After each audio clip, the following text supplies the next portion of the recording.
Welcome to TELUS Cloud Conferencing. Enter your access code or meeting number followed by pound.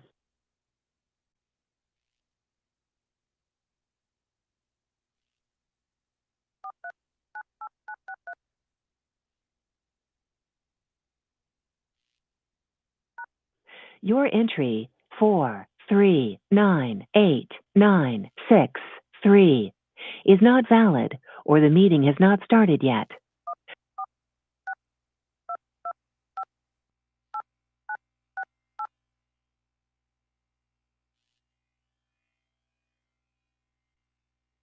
Enter your attendee ID number.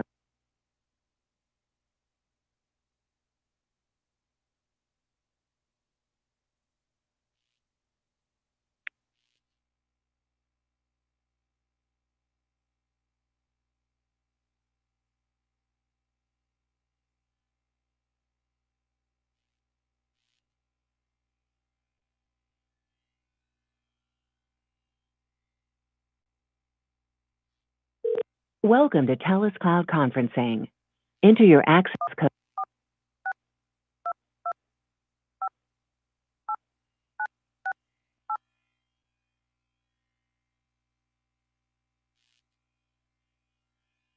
Enter your attendee ID number followed by pound.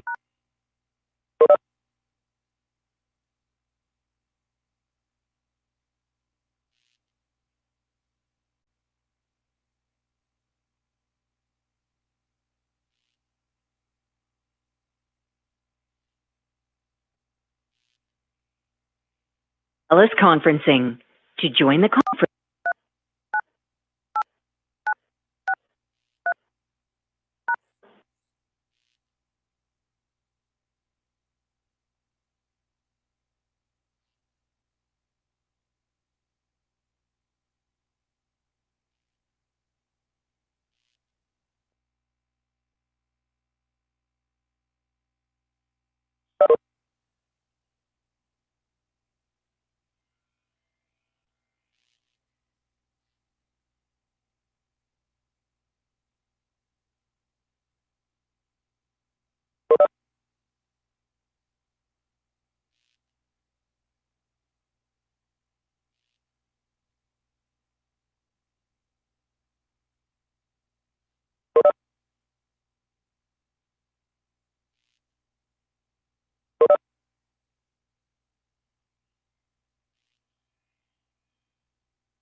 Council Boyle, are you on the line? Can I do a quick check for you?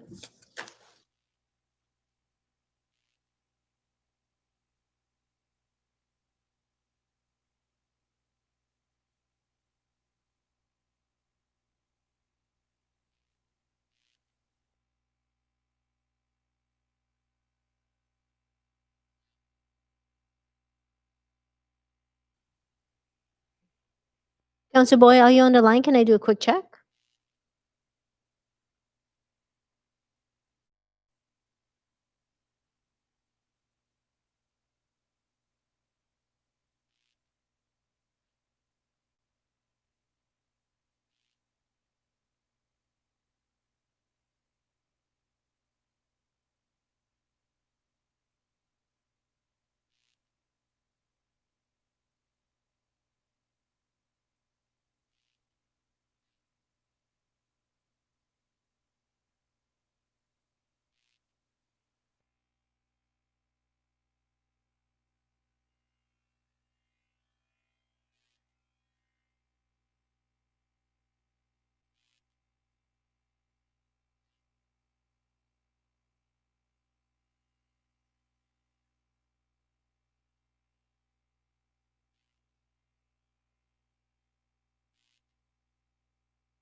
Okay, no problem.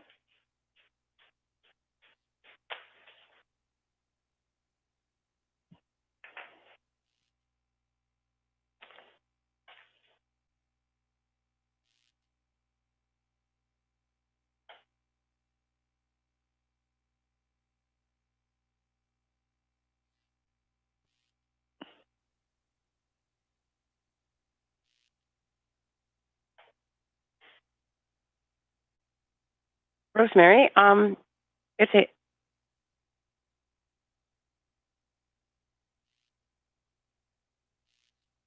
Sounds okay.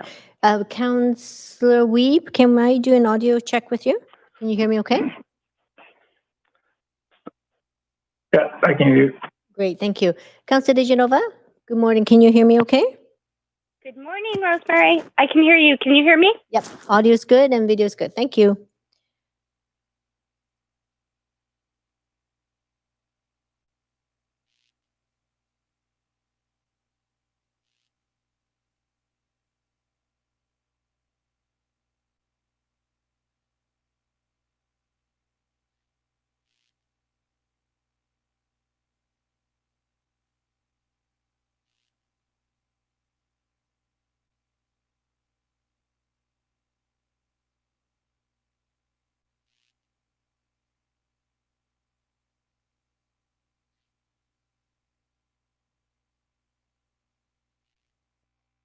Mayor Stewart, over to you to start.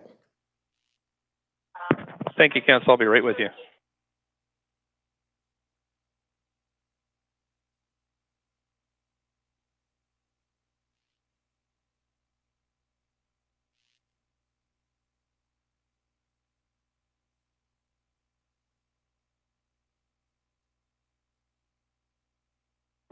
Great. Thanks very much, clerks. Good morning, Council. Welcome to the Vancouver City Council meeting of Tuesday, October 6th. This council meeting is being convened by electronic means as authorized under Part 14 of the Procedure Bylaw, the City of Vancouver Electronic Meeting Regulation, and the Order of the Minister of Public Safety, M192. And as such, all councillors are participating by phone. Please note that if my connection is lost during any portion of this meeting, we'll recess until my connection is restored. If a councillor loses connection during the voting process, we'll get you back on as quickly as possible, but we'll suspend the voting process until you're back on. The live stream will continue with audio only, but presentations and vote results will be projected to viewers when available. Council are also reminded that we need to ensure there is quorum, so please make sure your video is enabled. Of course, we acknowledge we're on the unceded territories, traditional territories of the Musqueam, Squamish, and Tsleil-Waututh people, and thank them for having cared for these lands and their generosity to all who live here. Also, we want to thank the staff who are working at breakneck speed here at the city, always, but especially to staff. Clerk, can we have the roll call, please? Mayor Stewart is in the chair. Councillor Carr. Here. Councillor De Genova. Present. Councillor Fry. Here. Councillor Swanson. Here. Councillor Hardwick. Present. Councillor Weeb. Councillor Boyle. Present. Councillor Dominato. Councillor Dominato, are you on the line? Councillor Bly. Present. And Councillor Kubiang. Present. You have quorum, Mayor Stewart. Thanks very much, Council. So before I go to the plan for the day, I've been having a conversation with the clerk, and for item number 6, which I believe is the overdose prevention site, we have well over 100 speakers signed up for that item. And so there's no way that we'll be able to get through all of that today. So what I'm proposing is that we move that item to a reserve day. And we have October 6th is our next, October, maybe the clerk can help me here. Just looking at the next reserve date, which is October 13th. We have our next reserve day. We have a council public hearing reserved from 3 till 10. However, with this number of speakers, it'll probably take the whole day. So what I would like is for somebody to move a motion to move this item to October 13th, starting at 9:30, and perhaps through the whole day till 10 o'clock to hear this item with these speakers. So move. Thank you. Point of parliamentary procedure. Yep. Once we get, so we have a move, and I believe seconded by Councillor I'm on the Fry. queue, Mr. Mayor. Thank you. Yeah, thanks for the interruption. We're now we can debate this. So, Councillor Dejanova, go ahead. Up to 5 minutes. Actually, Mr. Mayor, it's a point of parliamentary procedure, so I would hope my clock wouldn't be running. Go ahead. I was just wondering, should I put myself on the queue, or should I just call out move for a motion? What is the proper process right now? We always just do verbal moved and seconded. Oh, okay. All right. I'll note that for in future. Just wondered, Mr. Mayor, would there be a chance? I'm thinking about the speakers list, and you had mentioned there's over. I'm just going to start your clock, Councillor Dejanova. This is No. It's a point of parliamentary procedure. Okay, thank you. Mr. Mayor, point of parliamentary procedure is the speakers who signed up to speak did so thinking that the meeting was today. I'm just wondering, I mean, if they're not able to speak on the 13th, is the speakers list going to remain open? Are we closing the speakers list if the meeting's on the 13th? I just wanted to know for a point of parliamentary procedure, as we don't usually do that. We usually go through the agenda in its order. Thank you. I'll just ask the clerk here. I'm looking at a note here. The speakers list was closed at 8:30 today, Councillor Dejanova. So whoever's on the list now would be the ones that are eligible to speak to this item, and that's in the procedural bylaw. Okay, and Mr. Mayor, I just wanted to check with you to see now that the meeting's changed to October 13th. We haven't. Oh, okay. If your suggestion was moved and accepted, I'm just wondering if the speakers list would that reopen because it is on a different day now, or no? Nope, I don't believe so. Thank you very much. Just wanted to know that. Thank you. Yeah. Great. Okay, thanks. Councillor Kirby-Young, you have 5 minutes. I have a point of information, point of clarification. And you mentioned the next reserve date is October 13th, but according to my calendar, the next reserve date is October 8th from 3 to 10 p.m. I'm wondering why we wouldn't have selected the earlier date. Just going by the advice of the clerk, there were 2 days, actually, October 13th and October 21st were the 2 days that were suggested, and I went for the earlier day of October 13th. Okay, is there an option to look at October 8th as the next reserve date? Mr. Mayor? Yes, go ahead. Yeah, thanks. I think the reason we weren't recommending the 8th was there's a general sense that we might not get through the rest of the business today, so that the 8th would allow us to get through the rest of the unfinished business from today and leave the 13th for a full day to cover this. I think we've got over 100 speakers, so we were recognizing we're likely going to need a full day just to do that. Okay, thanks. I appreciate the clarification because I was asking in the spirit of trying to deal with the business as it comes up. I know we have speakers to pretty much everything on this agenda. Yeah, just to clarify, October 8th is the special council meeting day as well. So we kind of feel like there's going to be a fair amount going on that day, as it is. Okay, thank you. Great. Any other questions or debate? Okay. We'll do yays and nays first, and if there's any nays, we'll go to recorded vote. So all in favor of moving this, say yay. Yay. Yay. And opposed, say nay. Nay. Okay. So we'll need a recorded vote, clerks.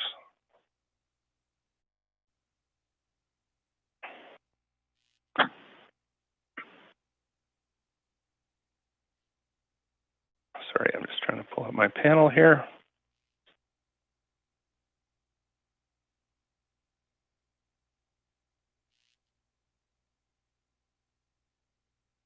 Clerks, my voting panel doesn't seem to be working, so if you can put me in favor.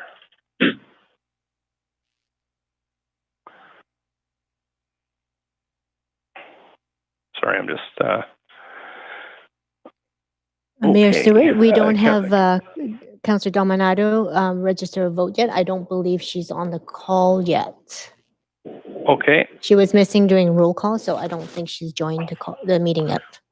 Okay, so if you can just mark her as absent. And Council, that passes with Councillor Kirby-Yung, Bly, Hardwick, and Dejanova in opposition. Thanks so much for that. Just a point of parliamentary procedure, Mr. Mayor. Does that meeting start at 9:30 a.m.? 9:30, yep. Thanks. Okay, thanks. Clerks, I'm having a little problem with my voting panel. I think it's due to the adjustment of the Creston Touch panel, so I'll need somebody to help me with that. But while I'm waiting for that, we'll go through the plan for the day. So the public is strongly urged to listen to the proceedings via the city's website or YouTube link, and to follow along on Twitter at Van City Clerk for updates on the progress of the meeting. Any comments on agenda items can be sent to council using the web form on the city's website. The link to that forum will be tweeted out at Van City Clerk. Today we have 2 presentations, 1 unfinished business item, 2 communication memos, 7 staff reports, 5 referral reports, if not adopted on consent. We have moved item 6 to October 13th to be dealt with starting at 9:30. We have 10 bylaws and 10 member motions. We have notice of council member motions and new business inquiries and other matters.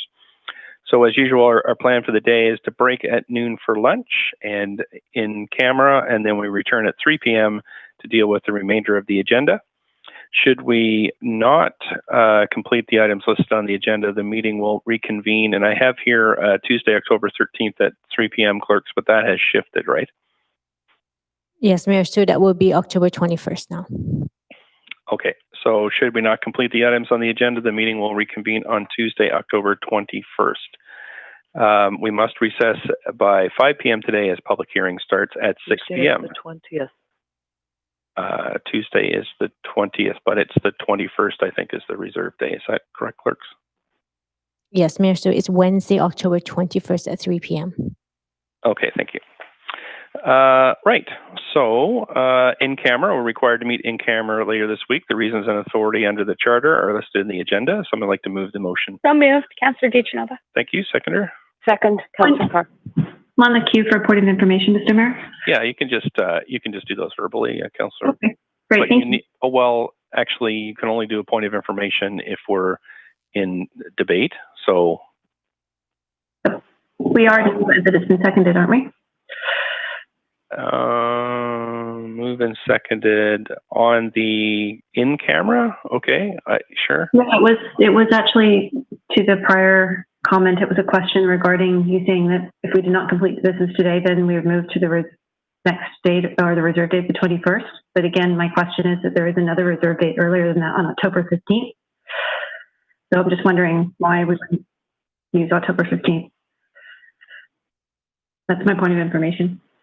Right, more procedure, I think. But clerks, do you have a quick answer for that? Yes, to the mayor. The October 15th date is currently reserved for standing committee for all the speakers under the motions. Okay. Sorry, I'm not clear. It says that it's a multi-purpose reserve for council. So why would we not try to complete the business before the next council cycle? I'm not. Can I get clarification, please? I'm not clear. So Well, can we come back to you, Councillor Kirby-Yung, about this? So we've, we'll get back to you about this, and if we have to make an adjustment to the agenda, I'll come back with a request for a motion to do so. So we'll give the clerk a little bit of time just to puzzle through the mountains of folks we have coming in to talk to the motions and trying to proceed with the business as efficiently as possible. So, thanks for the intervention. So all in favor of going in camera, say yay. Yay. Yay. Opposed, say nay. Thanks. So that motion carries unanimously. We have 3 minutes to go through, council. So meeting minutes 1 are the minutes from the special council meeting of September 11th and 14th. Any corrections to the minutes? Someone like to move adoption? So moved. Thank you. Seconder? Second, Swanson. Thank you. All in favor say yay. Yay. Yay. Say nay. Thanks very much. That motion carries unanimously. Minutes 2 are from the minutes of the council meeting of September 5th. Any corrections? Someone like to move? Councillor Kirby-Yung. Thank you. Second, Councillor DeGenova. Thank you. All in favor say yay. Yay. Opposed say nay. That carries unanimously as well. Motion minutes 3 are the minutes of the public hearing of September 15th. Any corrections? Someone like to move it? Moved Hardwick. Thank you. Second. DeGenova. Thank you. All in favor say yay. Yay. Opposed nay. That carried unanimously too. So council, we're going to go now to matters adopted on consent. We'll now consider matters adopted on consent, and let's be patient with me as I go through the list here. We have communications 1 and 2. Note there was a correction in communication 1, and the term ending date should read December 31st, 2020, not December 31st, 2021. So that has been corrected, and now that's what we'd be voting on.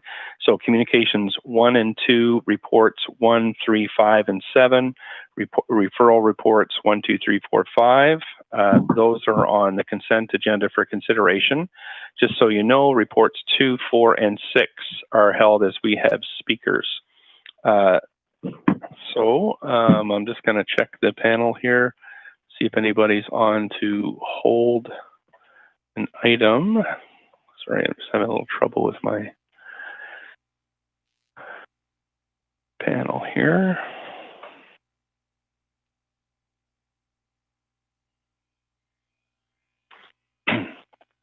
Councillor Hardwick. Yes, please hold referral report number 5. Referral report number 5. Okay. Okay, anybody else?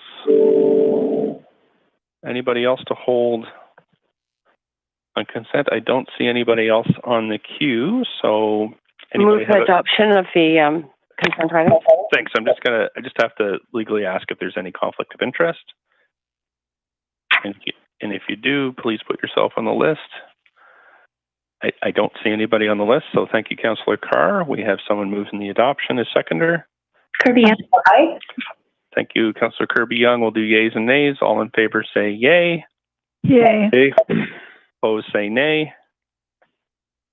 Okay, thanks, Council. I'm just going to read through the list of what we have approved into the record here. So we have communication 1, the appointment of a council representative to the Federation of Canadian Municipalities Board. Item number 2, which is changes to the 2020 council meeting schedule. We have reports 1, new sublease for Community Legal Assistance Society. We have item 3, which is the Early Care and Learning Center on Princess Avenue. We have item number 5, which is funding application to Investing in Canada Infrastructure Program for the Sunset Seniors Centre Project. And we have item number 7, Vancouver Heritage Register Administrative Update. In terms of referral reports, we've referred CD1 rezoning on 24 East Broadway, CD1 rezoning on West 49th, the amendment to the regional context statement of the official development plan for Vernon Drive, and the rezoning for West 45th Avenue. And I believe that is it. Okay, Council, so thank you. Unless there's any other questions, I have Councillor Wiebe on the list. Yeah, I didn't recognize we're doing the referral reports. Referral report 1, I do have to declare a conflict as it is in proximity to interest of a business I have, as well as a former president of the Mount Pleasant BIA. It is within the region of the business district, so it would have been one of the property owners I worked with. Okay, just 1 second here, Councillor Wiebe. I'll be right back to Council.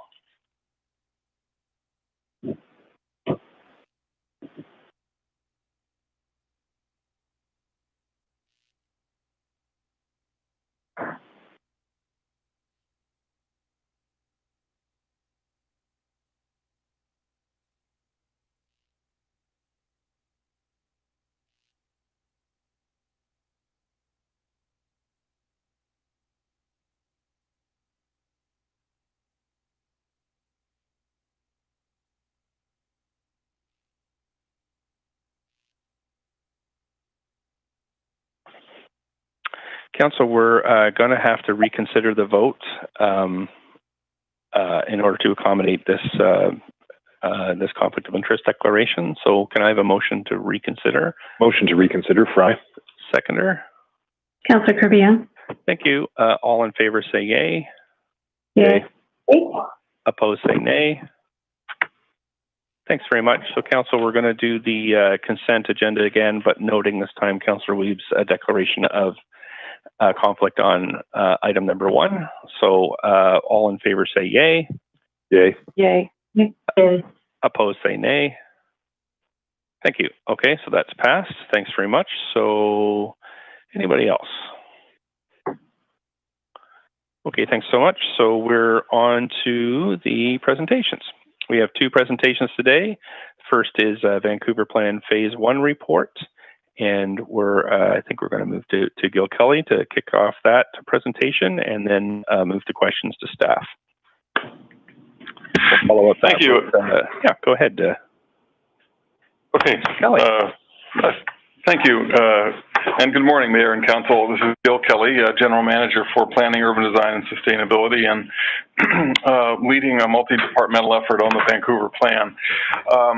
Really happy today to bring you a very key milestone in the progress of developing this plan. Just making sure you can all hear me, first of all.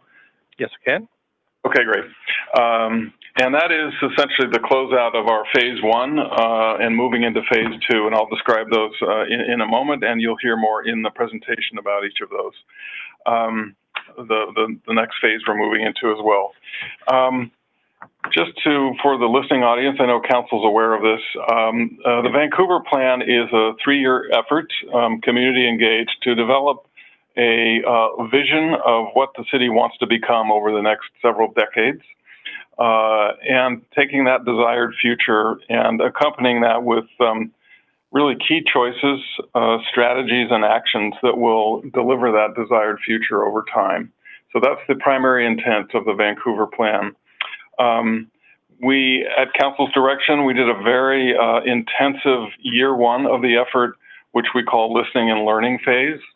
And that really engaged all parts of the community, including groups that are not often part of the civic dialogue. Everything from youth to racialized and marginalized groups, as well as traditional voices in planning processes, as well as institutions and civic groups. In many cases, we tried to get sort of underneath the formality of those structures and really talk to everyday people and what were their hopes, their fears, their concerns, and their ideas for a better future. And so a lot of that is summarized in the report that's attached to your council report and available on the website, which is the engagement summary, Phase 1 engagement summary, a very, very rich document.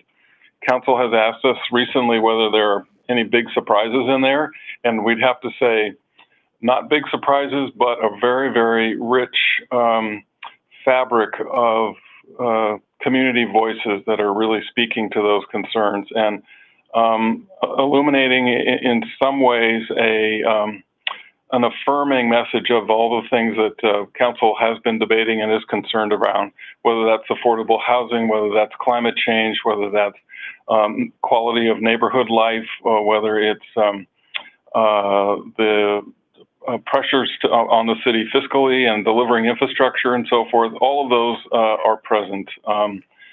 Concerns around homelessness and people really struggling.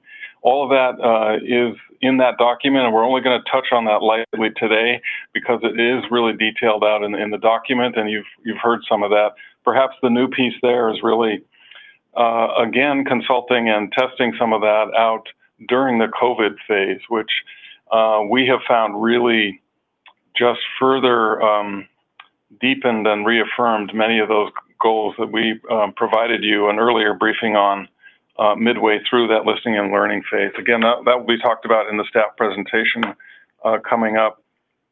So closing that phase out allows us to really move in to a more active phase of deliberating choices, new ideas, emerging best practices,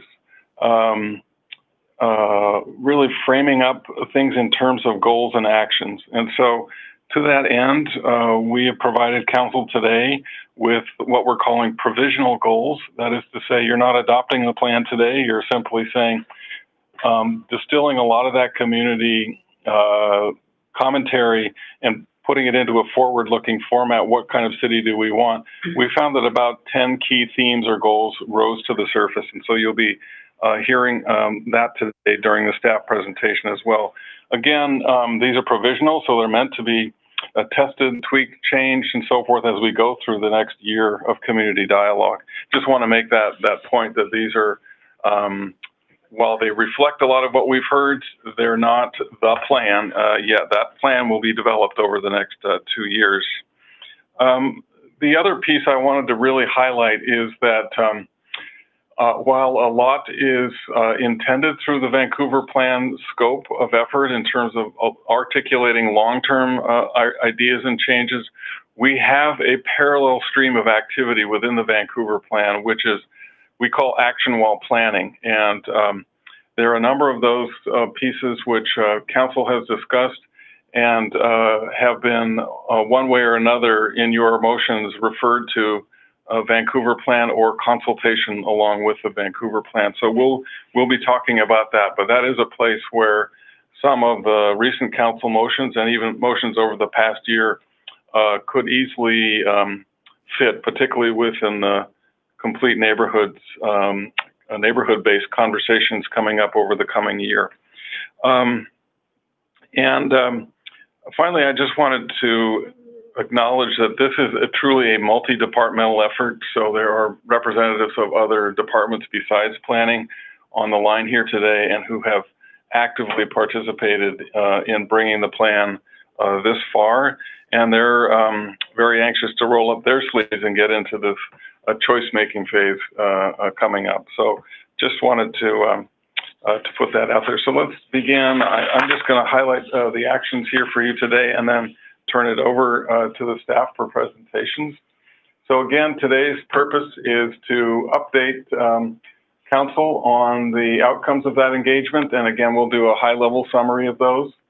Second, to seek your endorsement of these provisional, and I stress the word provisional, goals and key directions for further development as the planning continues. And just letting you know, I'd like your permission for us to continue to format those in ways that are most amenable for very individualized discussions that will be happening over the next year. So we'll use these as the key guiding lights, but have some latitude about amending them, about embellishing them, or formatting them.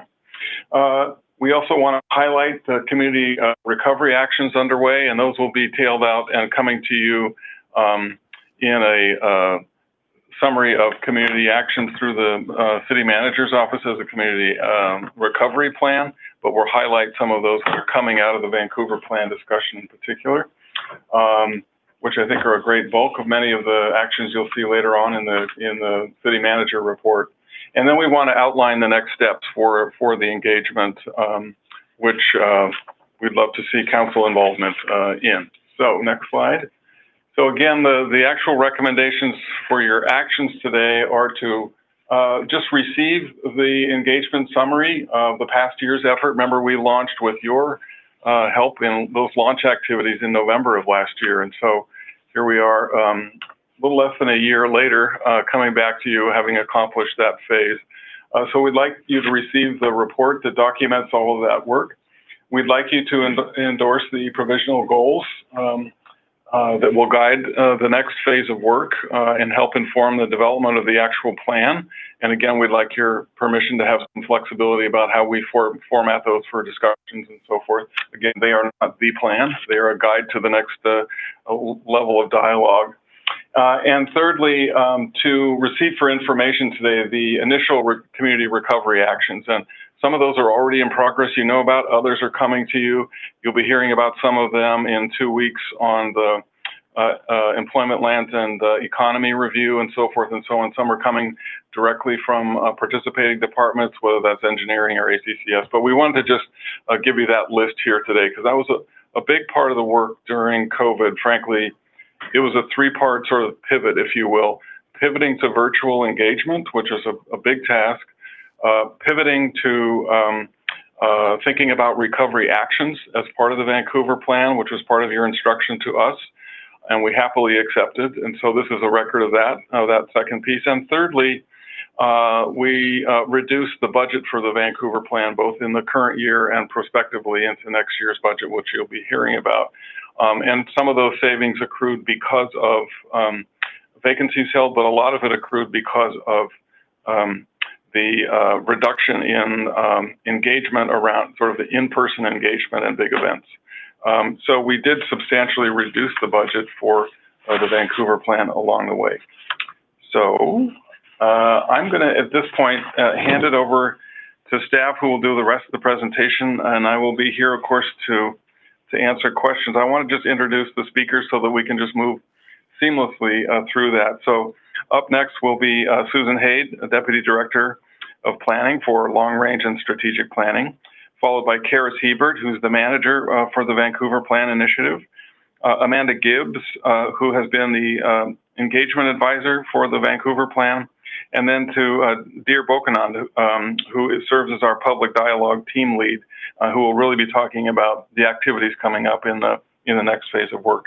So with that, let me just turn it over to Susan. And this will be about 30 minutes. We know we have a lot on your agenda today at Council, so we'll try to be quick and clear and concise. Thank you. Great. Thank you very much, Gil. And good morning, Mayor and Council. This is Susan Haid here.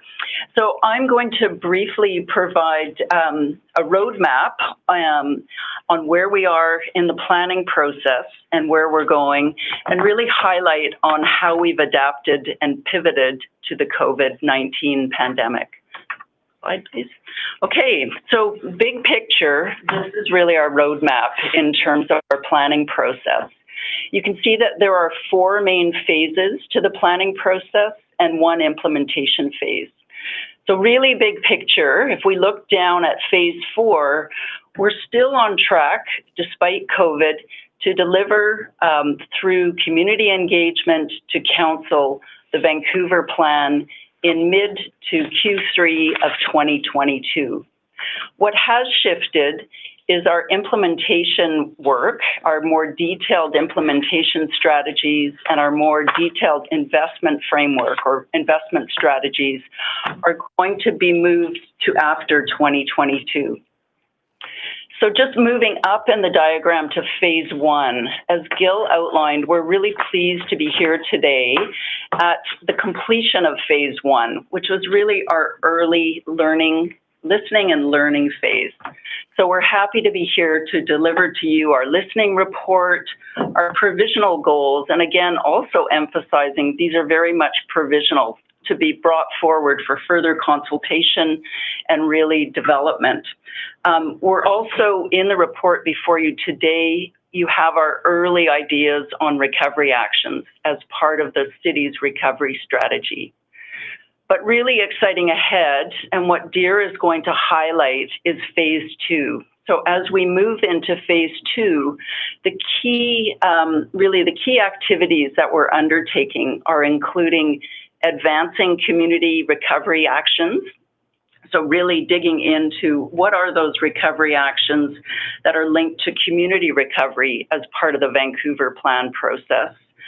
We're going to be working on building future plausible scenarios for engagement. So that work will be happening this fall, and we'll be engaging with community later this year and early next year. Really importantly, and the provisional goals provide an excellent foundation to upcoming deep dive conversations that are really about what are the key issues and what are the ways we can work together to achieve these goals. So I think we're really finding, in terms of the process overall, this is really where the rubber is beginning to hit the road, and momentum is really going to gain as we move forward. So our reporting in phase 2 will include a January report on recovery actions. We'll have engagement on scenarios in January and February, a choices forum in May, and then really importantly, bringing you strategic directions in Q2 and Q3. So these are really the emerging policy directions and an early provisional spatial plan. And we've heard council really asking about the spatial plan or the high-level land use plan. The stages following this, phase 3, are really about preparing a draft plan, a draft city strategy by the end of 2021, and then working back and forth with community to bring that draft plan to a proposed plan in 2022. And I just want to emphasize there's engagement throughout the process at the citywide level and also at the local level. Next, please. So the key deliverables of the plan. So council and community, you've seen this before. This is from our scoping report. But I just want to highlight the key aspects of our deliverables and also what's changed and what we've added. So the most important deliverable of the Vancouver plan is the creation of one common vision to guide us to the future, the long-term future looking out at least to 2050 with key points along the way and looking out further as well. It's really interesting. The city of Vancouver is the only city in the region that does not have a citywide plan. We have many community plans, we have many citywide policies, we have many strategies, but we do not have one clear plan with one clear vision. And that's what this work is about. That's our number one goal. The elements of the plan include a policy framework with integrated policies, certainly around land use, but importantly, our social, our economic, our cultural and environmental policies. The plan will include what we're calling a structure plan or a high-level spatial plan. This won't be a zoning plan, but it'll really be the first time in decades that Vancouver has one spatial or high-level land use plan that looks at areas that are currently in the planning process and areas of future potential change, and areas really that in terms of our green and blue network that we need to ensure we enhance and preserve for future generations. Just briefly, other elements of the plan include a public investment framework, how we're really going to implement the big green, social, and green and gray infrastructure, and really all of the community benefits going forward, doing that with partners. And a key piece of the plan will be a metrics and monitoring system. The new piece, since we came to council last March, and we were here actually in June, but the new piece is the inclusion of community recovery actions. These are really the stepping stones, the shorter term actions to long-term strategies. And we'll touch on those, and you have an appendices of those in your report. Next, please. So speaking of the city's recovery strategy, the Vancouver plan is one of 7 main streams that is working in a very coordinated way on the city's recovery strategy. This is led through the city manager's office, through the deputy city manager, Karen Levitt. Vancouver plan is focusing on community recovery actions. So these are linked very much to all of the themes and the initiatives that you see on the left-hand side of this slide. Gil mentioned earlier that we're working as a cross-departmental team throughout the city, and you can see that we're working closely with our colleagues in engineering, in arts, culture, community services, in parks, in finance, real estate, and really all of the departments. But our community recovery actions are really cutting into those key initiatives, and whether they're green and blue network, whether it is our employment lands and economy, and looking at what are those more immediate actions that we need to bring forward to really help community recover.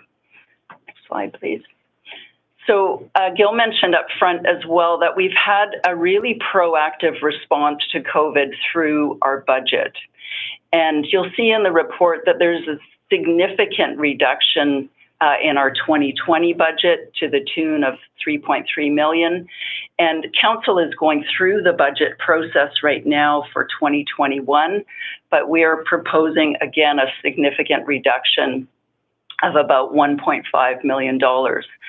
We essentially, in reducing our budget, we've looked at ways of further redeploying staff across departments for greater efficiencies. We've completely pivoted our engagement strategy, and we've looked at other ways to really tighten our belt and working internally. We are essentially down to what we would call the bare bones. And to move the initiatives that you saw in the earlier slide forward, we really need this critical mass to keep going. Just lastly, before I hand it over to Amanda Gibbs, who's going to highlight the engagement summary and what we've heard, I just want to touch on really the key messages that we've been hearing during COVID. And these are probably no surprise, but certainly the issues, the big six that you'll hear about in a moment that we've been hearing since we kicked off the process and really for the last number of years are massively exacerbated by COVID. And so we're hearing those voices loudly. We're hearing very strongly in terms of the impacts of economic recession. So for example, from our small business community that we're working very closely with, from renters, landlords, nonprofits, and our more vulnerable communities. Really interesting during COVID, and I'm sure everyone who's here today is spending a heck of a lot more time at home and in their community and in their neighborhood. And we're hearing very strongly from communities about the importance of having neighborhoods where services are walkable, where we don't need to use our cars, and where we have access to green space. So this is really about the 5, the 10, the 15-minute neighborhood and ensuring that we have really robust, resilient neighborhoods going forward, which is really a key theme of the plan to begin with. So lastly, the last few months, we've done some fairly deep engagement with a variety of children and youth groups. And we have a whole bunch of materials that are available online for children and youth. But some of the voices that we've been hearing in that engagement really amplify the importance of addressing the climate emergency and really speak to some of the inequities that we are seeing in the city. So with that, I'm going to hand it over to Amanda Gibbs. And good morning, Mayor and Council. We have come to you at some key moments over the last year to update you on our progress, but we're going to do a sort of a roundup of all of our findings, inclusive of last November's launch, which you were part of, right through till August of this year. Next slide, please.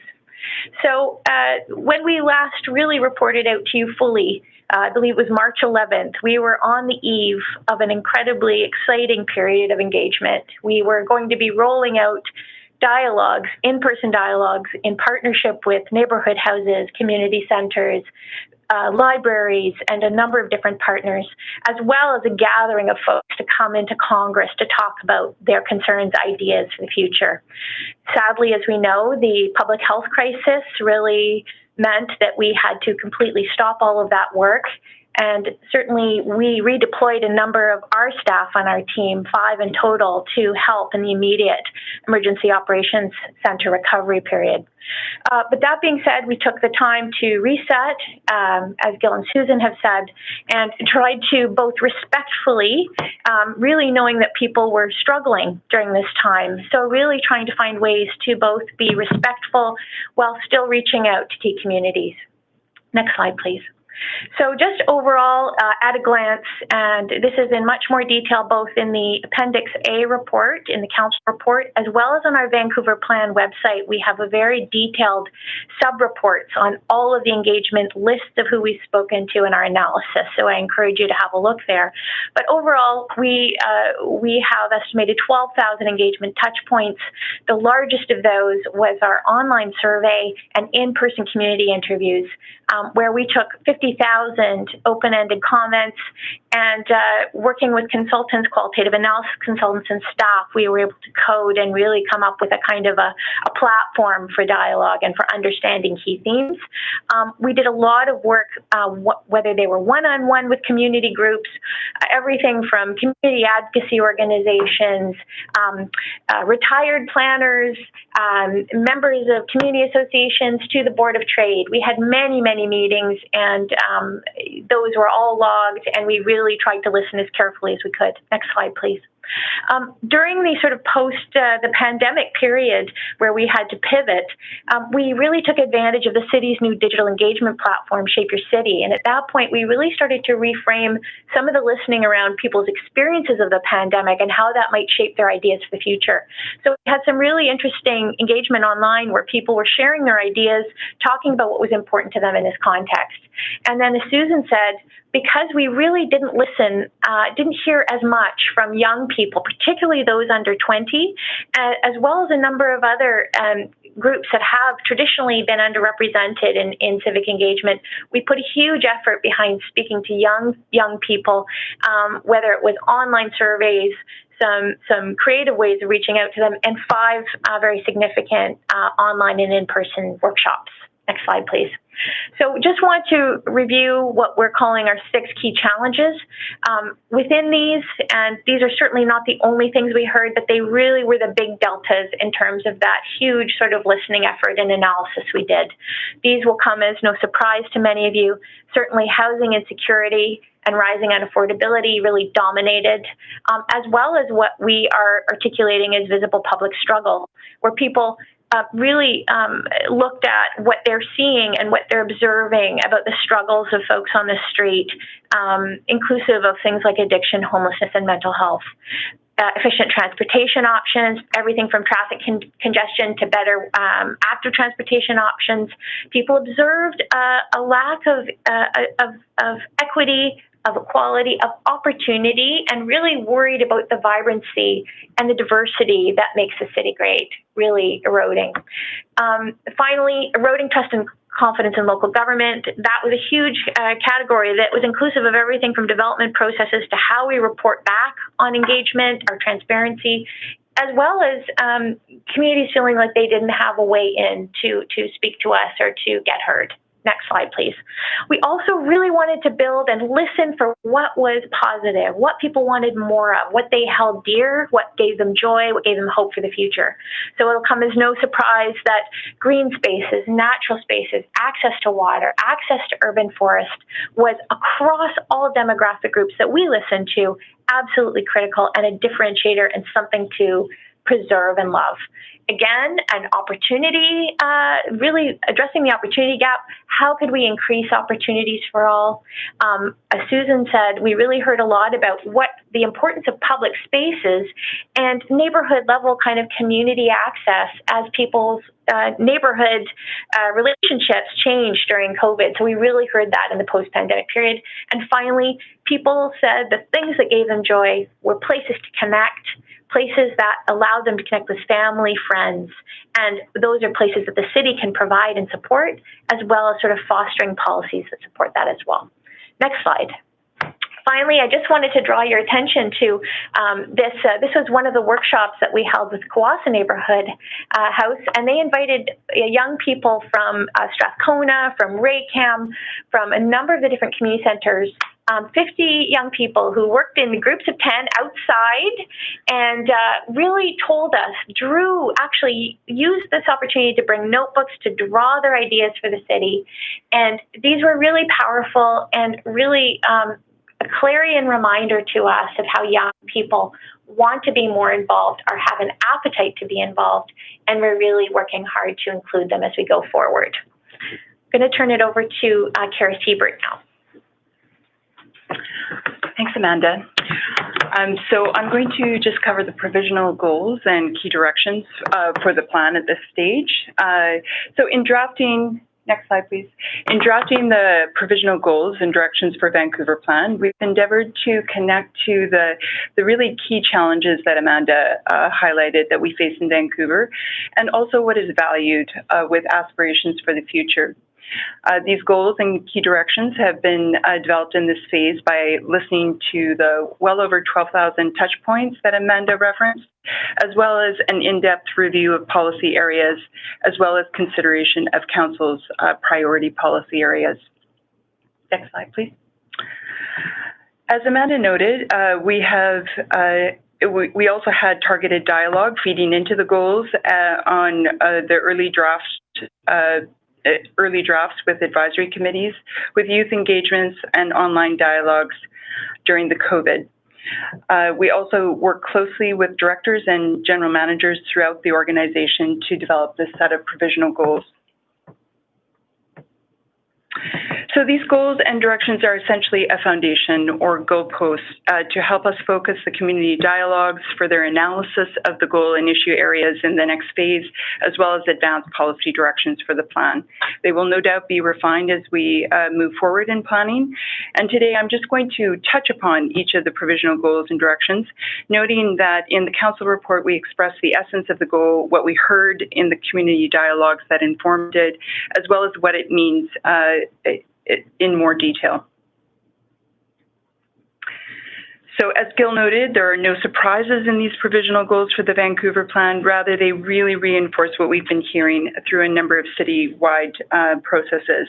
What is different is that we are pulling them all together to create one vision for Vancouver, one plan and strategy, versus many individual plans on specific goals to get us where we need to go. Through Vancouver Plan, we are articulating a clear vision that puts forward aspirations, choices, and strategies to become a city that, next slide, advances reconciliation through decolonization. We've heard about the painful and complicated past of dispossessing the Musqueam, Squamish, and Tsleil-Waututh of their lands and culture through the settlement and development of Vancouver, and how their resilience has sustained them. In advancing reconciliation through the Vancouver Plan, we aim to deconstruct, decolonize, and reset our policies through respectful government-to-government engagement with Musqueam, Squamish, and Tsleil-Waututh and urban Indigenous communities to ensure that they help shape this plan. We want to create a city of equitable, diverse, and inclusivity. This goal recognizes that we are not all starting from the same place, and that social and economic inequality is growing. If we want to create a city where we all can thrive, we need to center the voices of the communities that have been marginalized in past planning processes. This includes racialized communities, people with disabilities, low income, child and youth, seniors, newcomers, and refugees, two-spirited, and LGBTQ communities. A city that is sustainable and carbon neutral.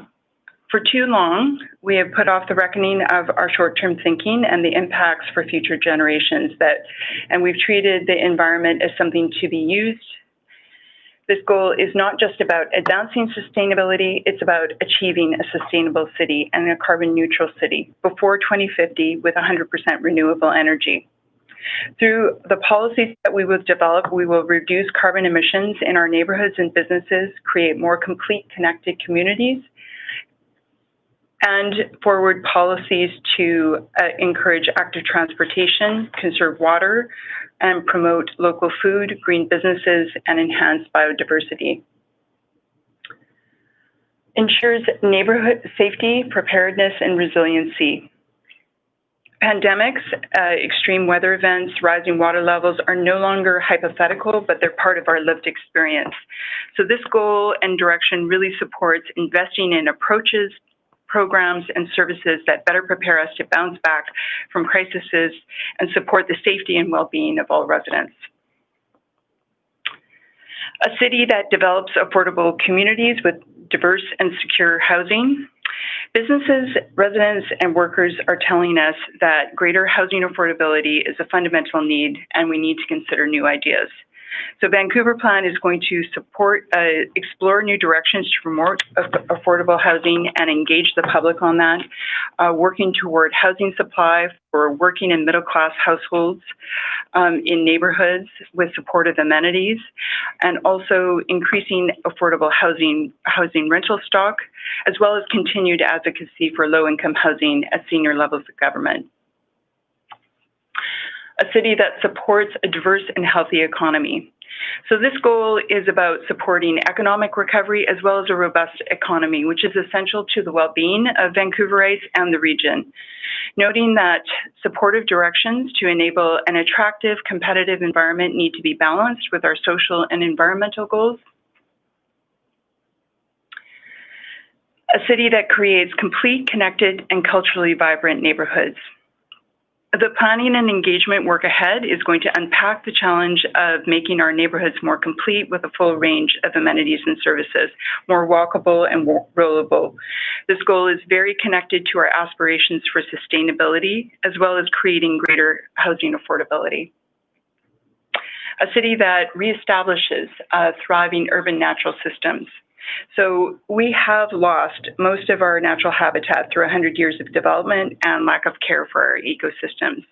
We need to explore directions to repair our natural systems in our urban areas, not only in recognition of the joy that they bring us, but also in recognizing their critical functions like climate control for the well-being of communities. And we have much to learn from the Musqueam, Squamish, and Tsleil-Waututh nations in this regard. A city that intentionally manages growth. So this goal really recognizes that we're not an island, and planning in a coordinated manner with our regional partners can help us tackle the major challenges that cross municipal boundaries, like climate change, the housing crisis, delivery of infrastructure, and help our economy. This goal is speaking to directions to plan with the broader frame in mind. And finally, a city that demonstrates transparency in decision-making and actively collaborates with partners. This goal and the directions underneath it recognize that we have to have a unifying conversation with the community at large in a way that builds trust in government and invites people and partners into the process of setting directions, and helps us make the difficult decisions about priorities ahead. Showing transparency in the way that we work is one important way that we can do this. Another is building our partnerships at the local, regional, provincial, and federal level to deliver on our directions, as well as establish monitoring and evaluation efforts moving forward. So in sum, these goals and directions provide a great foundation to deepen the conversation with the public and focus our policy work ahead. Dear is now going to speak to some of the engagement dialogues that we have planned for the fall, as well as the policy work milestones. Thank you, Karis. Good morning, everybody. The provisional goals, which Karis just outlined, start to lay out the vision for the type of city we, together with the public, are trying to create. The next phases of our public engagement, starting this fall, will dive deeper into each of the goals, centering them as themes for discussion and ideation towards actions. By asking and more clearly articulating what it would mean for the diverse communities and peoples who occupy this land to achieve the vision for the future that we want, as set out by the draft goals, we can then use this input gathered as benchmarks for discussing the implications and impacts of the plausible futures we might get through scenario planning next year, which then will help us assess the policy choices we need to make to get us there. In our upcoming discussions with public, specialists, and those with lived experiences, we will build off of the following key questions to frame the dialogue. What information do you need to discuss the goals and changes, such as relevant data, trends, drivers of change, stories, and lived experiences? Some of this key data staff will provide. And what are the new ideas, best practices, small or large, or old ideas done in different ways, which you'd like to offer that could advance these goals? And what are the important policy choices and trade-offs you see that need to be made to advance the goals, to be gathered now and tested later in the strategic directions phase. On to some upcoming activities this fall. Launching this month, there will be online materials with key questions for the public to consider about what the goals mean in our various communities. Conversation kits, the ones we were ready to launch in March but didn't get to due to COVID, with updated questions to provide a way for family members or small social circles to safely discuss the goals and ideas for the future. We'll be piloting a community navigator program to engage underrepresented groups that encounter systemic barriers to civic participation. In partnership with neighborhood and community organizations, we will be resourcing and supporting community navigators who have lived and relevant cultural experiences to lead dialogue with their communities and connect with the Vancouver Plan process more directly. Next, please. In November, we will launch an online dialogue series co-hosted with community and institutional partners on how to tackle the goals. This will be a key opportunity for council and senior staff leadership involvement. The Complete Communities workshops will enable residents to participate in the future design of their neighborhoods and identify potential short-term actions to increase diversity and affordability, challenges in achieving those, as well as any city services that are required. And we will continue to work with our host nations, the Musqueam, Squamish, and Tsleil-Waututh First Nations, as well as the urban Indigenous communities, seeking guidance and providing support for them to lead engagement with their communities, as well as keep focus on children and youth through online programming and hopefully back in the classroom, and continue to build on recent collaborations to support community programs where possible. Next, please. So a bit more information on the Complete Communities workshops. This will be a series of online working sessions, some citywide, some locally focused, to workshop with residents how to create more inclusive, complete, and compact neighborhoods with a range of affordable housing options. Our plan is to use design and visual recording tools to bring these ideas to life. Ideas generated will provide an opportunity for potential quick start actions or pilot programs. Next, please. This slide shows the topics under development for the November online dialogue series, which are centered on the provisional goals. We are planning for each session to have diverse representation of speakers with reconciliation, equity, and resilience as cross-cutting themes. We welcome Council's involvement and input on these events, so please do get in touch with staff if you have any thoughts. This will be a great opportunity for your leadership in opening and closing the session and listening in on the community dialogue. Next, please. During this time, we will continue our background policy work in planning areas and on the structure plan, which will be directly informed by all engagement outputs from this fall. This month, we launched technical policy working groups formed by staff from across the departments, and we continue the important work of collaborating with our regional partners, agencies, and coordinating on regional initiatives. Next, please. We continue our technical spatial analysis, including things like mapping and modeling and early visualizations to better understand the way our city is currently working, to analyze policy gaps, and to later on support policy development. And next, please.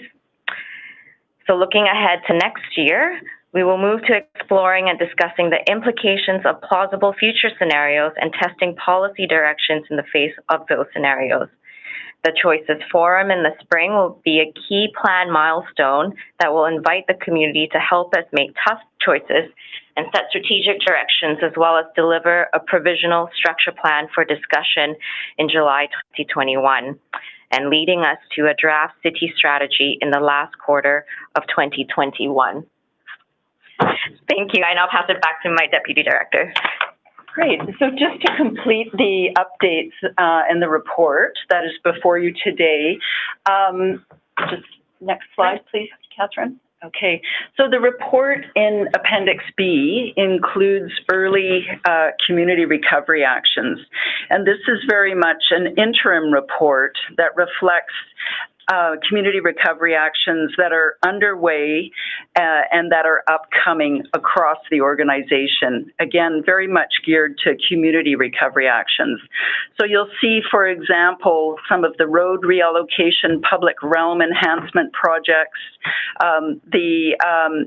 the provision of washrooms, washing stations in the downtown east side, the patios, the enhanced and increased patio permits, and a range of small business supports. And you'll hear explicitly about small business and employment supports in 2 weeks when we bring forward our upcoming report on the Employment Lands and Economy Review and some of the actions that can be implemented now to address the COVID response. There are a number of actions that we're working on in the pipeline. As I mentioned earlier, we will report back on these in January in coordination with the city's recovery strategy. But just a hint of the kinds of things we're working on. We're doing a deep dive and working on opportunities to increase social housing and partnerships and public realm enhancements in the downtown east side, to name one of the recovery action areas that we're working on currently. Next slide. So the last part of the report is really a framework and some criteria for action while planning. So we know that while we're preparing the Vancouver plan over the next 2.5 years, it's really important to be nimble and to be responsive to community needs, priorities, not only related to the pandemic, but related to those 6 key themes that Amanda highlighted in terms of our listening. We are very responsive to undertaking action while planning. So this really means looking at opportunities for implementing pilot projects as we go along that are aligned with the directions of the overall Vancouver plan. So you'll see in the report a number of criteria that really link to ensuring that we're achieving planning objectives, ensuring that we have things like utility provision, that proposals are financially viable, that they generally align with directions that are occurring through community engagement, and that they're very responsive to our current challenges around the housing crisis, the climate emergency, economic challenges, equity issues, and others. We think this is a really great way to entertain the motions of council that we're working on, for example, around housing options, missing middle options, and really aligning these with our Q2 reporting on strategic directions next year, and working as we go along to consider and propose these kind of pilot ideas. Last slide. In closing, we just want to come back to the recommendations before council today, which are essentially to receive all of this for information and to endorse the provisional goals as really a foundation for further work and development and consultation to advance strategic directions to bring to you at our next reporting in January. Thank you very much. Thanks so much for the presentation. Yeah, thank you. Anything else? No, sorry, I was just going to say we're happy to entertain questions. We have planning staff here in the Broadway room, and we have a number of partners in the Vancouver plan online as well. Great. Okay, thanks so much. And we've got a number of councillors with questions. Start with Councillor Boyle, up to 5 minutes. Thank you. Can you hear me? Yes, we can. Okay, great.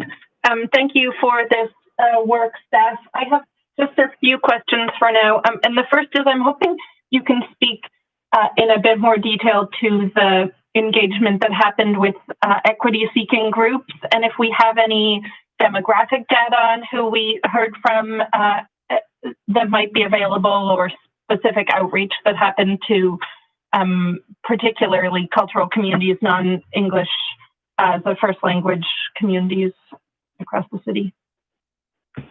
Thank you. Amanda Gibbs is here to respond. Thanks for the question, and through the chair. We have provided a very detailed report that you'll find on the website early today. But really, in brief, we did our best to, in the first phase, reach out to a number of audiences. We did some analysis of our early survey participation.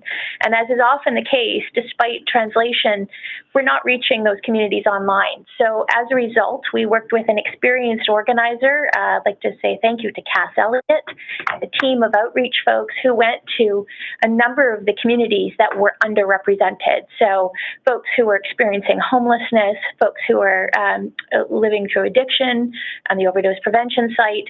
We went to the Ross Street Temple and spent 2 weekends in Langer with Punjabi-speaking staff. We worked with elder Cantonese-speaking communities through Strathcona, and even club kids at the Fortune Sound Club. So we really did our best to try to correct. And increasingly, we've done a number through our partners in ACCS, our colleagues.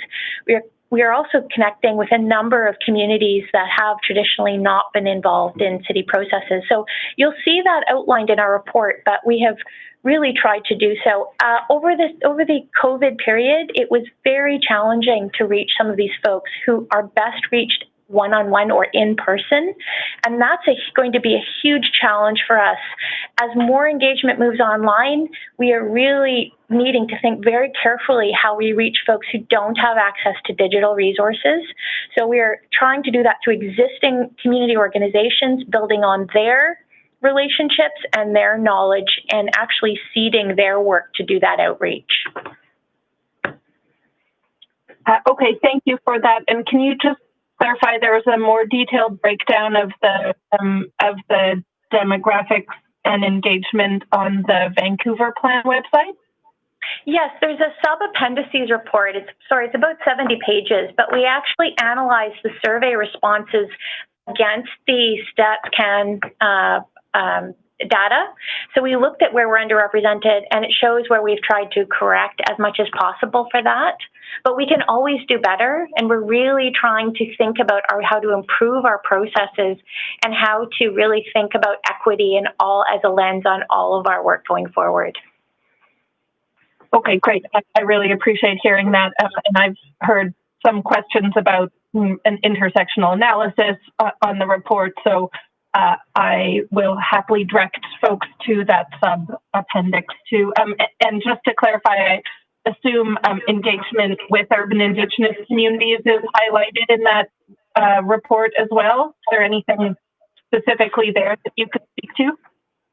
Yeah, I think that in the first phase, we have really sought to build partners, work differently with urban Indigenous partners, as well as with our host First Nations, Musqueam, Squamish, and Tsleil-Waututh. And to that end, we are trying to get out of the way. We are trying to work at the pace of trust and are building partnership agreements with MVAC, which is the Metro Vancouver Aboriginal Executive Council, where they are going to be leading the dialogue rather than having us lead. And additionally, those partnerships are now in place with the three nations, where we will be listening and learning and taking the lead from those nations as they lead engagement. But we certainly did connect with Indigenous-led organizations through the first phase, but have really wanted in the second phase to have that led by those organizations. Okay, great. I have another question about quick start actions, or what we might hear back in terms of action well planning, but I see I'm out of time. So if it doesn't get asked, I'll ask for another round. Thank you for this presentation. Thanks so much. I'm hoping council can hear me. Just having problems with my computer. I'll move to Councillor Fry for 5 minutes. And you're sounding fine, Mayor. Okay, great. Thank you. Thank you for that. And following up on some of Councillor Boyle's questions, I'm also curious around how we're reflecting intersectionality and sort of more diverse voices. And I'm wondering if, because I hadn't been aware of the sub-appendix either, I'm wondering about how we are doing the I think it's called synthesization of some of this data, if we're going to be able to get and see some of the sort of disaggregated data, so we can also inform how that's being reflected through the synthesization process. So specifically hearing from those sub-communities. Thank you, Councillor Fry, through the chair. We have identified kind of our methodology. We really are trying not to treat the data that we have as quantitative data. It is qualitative data, but we have worked with expert researchers who work in a university and through an equity approach, and we're happy to share all of that. We're in fact happy to share our coding analysis with anyone who wants to see it, because we want to increase that transparency. But what we've done is created a theming approach, and then we've tried to build that into all of our work. So for instance, we started to theme and create codes for what we were hearing early on. And as conversations advanced, we kept iterating, taking the new themes we were hearing and building them back in, and also being able to adapt, because this is conversation and dialogue. It's not a randomized, this is not opinion research. This is a methodology that's frequently used in engagement and as a practice. And so, not to get too nerdy about it, but we have really tried to do our best with this and to be adaptive, to listen and lead. But transparency is key, and we know that. And we are more than happy to share our coding, all the back end of this research with you. I will just say also that we have diverse inputs here, including we took a look back at the last 4 years of engagement summaries the cities participated in. We didn't want to lose all that work that's been happening, what people have been telling us. So we tried to take as comprehensive a view as possible, but happy to share all of that. No, I appreciate that, and I know, and I appreciate the nerdiness, because I know how seriously you guys take this, and it would be nice to see some of that so we can, expand on the transparency and ensure that we are getting some of those disaggregated voices. Quickly, to just pivot onto the pandemic and how is that informing input and emergent trends and long range considerations in this? Are we seeing pivots since we started this process and now that we're in the pandemic, and how that's impacted your work? I think it's Susan. I'll begin and certainly can hand it over to Amanda. But we highlighted a few of the key themes that we're hearing during the pandemic. Not surprisingly, really, COVID revealing the cracks of the pandemic, and the 6 key themes that Amanda highlighted as really screaming very, very loudly. We are certainly hearing a lot about the importance of public space, public realm, and complete neighborhoods, and live, work, and play. And so I think really, as far as the plan goes overall, the pandemic is a huge challenge. It's also an opportunity to really, I think, arc towards many of those long-term strategies that are already part of the public dialogue in a more expedited way. And so I think that's, again, where some of the actions while planning and the community recovery actions and bringing some of those concrete actions to council. And they may be things like zoning changes. You'll hear about just protection of zoning for corner stores in the Employment Lands and Economy Review report in 2 weeks, for example. But they're very aligned with where we're going in the Vancouver plan. And I think we think of them as opportunities in terms of what we're hearing. And we'll keep listening as we go, because it is very much, this pandemic is obviously going to be ongoing for some time. Just 15 seconds. That's good for me, unless Ms. Gibbs had anything she wanted to add. All I'll say is that we're really trying to do our best to reconnect to communities that have experienced marginalization. We're really depending on existing relationships and working with the council advisory committees who have those, the advisors to council have those relationships. So really trying to ensure that we're connecting to community through them. Thanks. Thanks, Council. I'm going to move on to Councillor Hardwick. Just to let the clerk know, the computer problem I was having was that my puppy snuck in and unplugged my computer. So I think I'm okay now. Thanks. Okay, go ahead, Councillor Hardwick. Thank you very much. And I would like to start with the discussion around the provisional goals. My first question is, how did you select the order of 1 through 10 in terms of those priority goals? This is Susan Hayes. There's no explicit ranking in the goals, and re-emphasizing their provisional for discussion and consultation. We did find that there's some general groupings in the first 4 relating to fundamental values that we heard. The next 4 relating to aspirations on desired futures of what we would like to see. And the last 2 linking a little bit more to implementation, working with partners, transparency and governance, and regional alignment. But again, those goals can be really put in any order as we move forward and plan, and we may see more goals.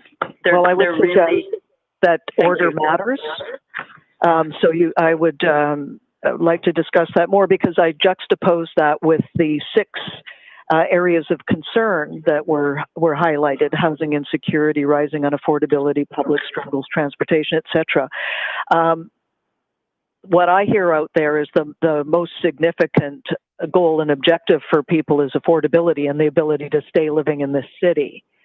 So I wondered if you considered reprioritizing, or did you consider that in your prioritization of the provisional goals? It seems to me that that would be a logical alignment. Yeah, we did not prioritize. We certainly hear loudly of affordability and housing affordability in particular as really the key issues that are faced. And I think, again, we're happy as we go forward to gain feedback and advance and develop those goals and reorder them. There are some elements all I was going to say was there are some elements like equity, for example, resiliency, which cross-cut, and a number of others which cross-cut all of the goals. So there's a relationship that way as well. I noted a comment by one of the speakers that of we and the public. I'm wondering about what I've noted in this report is that it has been heavy on the special interest groups and light on the general residents, inhabitants of our city. Are you not concerned that you're putting the cart before the horse by putting the special interest groups' provisional goals ahead of those of the general public?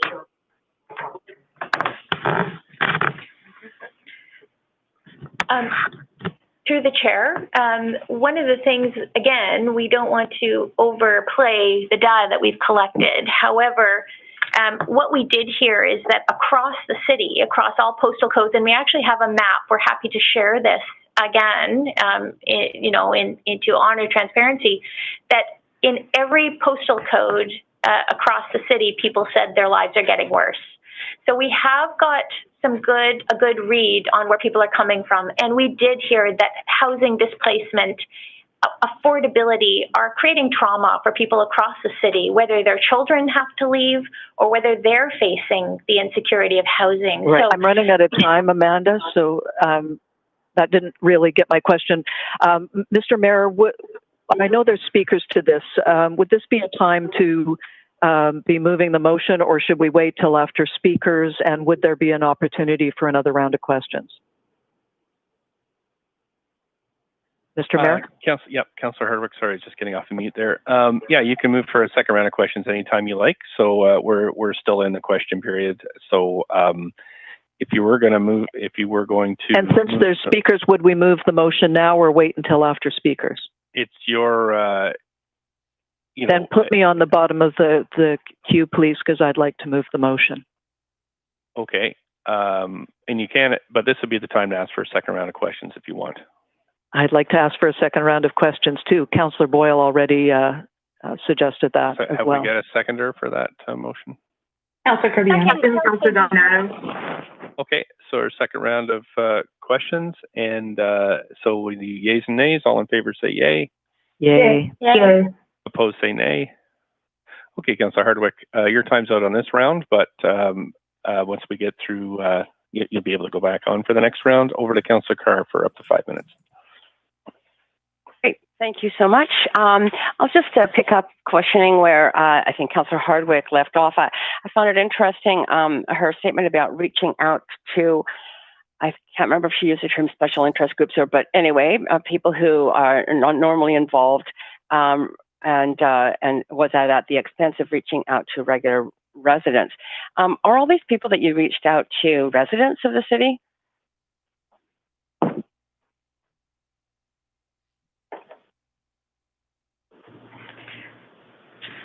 I can't hear anyone here. Hi, can you hear me now? Yes. With respect to the survey, when we looked at the demographics of who participated, I would say the majority currently live or work in Vancouver.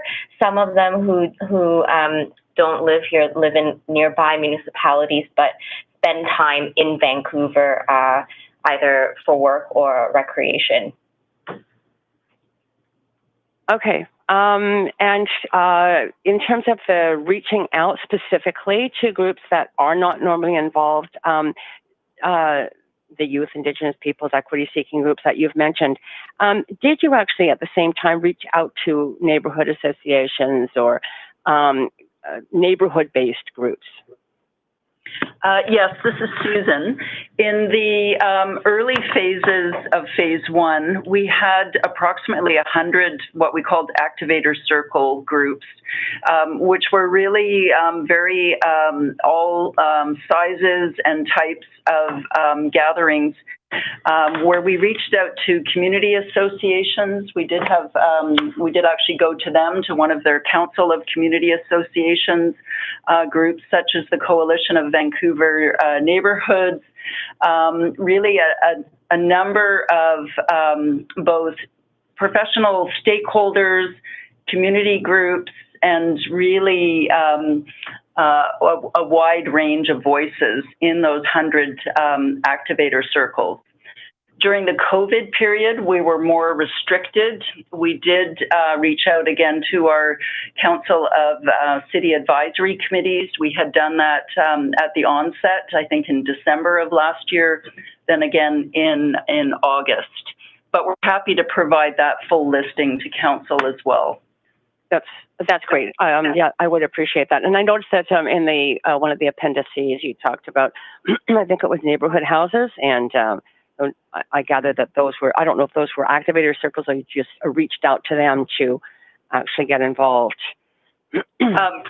Yes, thank you. We did both in-person, sort of on the street surveys with some of the neighborhood houses. We went to neighborhood houses, and actually the Navigator program that Dear highlighted in phase 2 is very much directly linked with the neighborhood houses.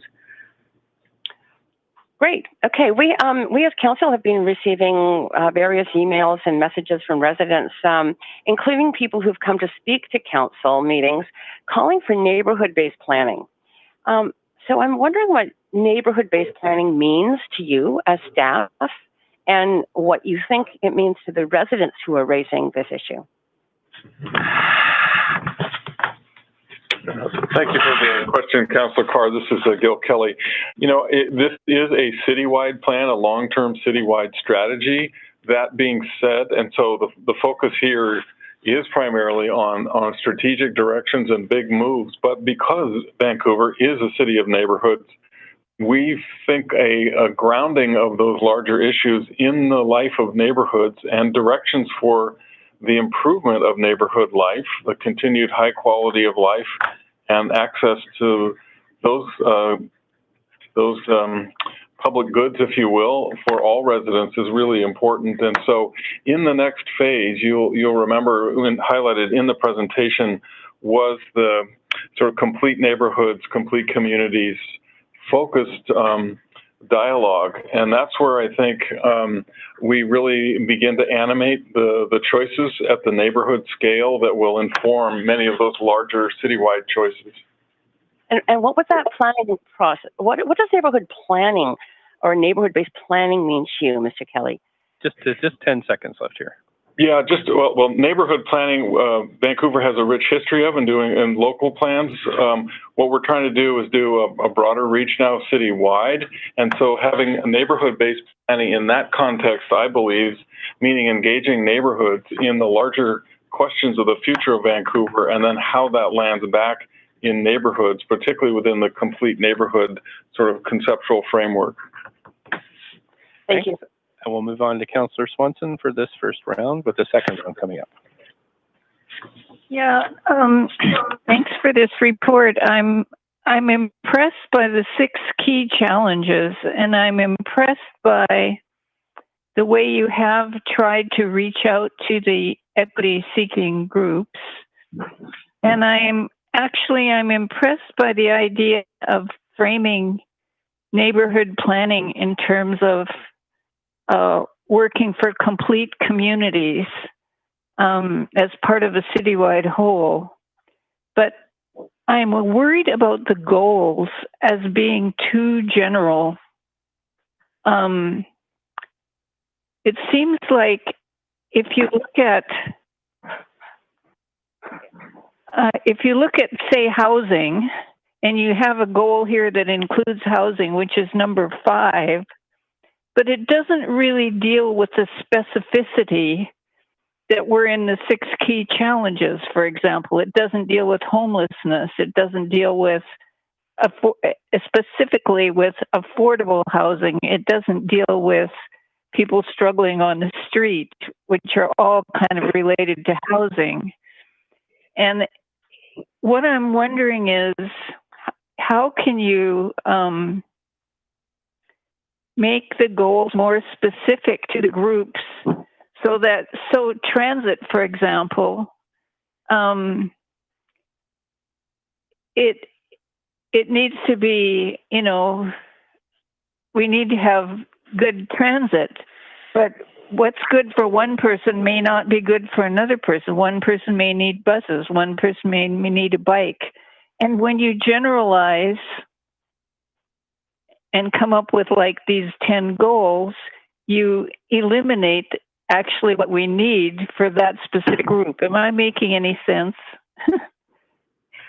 Yes, thank you, Councillor Swanson. I think that's a really great question, and it's really what the next stage of planning is all about. So if we think of these 10 provisional goals as kind of umbrellas and really key theme areas within the plan, within and underneath each of those goals, there's a number of really specific key issues and key strategies and policies that will need to be developed.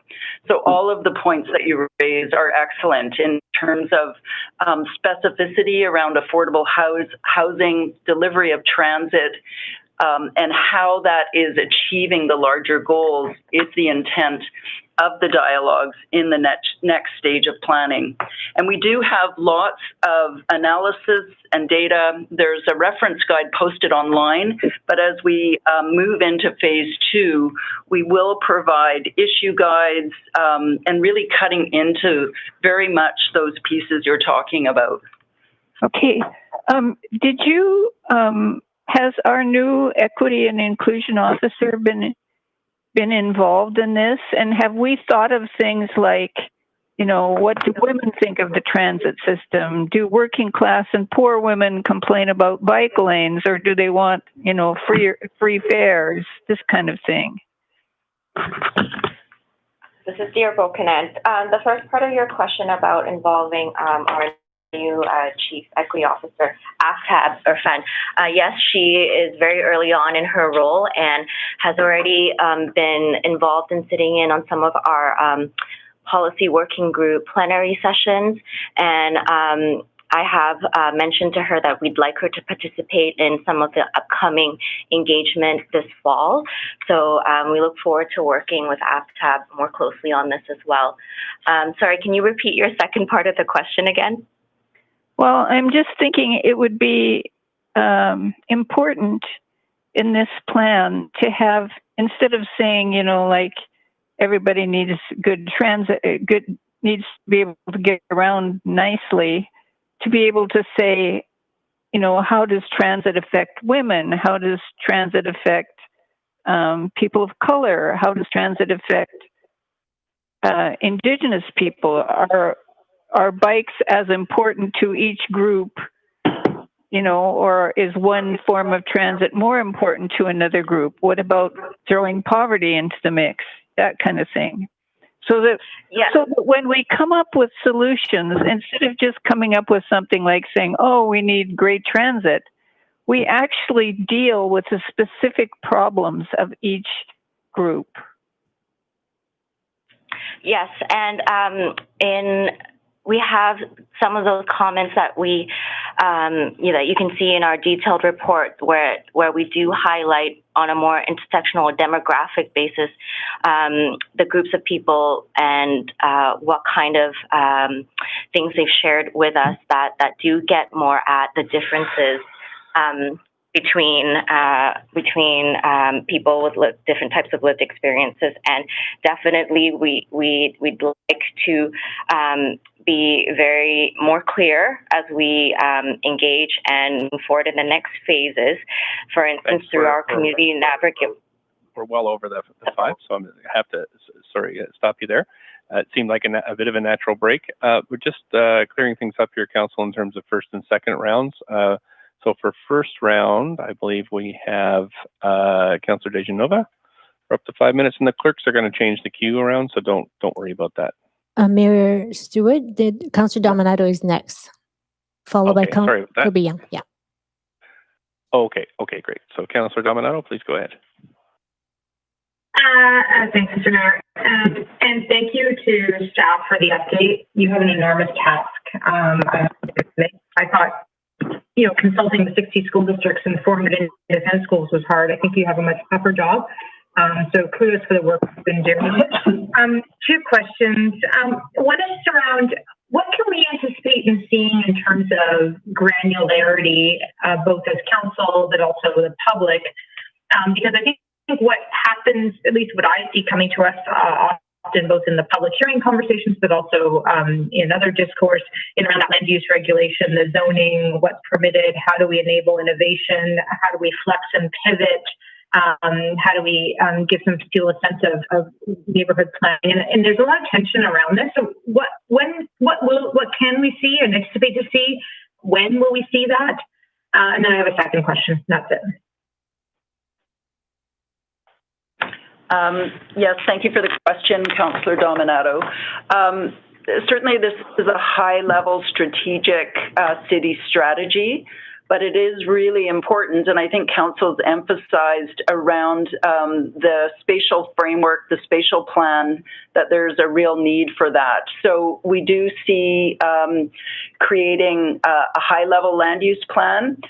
Right now, we don't even have one that knits together the existing community plan. So really doing that and looking out further. The more detailed implementation strategies will happen under the umbrella of the Vancouver plan. So climate emergency coming to you shortly, and employment, lands and economy, and others will also follow through the process. If I could just add to that, this is Gil. There will be specificity here, not in revisiting every single zoning district schedule, but the notion around the complete neighborhoods engagement is really to begin to develop where are the areas of growth that should be expected, so there's not a public surprise on that, and some phasing associated that. We don't have a plan that shows that, nor do we have an integrated utilities plan. We have areas of growth now mapped that aren't served well by utilities. So reconciling just that level, getting to the level then of indicating where we would do pre-zoning, which I think part of what you're getting at would also be part of that exercise. Some of the detail we'll need to follow, but there's a huge opportunity here to look at building form and lock and block patterns and redevelopment patterns that can furnish some of the early actions, and we're anxious to report back at the end of Q2 on those leading ideas and actually some pilots there that could animate that, so that people are beginning to see, aha, this is what the future neighborhood could look and feel like. Thanks. And I think maybe that was dovetailing to my question, which was just around the consultation this fall around that neighborhood community consultation, and just around the different ideas and concepts that have been tabled, quite a number of them over the past year and in recent weeks, that those will be included in the consultation so that we have a better sense of public feedback and response. So that's what I'm hearing from you. Is that correct? We would like to do that. There are a number of council motions that really land in that neighborhood context and form, and we'd like to use that as part of the consultation this fall. Okay. Great. Thank you. That's it for me. Thanks. Councillor Kirby-Yung, up to 5 minutes. Thank you, Mr. Mayor, and thanks to staff for the report. Really appreciate the overview and the work and the pivoting during these times in terms of working flexibly and leanly and with the community engagement. My questions first are on sort of the core challenges that are identified. I'm looking at page 9, and specifically the visible public struggle identified as one of those 6. I don't think that's a surprise to anybody. I know that it talks about, for example, and I think while we're working on the critical, long-term, long-standing issues of homelessness and mental health and addiction, that there's commentary around the visible public struggle linked to crime, safety, garbage, and sanitation issues. And my question is whether or not staff see quick starts being looking at the budget allocations that are coming forth for 2021 in terms of the amount of resourcing we put into sanitation and garbage collection to help people with the street struggle and what they're experiencing in their neighborhoods. Yes, it's Susan. As part of the city's recovery strategy and the 7 streams that I highlighted, we are also looking at recovery actions across all those streams in the context of the 2021 budget. So over the last couple of weeks, actually, we've been looking very much at those kind of actions and trying to prioritize throughout the organization and coordinate under the recovery strategy. So yes and yes. Thank you. I look forward to hearing more about that, because that visible struggle is real. Next question is on page 11, and it's the notion around promoting and celebrating and protecting and preserving natural spaces, parks, beaches, and gardens. I'm wondering why that isn't more aspirational in terms of not just protecting and preserving, but growing natural spaces and parks and green space, given that that has always been important to Vancouver rights, but it's so critical now after the pandemic. Thank you for the question. That's certainly an area of that goal that we would like to ensure is part of the conversation going forward. So there's nothing that precludes that. I think we're reflecting more so what we're hearing and just, recognizing the major loss of ecosystem function in the city. But to restore, enhance, and expand is definitely part of the thinking and the conversation. And it's really heartening to hear that. We could add those words. Yeah, we're certainly happy to add those words as we enhance and advance the goals. I was going to ask that. Do staff feel that they can do that without further direction from council, that they'll be looking?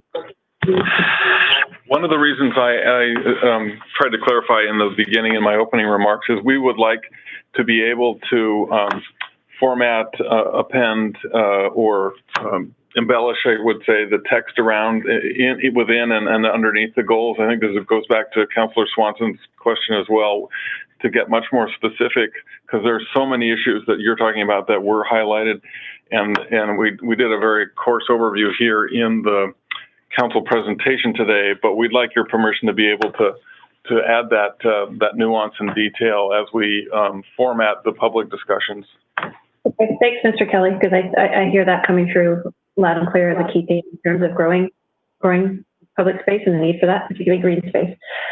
Keeping and on that same theme, on page 12, when it talks about the importance of public spaces for social connection, I wonder if this is envisioned as a quick action or something that we might, or quick start possibility we might also see in 2021. And I'll tie my question together here for time, both in terms of new public spaces, so expanding the pop-up plazas, for example, as well as complete neighborhoods and things like protecting existing corner stores and expanding those, and if those would be viewed as quick starts in terms of complete neighborhoods as well as expanding public spaces for people to connect? Yes, we are looking at both those items in recovery actions and also in quick starts. So, for example, a quick start around protecting neighborhood grocery stores is part of the Employment, Lands and Economy report in 2 weeks. Okay. But, those will also be both integrated into the fall consultation, is that right? So that's already planned? Yes, correct. Thank you. Okay, great. I just want to get clarification on that. I appreciate all the work on that and the affirmation that the goals are not ranked, but they're articulated. So thanks for the work. That's it for me for questions right now. Thank you. Thank you. Councillor Dejanova, up to 5 minutes, please. Go ahead. Oh, no, that's okay, Mr. Mayor. I'll hold my questions. I tried to take myself off the queue. I couldn't, but I will just take this opportunity, Mr. Mayor, on a point of privilege to let you know that my Wi-Fi connection is a bit spotty. So I was going to email the clerk and let her know. I'll turn my video on and off periodically until I get it fixed here. Okay, thanks. Councillor Weeb, up to 5 minutes. Yeah, no, we really appreciate the work and this is exciting stuff. My first question is, it talks about 12,000 plus touch points. I'm wondering what we're expecting in phase 2 as we kind of bring the public along this journey. Thank you for the question through the chair. Just as a kind of reference point, that the City of New York in their recent citywide process had 17,000 touch points, and City of Edmonton, City of a Million had similar to ours. So we're about halfway through this process and we see more engagement rolling out. So we would like to, go as hard as we can to reach as many people as possible. But in terms of where we are at the midpoint, I think we're tracking very well against other processes across North America. That being said, we'd like to find other ways to measure the numbers, but that's where we are right now. Okay, but I know that in early talks, we talked about some of the former city plans and how they were able to get over 100,000, that goal of really bringing on to this. So are those still aspirational goals? We're hoping to get up to those numbers? If we were actually to look at so we haven't included our social media engagement.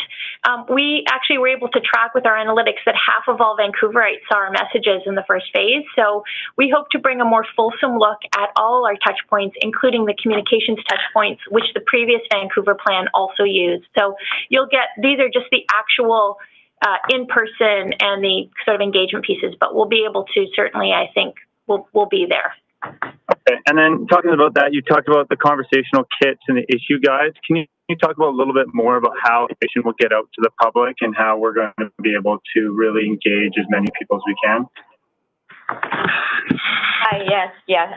If you're recalling our pizza box conversation kits, we had planned to use libraries or other community facilities to distribute them, and we'll continue to explore those options in partnership with VPL and to figure out a safe way to do so we can still look at that. But I think being able to upload some of that material online as well is an opportunity for others to maybe not, who may not be comfortable going into public spaces or getting physical boxes. And through this Community Navigator program, our navigators will have access to all of our materials, so it can be their choice whether or not they would like to bring these to some of their smaller community convenings.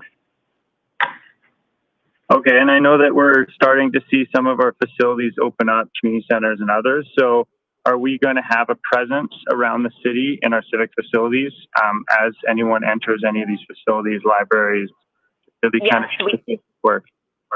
Yes, we definitely would like to take advantage of our existing facilities as ways to communicate and increase awareness of what we're doing, for sure.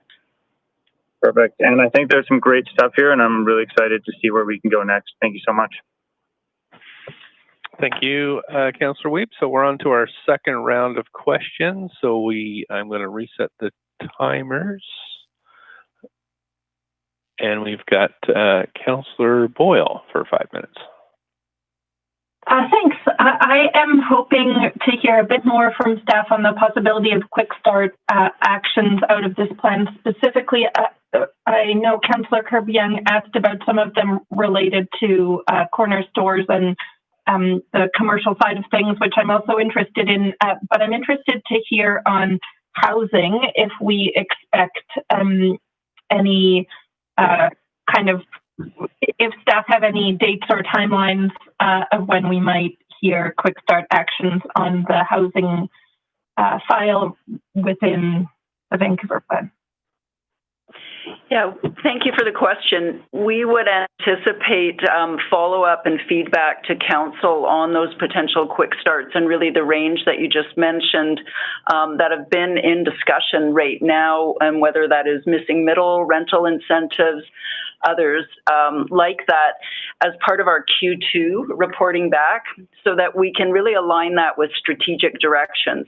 We're looking currently at things like utility provisions and areas of growth, and just ensuring that the engagement covers those ideas. But a number of the motions actually note Q2 as a report back, and it dovetails really well with the strategic direction phase. Okay, great. So I guess I have been hearing some concern that a number of issues we've been hearing from the public on around housing are being delayed, and I guess I appreciate hearing that clarity that that already the direction plan staff have is to bring forward some quick actions in Q2. We don't need to give you further direction on that related to this plan. Is that accurate? Yeah, what I would say, Councillor Boyle, is that most of the council motions related to these housing issues have asked us to do public consultation and bring back specifics, including when we did bring the C2 zoning, asked us to do more consultation. So for us, consolidating a lot of this into that complete neighborhoods conversation, so that we're efficiently doing the consultation and opening up to other ideas about housing form and affordability and so forth, and coming back with at least some portion of that being amenable to quick starts, we would make that report back in Q2. Okay, really looking forward to that one. Thank you. Those are all my questions. Thanks so much. Councillor Carr, another 5 minutes whenever you're ready. Yeah, great. And just clarifying a point of parliamentary procedure, Mr. Mayor, we're going to, after these questions, hear from speakers before we move into the actual moving of the motion and debate. And that's right. Is that right? Yeah. That's okay. Right. Just clarifying. Great. So just a quick question first. On page 22 of the report, there is a statement that talks about major issues relating to climate change, the economy, homelessness, the opioid crisis, housing affordability, and food systems are more effectively addressed at the regional scale. I'm seeking clarification that means that some aspects of those issues are appropriately addressed at the regional scale, but other aspects of all of those same issues are more appropriately addressed by the city. Just, I'm worrying that there might be a misinterpretation of that. So just could you clarify? Yeah, no, you're restating it the way which we intended, which is that there are some parts of those issues that are most effectively dealt with at the metro scale. Congestion pricing might be one of those, for example, things like that. But and a transit provision, but there are many that are within the city's control, and we don't through that paragraph in the report don't mean to cede that authority or defer that issue to a regional conversation. Quite the opposite. We want to be very aggressive as a city. Thank you. Authority and responsibility. Thank you. Yeah. Okay. So also, staff have brought up a number of times in this presentation the involvement of council in terms of ongoing consultation, and so and that we're really entering a big phase of focused consultation. Not that we haven't had some before, but what would your hopes be in terms of outcomes related to the greater involvement of council in the next phase of the plan? If I can be quite blunt, we need council's ownership of this plan. You're going to adopt it in 2022, and we want to make sure it is satisfying your view of your constituents' perspectives and needs, taking that long-term and strategic view, because you're, through this plan, actually going to set up a pretty wonderful decision-making tool and framework for future councils and future generations. And so, as staff, we can make recommendations, but we really need council in the end to be the stamp of approval and looking out toward future generations of leaders and of the public. So I think at the bottom line, that's what it is, to engage you along the way in whatever way as a council you feel comfortable, as individual hosts of conversations, as connectors to community organizations and groups, through deliberations as a group. We're open to all of that, because I think it's really important that this is your plan. Thank you. Appreciate that clarification. My final question is, and it's really related to this second question I asked, and that is, in the report, it talked about one of the core challenges being deteriorating trust and confidence in local government, page 10. That really hit me in my heart. And the report notes, so I'm just wondering, in terms of that mitigating that deterioration of trust and confidence, do you think that council getting more involved in some leadership role, potentially even in not just the complete communities, which I know is a big focus this fall, but the quick start actions and in conversations around that our involvement could actually help restore some public trust and confidence? Well, I certainly believe so. I think it would be a very important gesture and symbol to the community through any number of those topical areas you mentioned, or engagement venues you mentioned. To see visibly the council members taking part, I think, does begin to restore the connectedness of the city and civic conversation, and having the leaders present, there's no substitute for that. So I would say yes. I do want to say loss of trust in government is not unique to Vancouver, but we are certainly hearing it through our engagement in Vancouver. And would the actual actions, like quick starts themselves, help restore some public confidence? I believe so. I think, in the end, having a plan is one part of restoring confidence, because people know there is a plan and they participated in it. And I've been in cities where that has really, really improved.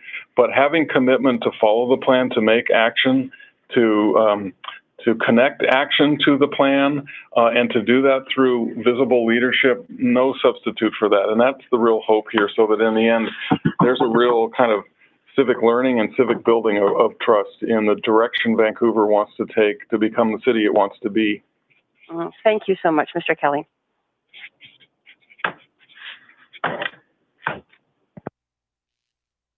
Thank you. On to Councillor Swanson for another 5. Yeah, we've got a few letters from seniors who are saying that they weren't consulted, including the West End Seniors Network. So I'm wondering if there's a plan to, I like the idea of consulting youth, since they're the ones that are going to be here longer than the seniors are, but they're going to become seniors, and we're going to have a really high portion of seniors. And so I'm wondering what the plans are to consult seniors. Thank you, Councillor Swanson, through the chair.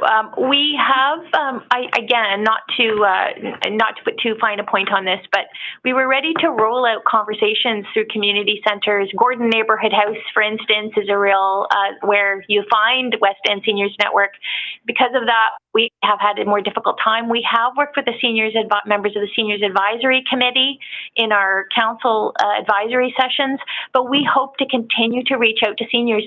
Seniors over 80 were also very underrepresented in our participation. So they're absolutely a group that we need to do a better job of connecting with, particularly those who face barriers because of mobility, a disability, and also language and other cultural barriers. So we need to do better, and we will continue to try to reach seniors. Okay, thank you, dear. That's it. Okay, thanks. Councillor Kirby-Yung, up to 5. Thank you, Mr. Mayor. I just wanted to follow up on Councillor Carr's questions around council engagement. And I believe that you noted, Mr. Kelly, the plan for in the Complete Communities and Neighborhood workshops, there would be a role for council there. And I wondered if you could expand a bit on that with relation to that specific reference and just overall how you see council being engaged in the plan. So it does become, as you said, council's plan. Yeah, I think actually being able to host some of those sessions, and we're still working out the format for that. So one thing I would just offer is we can report back to council through a memo in about a month's time, just sort of how dates and how things are playing out, and do that, along the way as we move. But I think, including articulating some of the goal statements that you've asked us to nuance here. But I do think council visibly hosting some of those sessions would be a really good way to do that in the Complete Neighborhoods engagement. Those may take the form of sort of, we're still working that through the details, but it could be done in charrette fashions. They could be done in districts of the city that might combine 2 or 3 or 4 neighborhoods as opposed to every single one of 22. So we're still kind of working through that. But that's one way in which council could be quite visible and participate. And then having periodic briefings and sessions of the council as a whole as we move along in some format, I think would be another way to do that your meetings are televised and so forth and so on. We also have in mind some thematic or topical panel discussions with experts. And so a council member acting as the convener or even moderator, if you choose, might be another way to do that. So getting at some of the issues that Councillor Swanson raised and you and others have raised that are more specific and a topic that crosses geographies could be another way.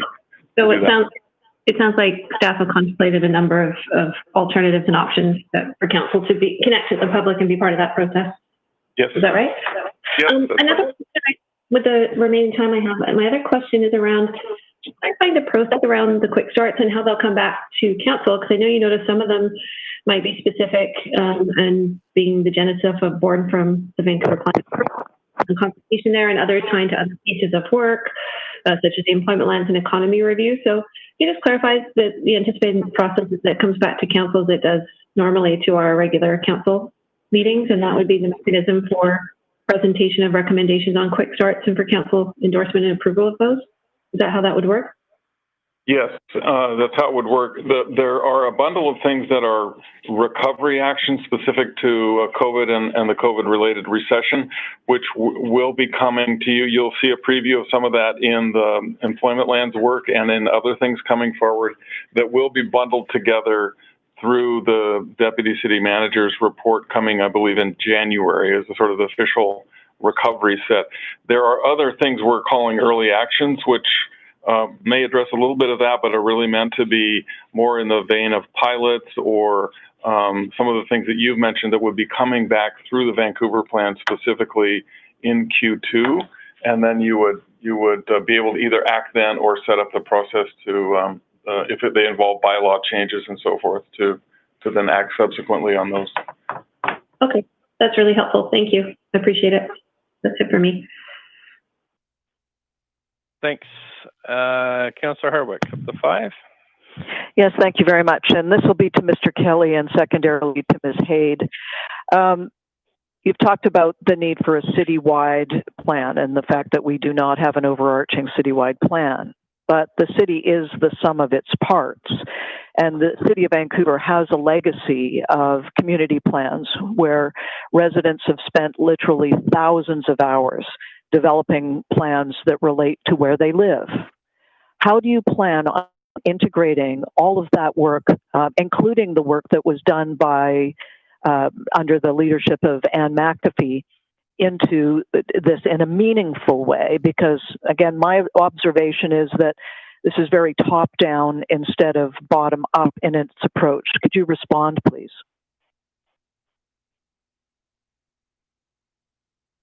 I do take exception to the top-down reference. I think top-down in the sense that it is a city-wide plan, so it is the largest sort of policy umbrella yet to be developed, but it's not top-down in terms of a direction that just, well, neighborhoods will have to live with whatever this conversation comes up with. We do want to, and through the consultation, we've laid the groundwork for community voices to come through. We don't intend to necessarily redo every community plan. There's a lot of good stuff in there that we still use. What we do need to do is address today's issues within the neighborhood context, things like equity and housing choice, mobility, walkability, sea level rise, accelerating climate change, bringing back the green. These are current issues, which don't mean tossing out the old plans, but it does mean looking at them at the neighborhood scale, because those do build up then to the citywide, and say, how do we as neighborhoods within the city, and there's no top-down formula that is all neighborhoods shall be, but rather respecting the diversity of the geography and the history, how do we address those issues at the neighborhood scale? Because without that conversation, the overview will be shallow or empty. And so it is both levels having to interact, but it means taking stock of all the good work that was done, but it does have to also mean taking stock of these issues now 30 years on from many of those plans. How do we address some of them? Sorry, sorry to interrupt, but some of those were done as recently as 2016. And I understand that. My concern is respecting those and attempting to build the trust that we used to have in the city. Mr. Mayor, at this time, I'm going to suspend my questions, and I would like to, I know we need to get to speakers, but I'm keen to move the report and would cede the rest of my time to move on with speakers. Is that okay? Sure, yeah, we can move on with speakers next. I'll just go to the clerks. There's no one else on the questions queue, so just had an updated speakers list sent to me, and we have Sarah Blythe on the phone. Ms. Blythe, you have up to 5 minutes if you're there. My questions, and I would like to. I know we need to get to. And if we could get you to turn down the background, just turn down the council meeting, that would be great. That will stop an echo. Speakers. Is that okay? Sure, yeah. We can move on with speakers next. Questions queued. So add an updated. Clerks, I'm just hearing an echo and not the speaker. We have. Yeah, so we're just advising her to mute her background. Hi, can you hear me? We can. If you could turn down your I'm listening. The streaming of the council. I'm turning it off. Turn down the council. Oh, wait, hold on. Great, I'm really sorry here. Okay, you got me? Yep, we do. Go ahead, up to 5 minutes. Okay, I'm not going to talk for 5 minutes, and I wanted to thank Mayor and Council for allowing me to speak today. In the time I've been on this call, just waiting to talk to you, there's been 3 overdoses at the overdose prevention site, 1 outside in front of the bank and 2 inside. So we saved 3 lives in that time. Just to put some context to what's happening. I'm here to ensure that that a community in crisis is recognized in this report. I know that everybody, like the city is doing great work when it comes to, all the crisis situations. I just want to make sure that it's emphasized because of the situation we're in, and I don't think there can be enough reminders. So, we have a 750 homeless. We're experiencing multiple emergencies the COVID emergency, the numbers are increasing down here. The extreme weather that we're dealing with homeless people with no place to go when the air pollution and experiencing that, it's been pretty terrible for people with multiple different difficulties and illness. And also the overdose crisis where the numbers are continuing to rise. And so, like what I would hope that would be in the plan, which what I'm hearing from a lot of people, and I know that, everybody's staff has worked hard in gathering all the information they have. But jobs for people down in the downtown east side is really important.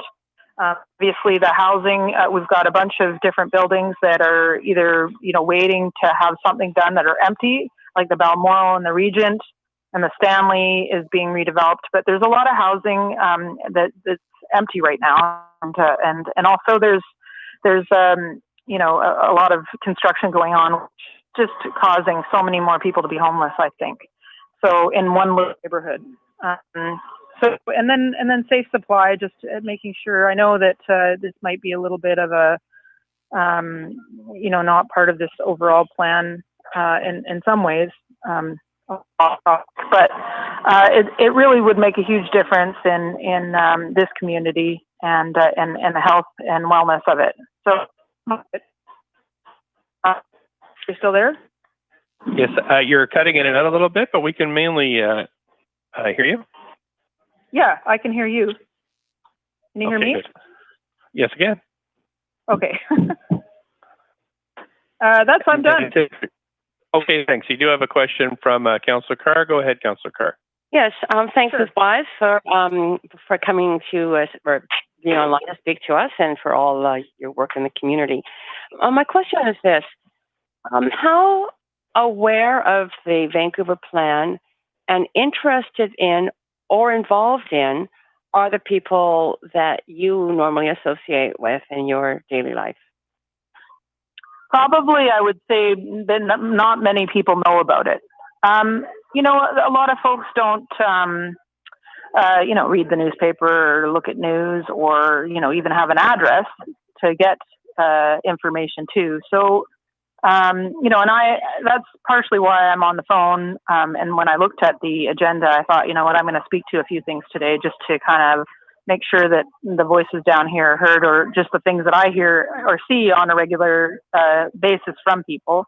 And I know for sure housing is a huge thing, because even at our overdose prevention site, a lot of our peer workers, they don't even have a place to stay, but they're saving lives every day. So it's, it's really hard. Anyways, I think they'll just leave it at that, but if it answers your question. Yeah, it does answer that question. So my second question to that would be, do you think that our staff and we as council could be engaged in outreach in a way that that actually does encourage people more and actually garners more interest and involvement in the people that currently don't even really know about the plan? Yeah, and I want to say that your staff, including Karen Ward, who definitely brings a really great, like she does bring the issues to council and works on them, and the staff has really been great in a lot of ways. But I think when it comes to the actual report, people just don't know about the sort of the specifics in it and how to get involved. So yeah, I mean, we could have. I would personally, help, and I'm sure working with Karen could help make sure that the information, when these types of things come up, that people could be involved and have a say to the best of their knowledge. That's awesome. Yeah. Thank you very much for that offer. Thanks. We have Councillor Dejanova for up to 5 minutes. Councillor Dejanova? I'm sorry, I was on mute. Thanks so much for coming to add your voice to the Vancouver plan. And I was going to hold some of my questions, but just in trying to remember that we're talking about neighborhoods, we're talking about communities, but we're talking about a Vancouver for everyone and planning that. Would you say, Sarah, if it's okay to call you Sarah, or if you prefer Miss Blythe, that how would it be most impactful to involve and engage and consult with the people that you just spoke about, those who perhaps are the victims of stigma? Council's received information that from the Vancouver Police Department confirming that vulnerable and marginalized people, especially those who are homeless or suffer from mental health challenges or drug addiction, are often the victims of violent crime. So, how do we engage people in a way that makes them feel safe and comfortable and heard about how we can make Vancouver a place where they feel that they have buy-in and they can see themselves represented in this plan? Yeah, I think it's just, making sure that time spent, listening to and hearing things change in the downtown east side, and it seems like every day there's a new emergency. So making sure that there's time spent, by city officials trying to get the information from people, what's happening with them and what are they facing in their lives on a day-to-day basis. Right now we could use someone to help us just get the 20 or so people housing that are volunteers here. So can I ask you one more question? Yes. I only have 45 seconds, and I'm so sorry. Okay. I really want to include this if possible. Do you think it also helps for the city to work, with you and other groups to move towards making sure that communities are educated, understand, and also aren't stigmatizing of places that can help, people who use drugs? Yeah, I think, and I think really involving people who use drugs in those kind of conversations, especially if things are going wrong and there's some conflict between people who use drugs in different communities, like we've seen recently, where if you approach the people who use drugs in the community, they may have all the answers and know what to do. So, it's really important to make sure that they're engaged. The task force has been really great and gathers a lot of information. But there's also people who can't make those meetings that are on the ground and homeless and experiencing. They can't even, you know what I mean? They're experiencing day-to-day, minute-to-minute issues. So, things are prioritized besides waiting online for a council meeting to speak to things. So, yeah. So it's just, but that knowledge is very important in order to know what's happening on a day-to-day. So, yeah. Okay. And I'm over my time, but thanks for answering my questions. Thanks very much. And that's it for questions. Thank you for calling in. Okay. We're going to move to No our... problem. Thanks again. Okay, Thanks for all your work. Really appreciate it. Thank you. We have next Howard Hezekamp, who's phoning in. Mayor Stewart, the speaker has not joined the call yet. Okay, thanks. We have Larry Benge.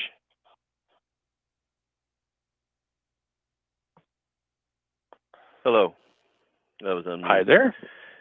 Hello, my name is Larry Benge. I'm with the Coalition of Vancouver Neighborhoods. Is it okay if I proceed?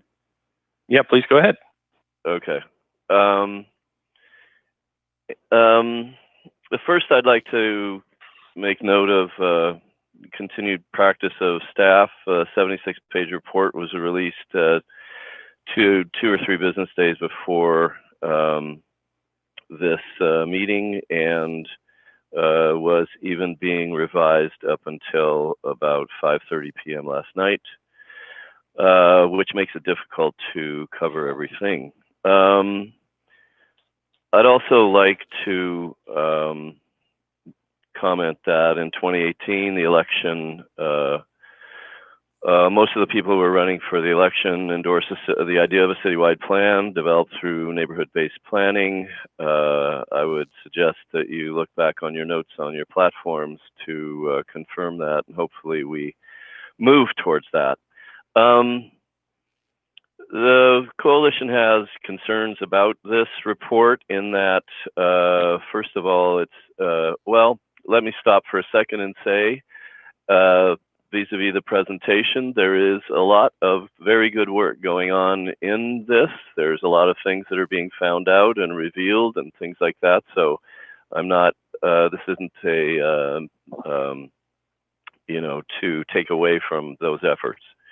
But we find it interesting that the council is being asked to endorse a provisional goals and wonder and would hope that this report is received for information purposes for the proposed Vancouver Plan provisional goals, and that it would be forwarded for broad public consultation in the Vancouver planning process with continued robust neighborhood-based community engagement.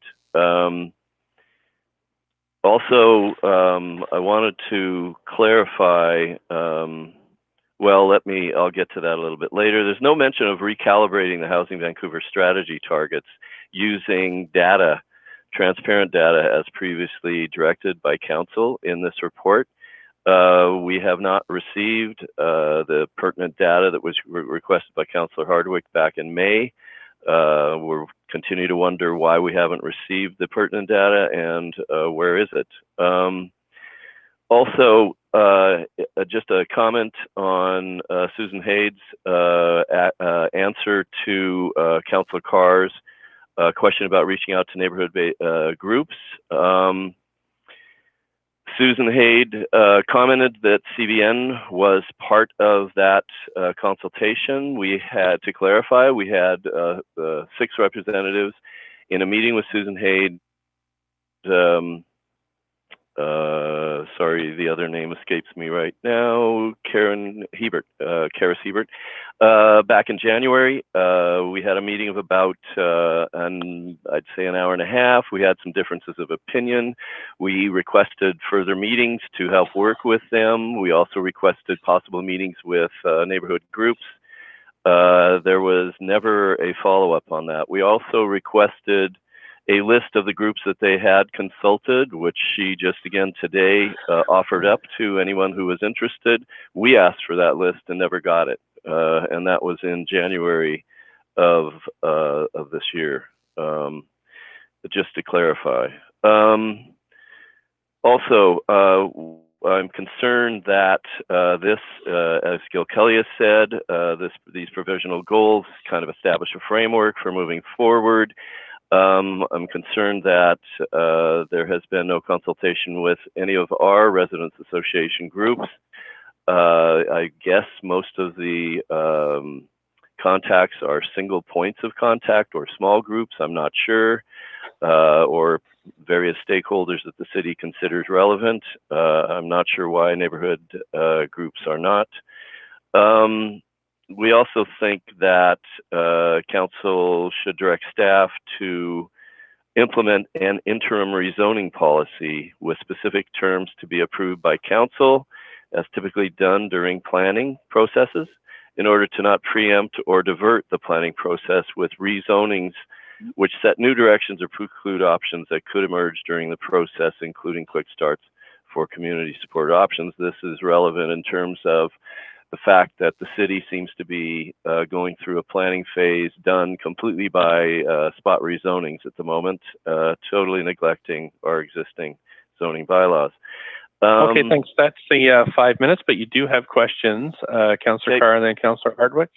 Thanks very much. Councillor Carr, please go ahead. Yeah, that's right. And Mr. Mayor, just before I go ahead with questions, I wonder if I can move a motion to extend our meeting past 12 o'clock to finish the speakers list on this item.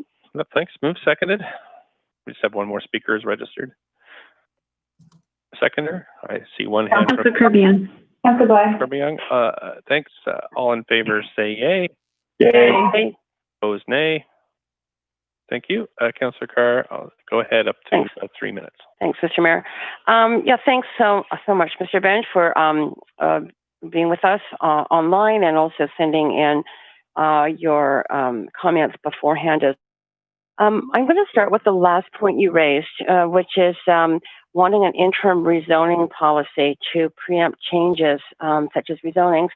Would that mean a policy in your mind that just says no to any, like just hold on all rezonings for the duration of the plan, the planning process? A moratorium on spot rezonings would, I think, be welcome by many people across the city, because right now we are, as you all are very well aware, because they're coming through in an avalanche to council meetings and public hearings.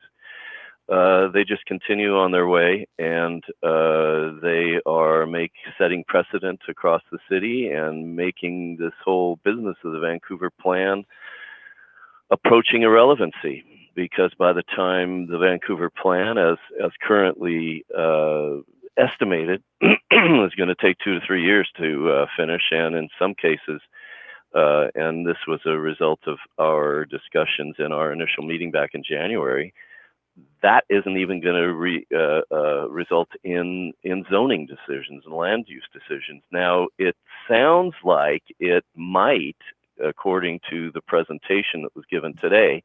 I'm not certain of that as yet, but given another 3 years of spot rezonings in this city, you are going to have a landscape that is markedly changed.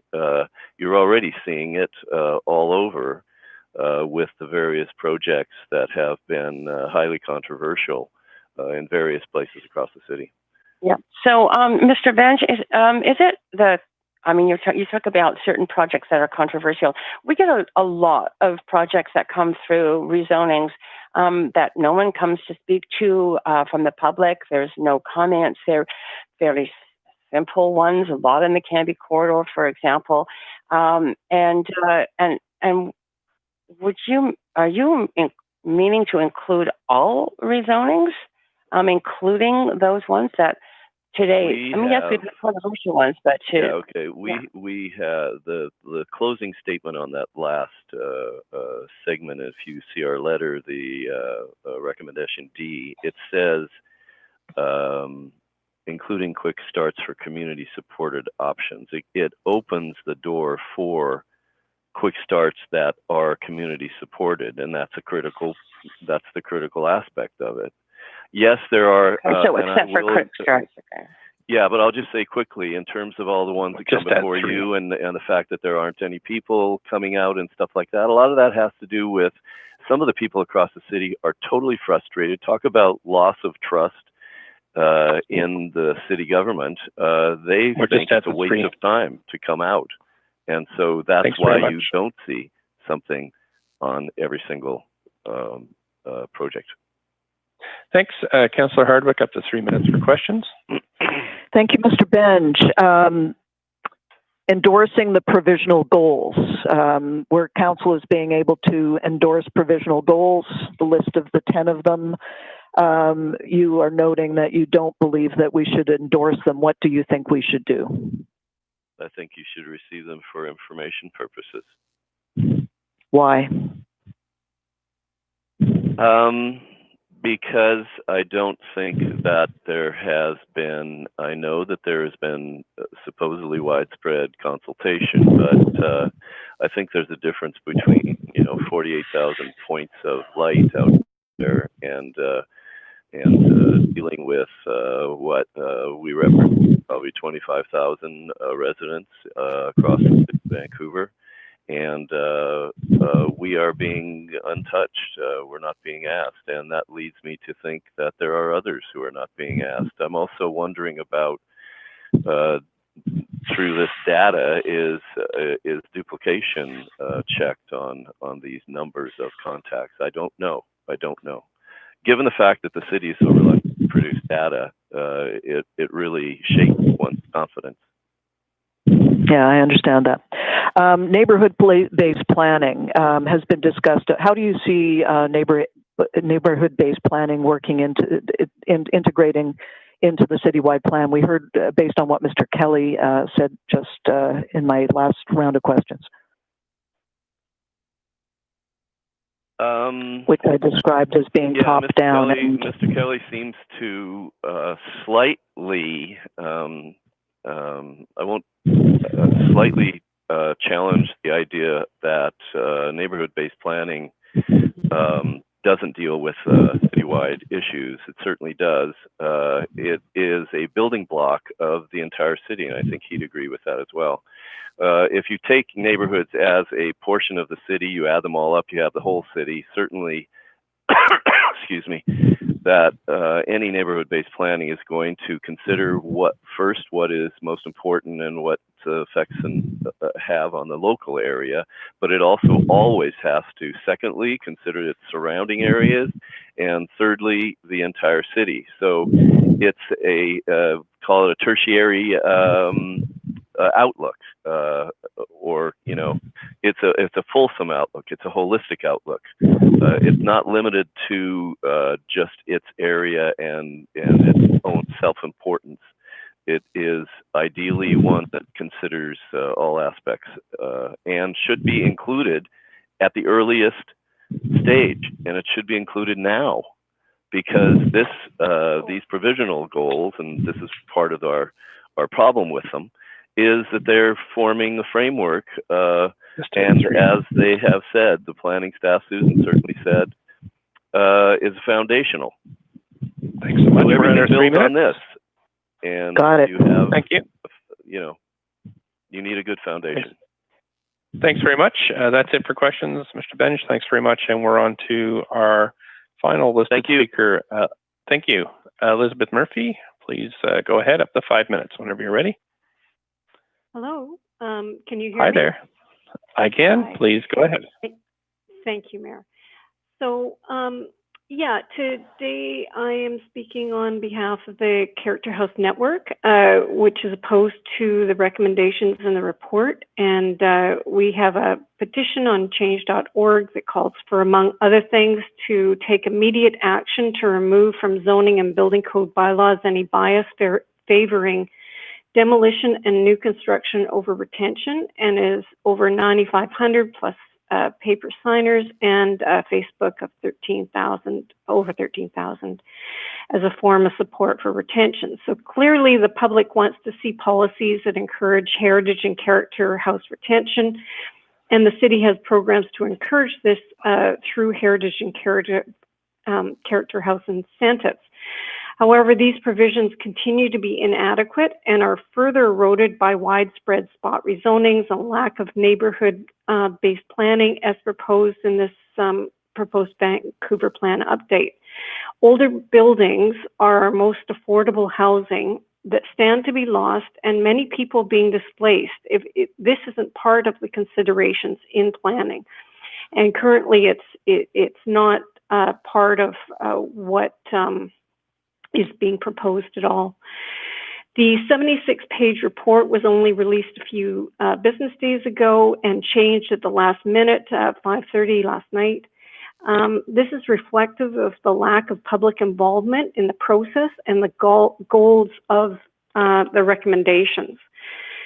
So the proposed Vancouver Plan provisional goals are not ready for endorsement and should only be for information. Goals should be co-created by the public, not determined by staff. There has been no broad public consultation on these goals as drafted by staff. They're not ready to be adopted and should only be received for information, and to refer this back to staff for public consultation, including more options and an emphasis on issues including affordability, livability, and neighborhood character.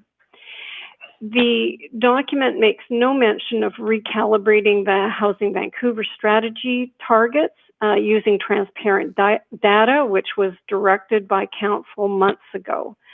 The full data request is not yet being provided to Council and the public. The report does not address the need for meaningful neighborhood-based community planning process, and instead is focused on specific groups. yet the vision implementation groups, resident associations, or even our group, and broader local public were not included in the process generally. Only very token, as Mr. Benj mentioned regarding the Coalition Vancouver Neighborhoods.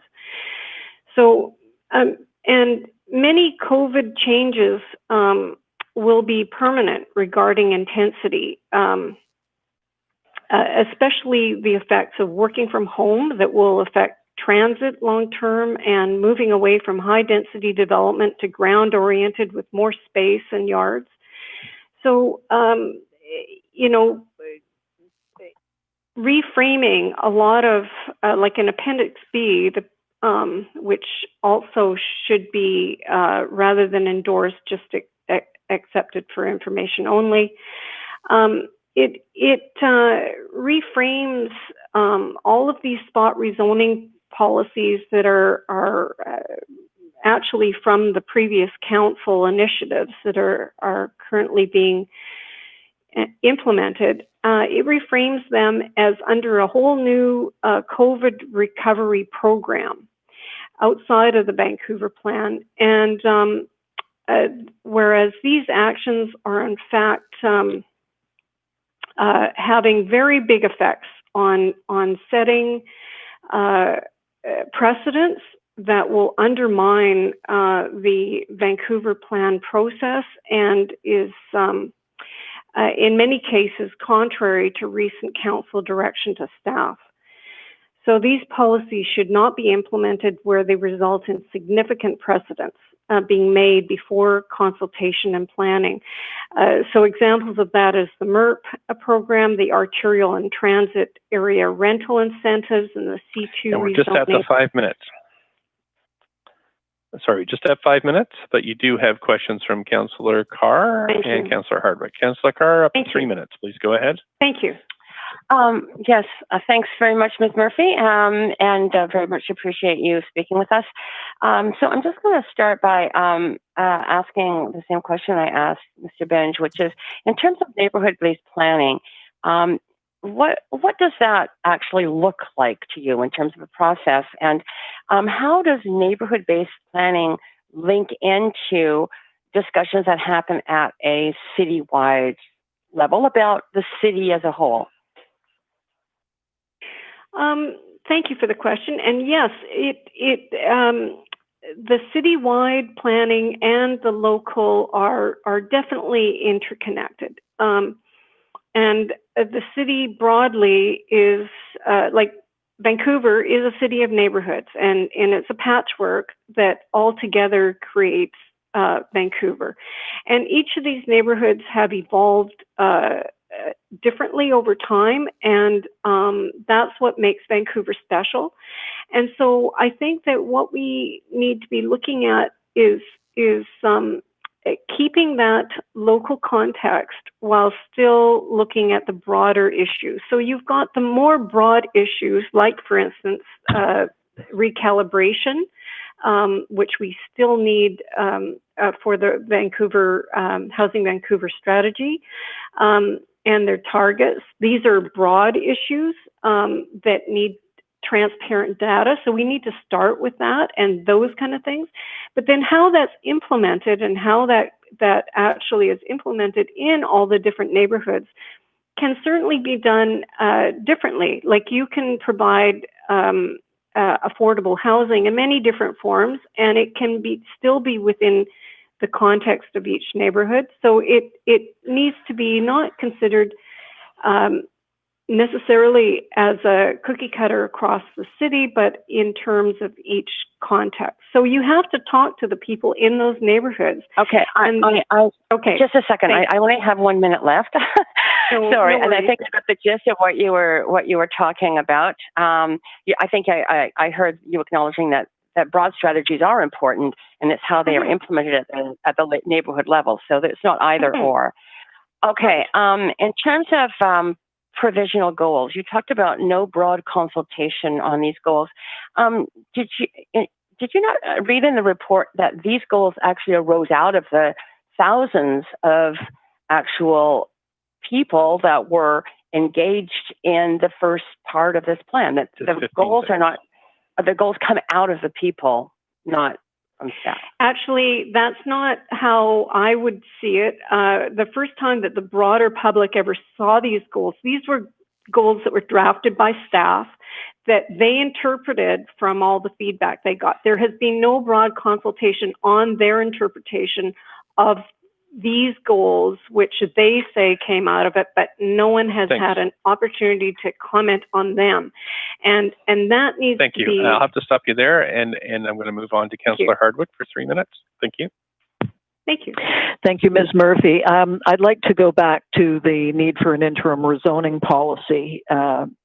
This is something I think council needs to understand in more detail, and I'm wondering what your perspective is on interim zoning policies as we go through the Vancouver Plan process. Yes.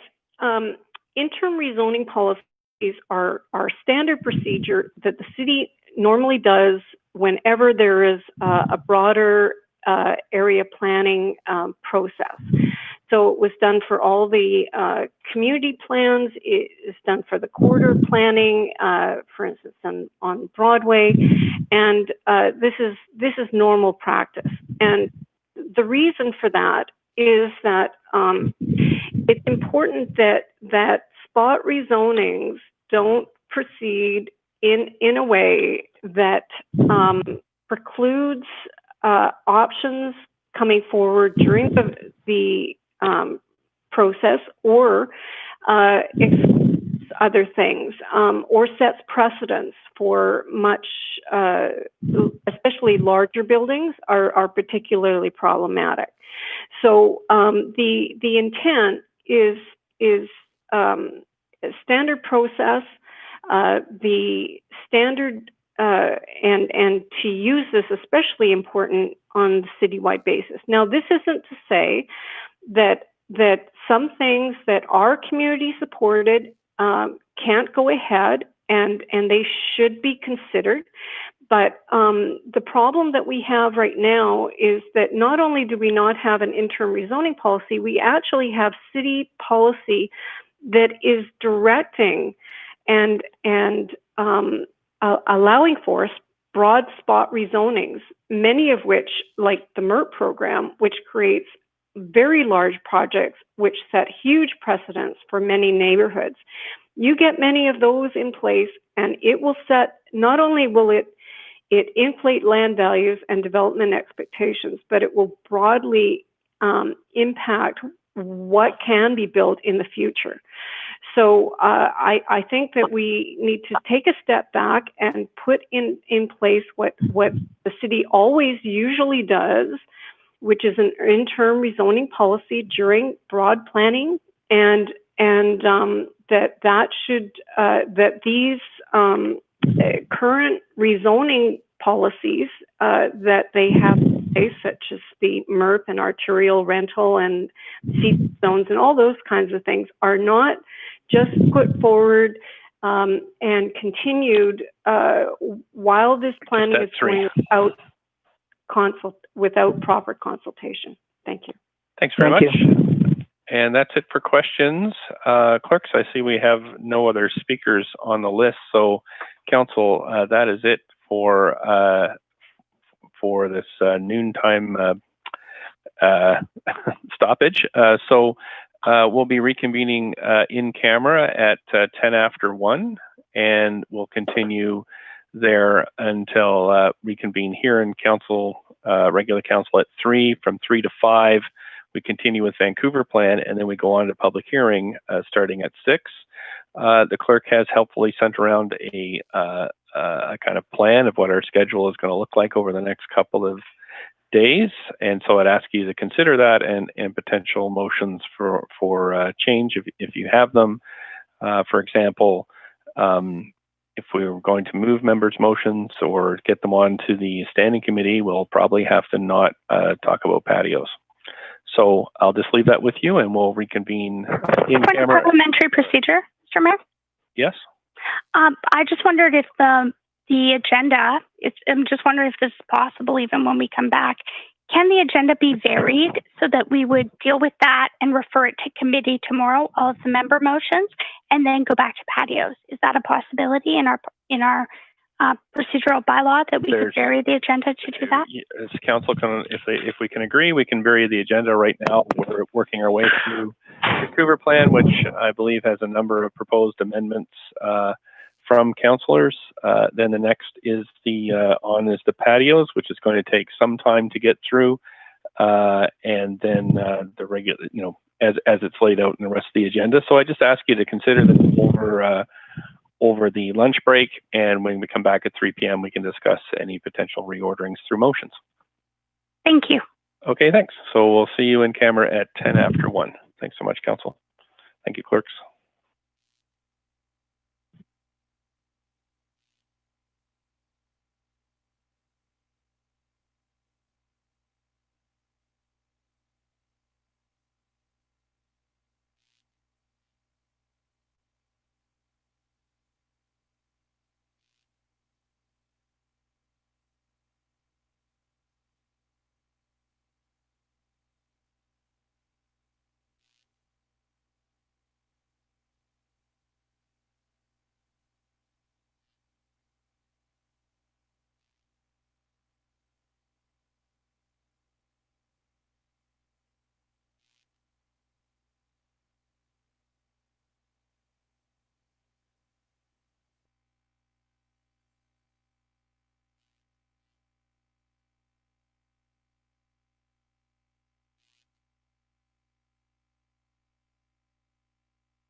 Your call cannot be completed as dialed.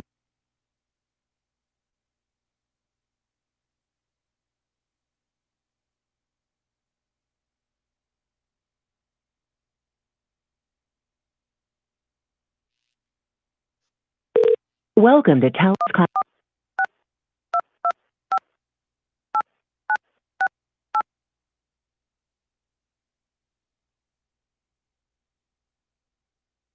Enter your attendee ID number, followed by pound. I'm just doing a microphone check. Thanks.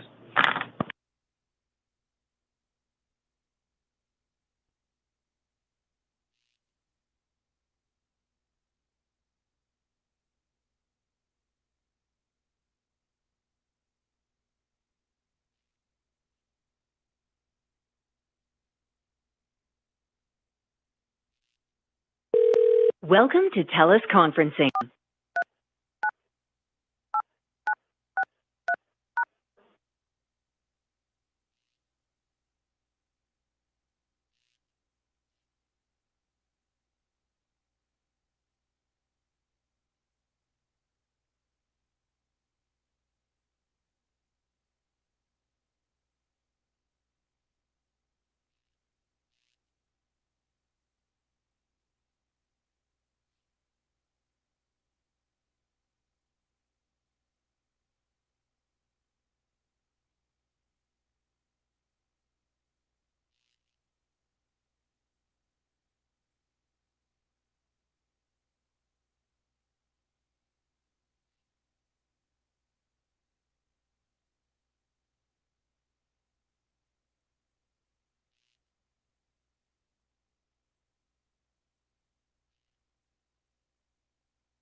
So, well, can you?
will help people of color, what will help low-wage women workers, that kind of thing.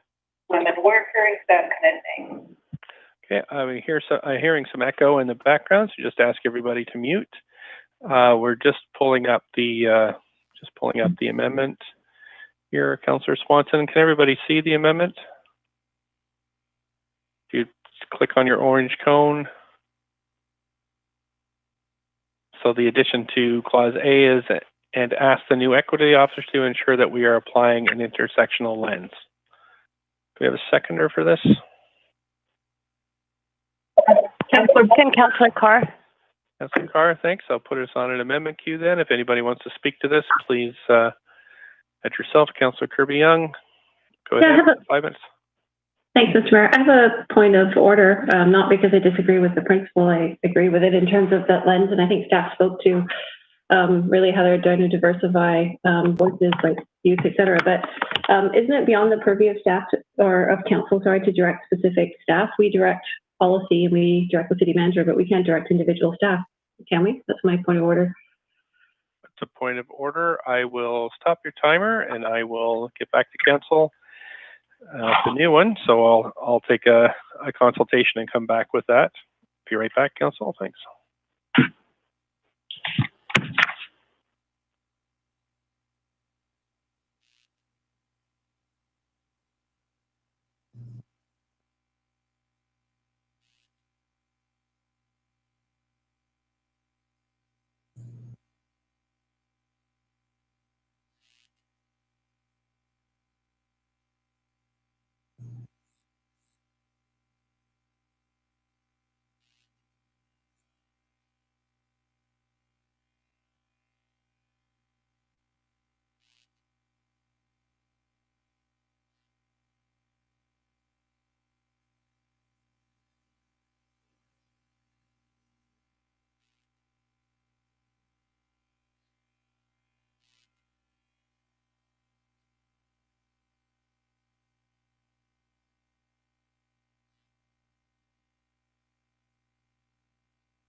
Okay, council. I'm ruling this isn't out of order, and Councillor Kirby-Young's right. We can't direct, we direct staff, and we can't direct ordinary individual staff, but we can ask, which is not a direction. It's a request that they may or may not do, but that's so it's not out of order in that sense. Hope that helps. Thank you. Okay. Go ahead. I'm just going to restart your timer here, Councillor Kirby-Yung. And please go ahead. Yeah, I am just feeling like I'm trying to commit personally to council working efficiently, and I do feel that staff had answered questions that the new equity officer was starting to participate in this plan and had sat in on sessions, and that there was significant awareness and consideration around wanting to reach new cultural groups, a lot more focus and emphasis on youth, and really looking at that through the lived experience of many different people. I think that's embedded in both the core goals of the plan around an inclusive and equitable city, around the approach that's being used. So to me, I just feel like it's superfluous to what we've already heard, and I feel like it's already being addressed. And I'm just trying to keep us focused with a very full agenda on not having to move forward on things that I think are already covered. So that's my feedback. Right, and Councillor Kirby-Yung, I did rule on it, but next time we have points of order, we should try to name the procedures. Sure. That's and I'd forgotten about that too, so that's fine. And anybody else want to speak to this? If not, I'll call a vote on this amendment. Don't see anybody else, so we'll call the vote.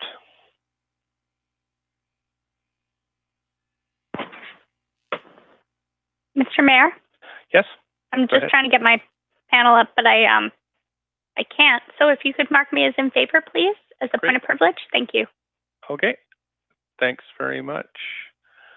Whoops. That is unanimous.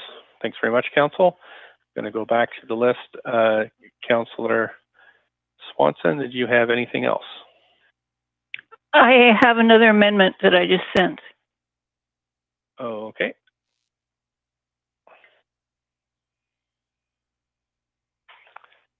Can you describe it a little bit as we're waiting for it to get pulled up on screen? Oh yeah, it's just making the housing one more. It's just saying that we need a housing goal that says everybody needs an affordable home that's secure. Making that the housing goal instead of having a goal that's so nebulous. All right. Just waiting for the clerks to get that back up on.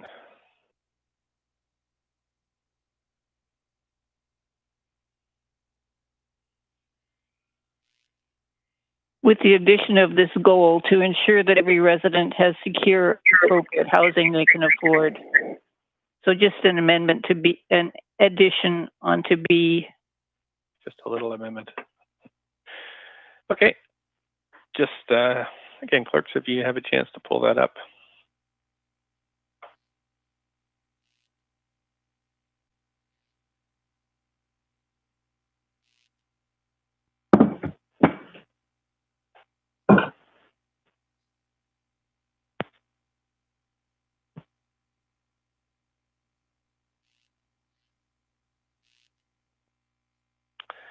Not seeing it on the public screen, clerks. I just note that there's a bit of a delay.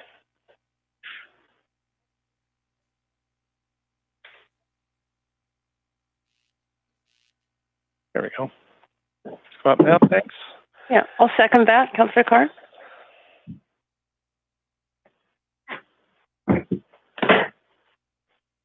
Okay. So thanks very much. I'm just going to put us on the queue. Amendment Q. Anybody else? Councillor Dejanova, go ahead, up to 5 minutes. Thanks very much. Just had a point of information, Mr. Mayor. And I'm just wondering how staff, for you, obviously, my point of information goes, how does staff interpret that they can afford?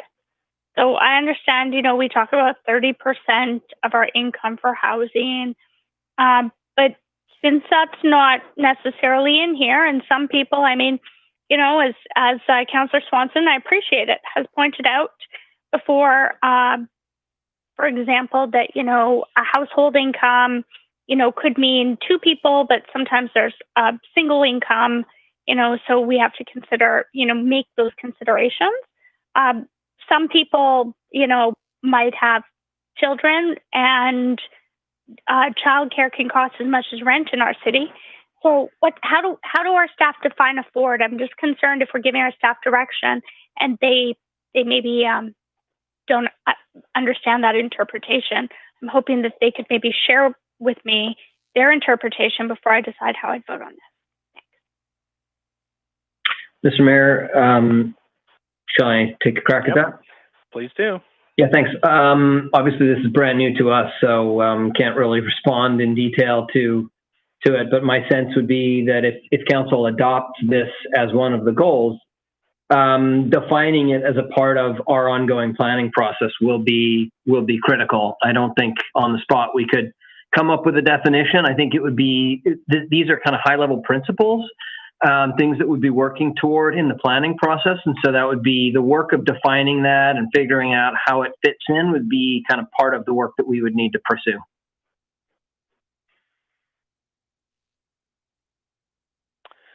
Great. Councillor Dejanova, anything else?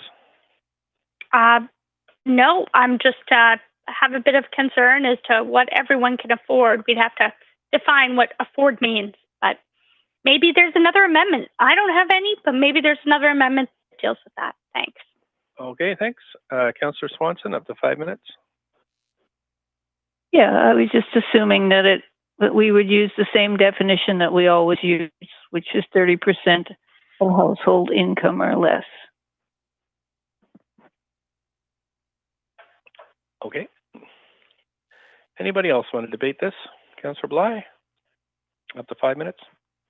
Yeah, thanks very much. I appreciate the intent of the amendment. I did have a point of information through you, Chair, to staff. Okay. In delivering on the goals of the Vancouver plan would be an indicator that we have completed on the Vancouver plan, and I'm just curious if we're not able to deliver on this goal within the Vancouver plan, how staff would manage that. Sorry, you were breaking up there a little bit, Councillor Bly. If you could just rephrase your question to staff, that'd be appreciated.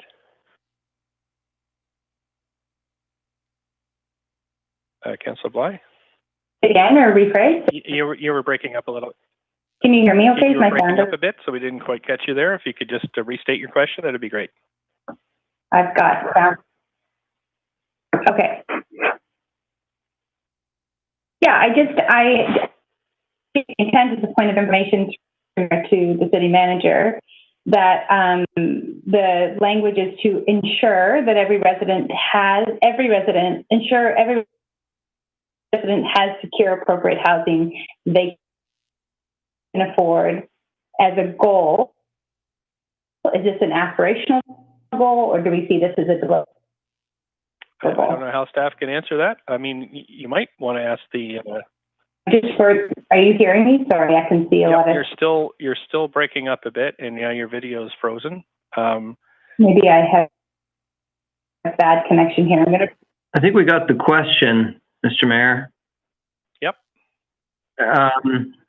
My sense is that the goals that are being outlined are aspirational goals, and that if council adopts this, that would be one of the kind of core directional things that we'd be trying to deliver in the plan.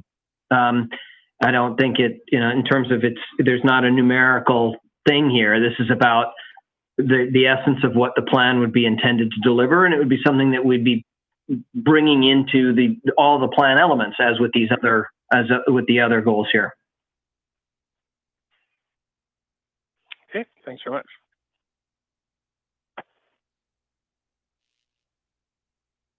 Yes, it is. We can hear you, yep. I'm not sure. So I appreciate the intent of Councillor Swanson moving this, and feel that I could support, but I see there's a number of other people on the queue, so I'm going to listen to the debate. Okay, thanks very much, Councillor Weeb, up to 5 minutes. And just a reminder to folks to mute themselves if they're not speaking. Thank you. Yeah, as a provisional goal and recognizing that housing is a human right, I will be supportive of this. I think it'd be great to see how this kind of rolls through the plan in phase 2. I think it's important to have in the city. Okay, thank you. Councillor Hardwick. My understanding was that these goals had been compiled by staff as a reflection of their outreach through the focus groups and various interest groups that they have consulted with thus far.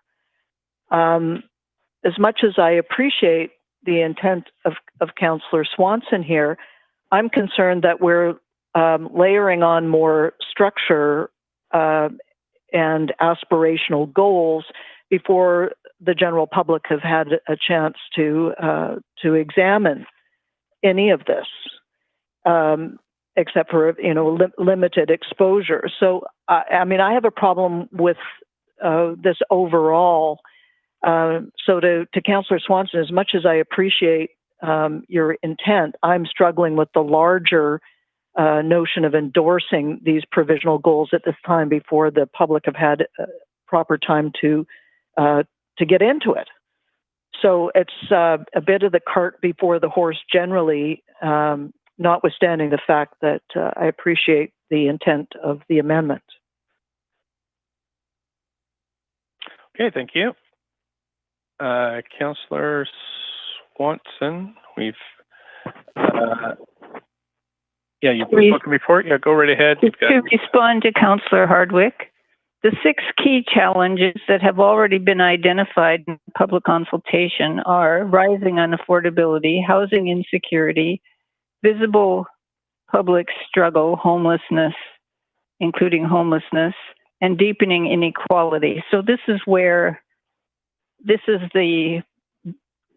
my amendment comes from. It's based in what people have already told us. It's not coming straight out of my head, although it could do that too. Am I able to respond? It's not a back and forth, Councillor Swanson. Is that it for this this round of debate? Yep. Thanks, Councillor Kirby-Yung. You've got 3.5 minutes. Hi, thanks. Yeah, I have no disagreement with the spirit and the intent of this, and I think it's an admirable and it's important. I'm not going to argue the point, but just in speaking to it, I note on page 15 of the report and the 10 goals for the Vancouver Plan, the provisional goals that Councillor asked to endorse as part of this report, that goal number 5 says, develop an affordable city with diverse and secure housing. So I look at Councillor Swanson's amendment, which talks about affordability, like appropriate housing, diverse, secure housing. She has secure. So to me, it's pretty much a mirror of the goal that's stated already in the report on page 15, goal number 5. And it is a reflection. I think Councillor Swanson is correct. It is a reflection of what was heard in the core 6 core issues and what staff heard. But to me, it's already covered as goal number 5, page 15, and almost with identical language. So that's my comments on it. I think that we are adding something that is already articulated.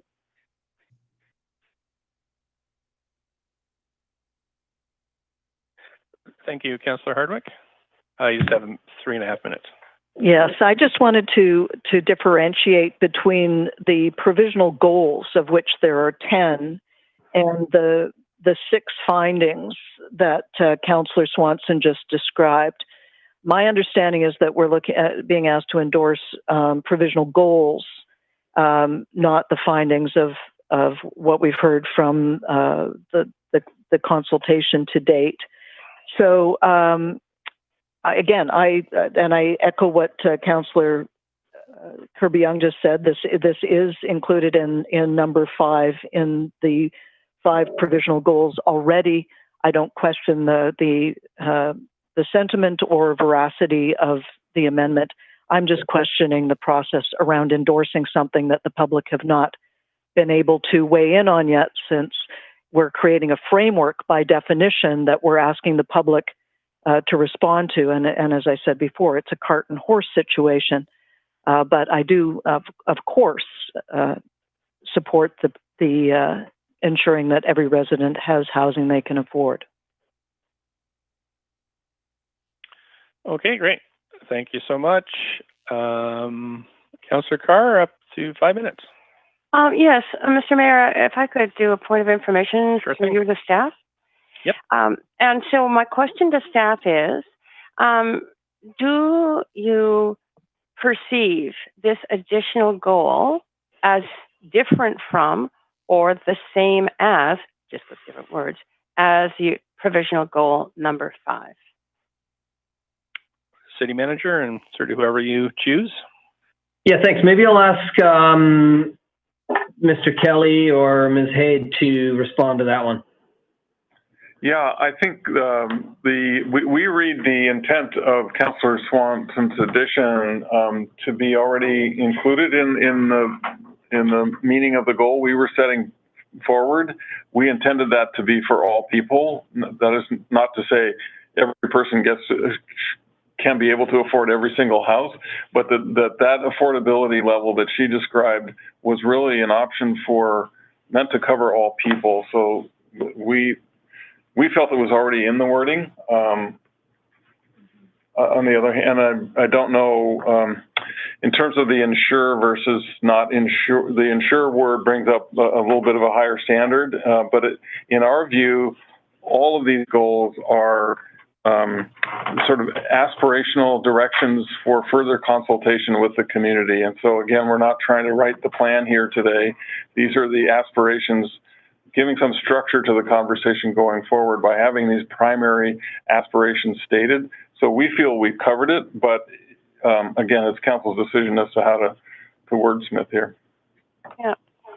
Mr. Mayor, I wonder if I could ask for you to rule on whether this is in order, given the response of Mr. Kelly, that it's the same as a goal that's already stated. Okay, I will check on this one and come back to you shortly, Council. Actually, I need to know, as I just reminded Councilor Kirby-Yung, I need to know what... Deleterious, section second. Sorry, one sec. That's okay. 8.7F. 8.7F, thank you. Okay, 8.7F, I will check. I'll be right back to you, Council. Thanks very much.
Okay, Council. So I've been both just pondering 8.7F as well as Councillor Swanson's language and principle number 5 language, and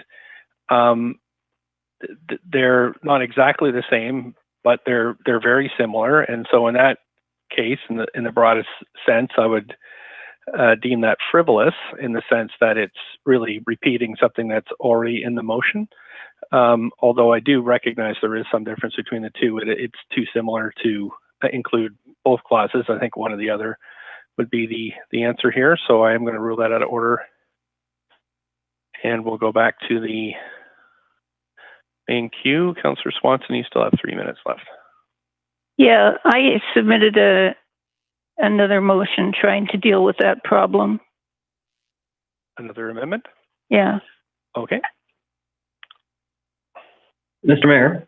Yes, City Manager? Can I interject briefly? Sure. Well, we'll just pause Councillor Swanson's clock here. Thanks. Okay, go ahead. This item has taken us a lot longer than I expected. And the patio item, we really need to get through because there are patios that are expiring. So, I guess I just wanted to flag for council that we really need to address those reports today, if there's any way possible, because they're all expiring, and there's a bunch of things that hinge on getting those reports done. So maybe it's just a word of caution or an opportunity to expedite the discussion here to make sure we get to that item. So I just wanted to put that out there. Point of privilege. Point of privilege, Councillor Dejanova. Maybe it's a point of parliamentary procedure. I have sent a note to the clerk, as I said I would do, and I'm just waiting to hear back. I'm very aware of what our city manager just said. Sure. On during the agenda. Thank you very much. Okay, so we're going to continue. Councillor Swanson, you sent in a... There's my new amendment. Okay. Develop an affordable city with diverse and secure housing for every residence that they can afford with 30% or less of their household income. Just to make sure we're including every resident in there. I think that's really important. Okay. 30%, so that our housing isn't just diverse for upper income people and diverse in the sense that you can choose an alley or a storefront if you're homeless. Okay. Thanks so much. Do we have a seconder for this? Fry. Councillor Fry. Okay, we're in the amendment queue. I'm just going to, I'm just going to clear this queue. Anybody want to speak to this?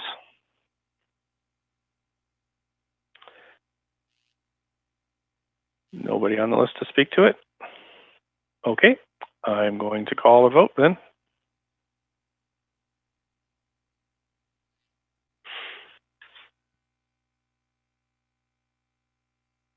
Point of privilege, Mr. Mayor, if I could get a vote assist in favor. Okay, thanks very much. Councillor Swanson and Councillor D'Amato. Councillor Swanson, I need you to vote. There we go. Thanks so much. That's passed with none in opposition. If the clerks could pull the vote up on the screen, that would be great. Thank you very much. Okay, Council, we're just heeding the city manager's direction. I mean, there's so much stuff on our agenda that there's a lot going on, but I understand this is also important. So anything else, Councillor Swanson? Nope, that's good. Okay, thanks, Councillor Hardwick. Debate, we're in debate on the amended motion. I have an amendment that I sent into the clerk before our lunch break. Okay.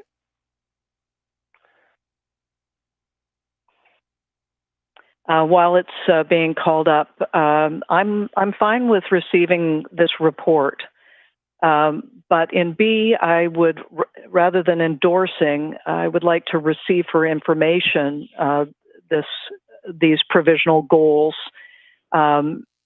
for broad public consultation in the Vancouver Plan process and continued robust neighborhood-based community engagement.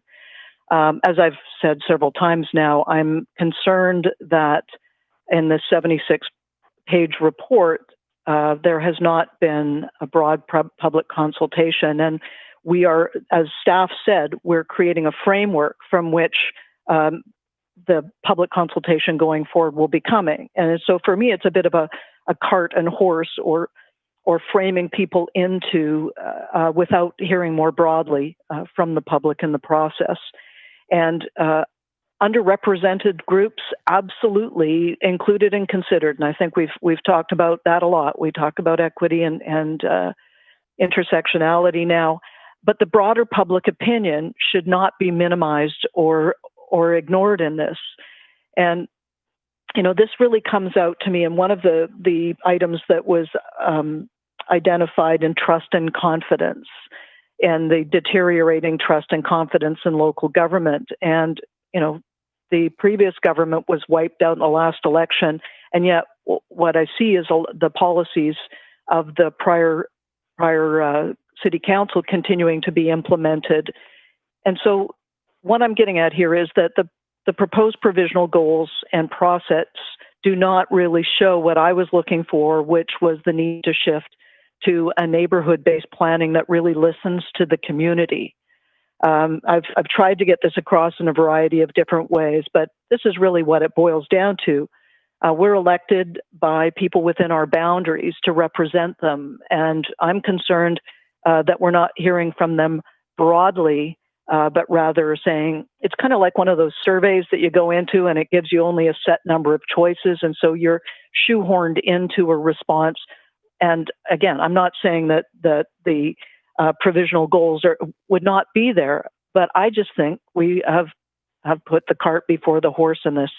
So why don't we just receive these proposed provisional goals, go out to the public, and involve them really in this process in a more fulsome way?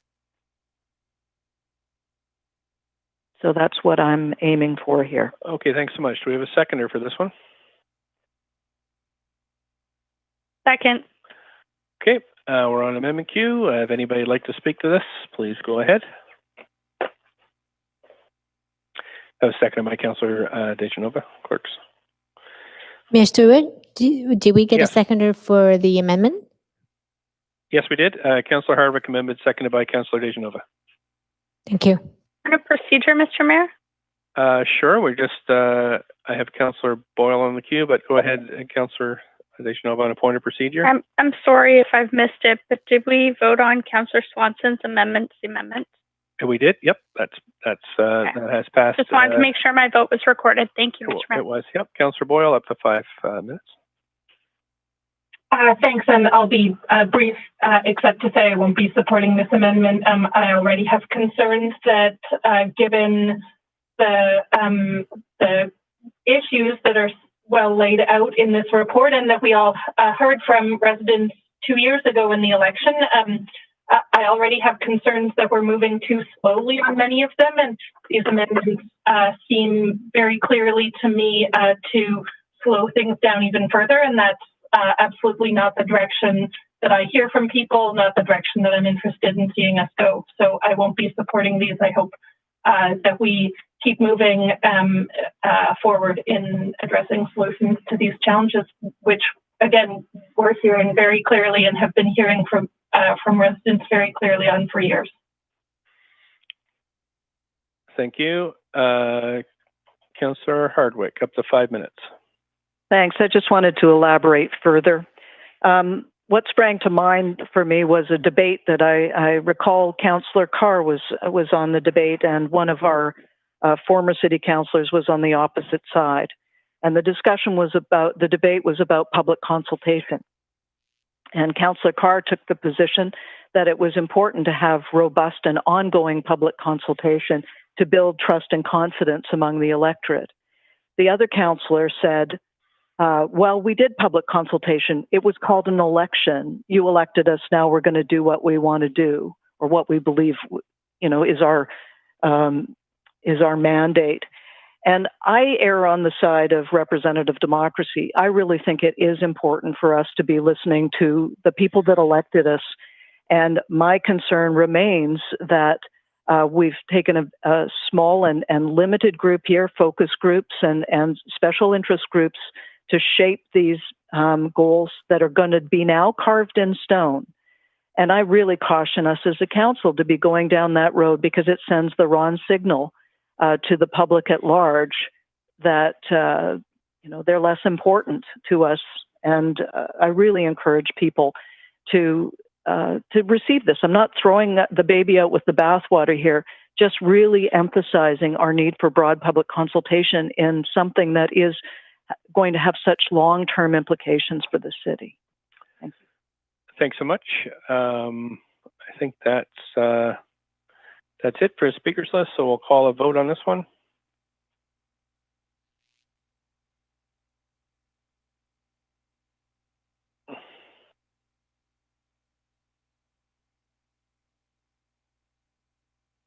Councillor Dominato, Councillor Kirby-Yung. Councillor Dominato. Thanks so much. That has failed with Councillor Kirby-Yung, Boyle, Swanson, Fry, Carr, and myself in opposition. Okay. Council, we're back to the main queue. Councillor Hardwick, anything else? Yes, I have another amendment. Okay. I'm just... Mr. Mayor, it's Councillor Dominato. I have a point of parliamentary procedure. I can wait till we're done with response to Councillor Hardwick's amendment. Well, while it's sending in, I can pause the clock. Go ahead if you... Can you just confirm again that we did vote on both Councillor Swanson's amendment and the amendment? I only recall voting twice, and I might have missed a vote because I had to disconnect for a moment. You did. There were 2 abstentions in the Councillor Swanson vote, but everybody voted as on the screen. My understanding was Councillor Swanson amending her own amendment. Is that not correct? No, she had an amendment that was ruled out of order, and then she proposed, Councillor Swanson proposed another amendment which passed with none in opposition. Okay, thank you. Sorry, it's been a long day. That's okay. We're not even halfway. Well, we're halfway done now. So, okay. So here comes the amendment, Council, and perhaps Councillor Hardwick, you can walk us through this. Now it's up on screen. Terrific, thank you. So my concern is that we need to direct staff to implement an interim rezoning policy with specific terms to be approved by council, as typically done during planning, in order not to preempt or divert the planning process with rezonings which set new directions or preclude options that could emerge during the process, including quick starts. I know that there's a lot of enthusiasm about quick starts. We have had interim rezoning policies around things like the Broadway plan, for example. But I think that there is a broad concern about spot rezonings in particular, that things that are moving on without having a real interim policy in place. And thus my amendment. Okay. Thank you so much. And we have a seconder for that one? Second. Councillor DeGenova, we have a seconder. Okay, so if you'd like to speak to this, please put yourself on the queue.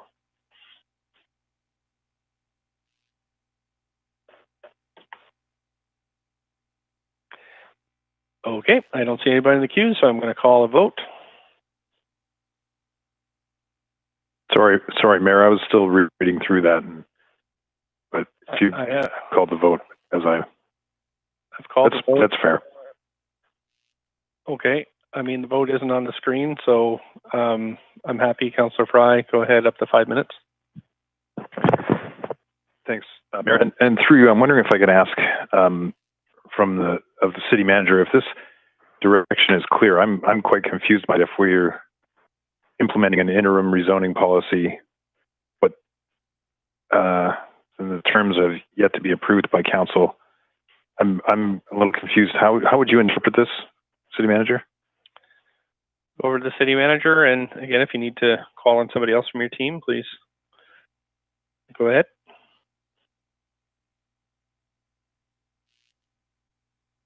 Oh, you might be on mute, City Manager. Did we lose you? Sorry, Mr. Mayor. Yep, that's okay. Would you mind repeating the question, Councillor Fry? Yeah, I was just reading this, a little confused around how this would even be interpreted if we're directing staff to implement a rezoning policy in the interim, and the specific terms that yet be approved by council. How do you interpret the implementation of this? Is this even feasible? I'm not sure how feasible it is, to be honest. Maybe I could ask Mr. Kelly to speak to it.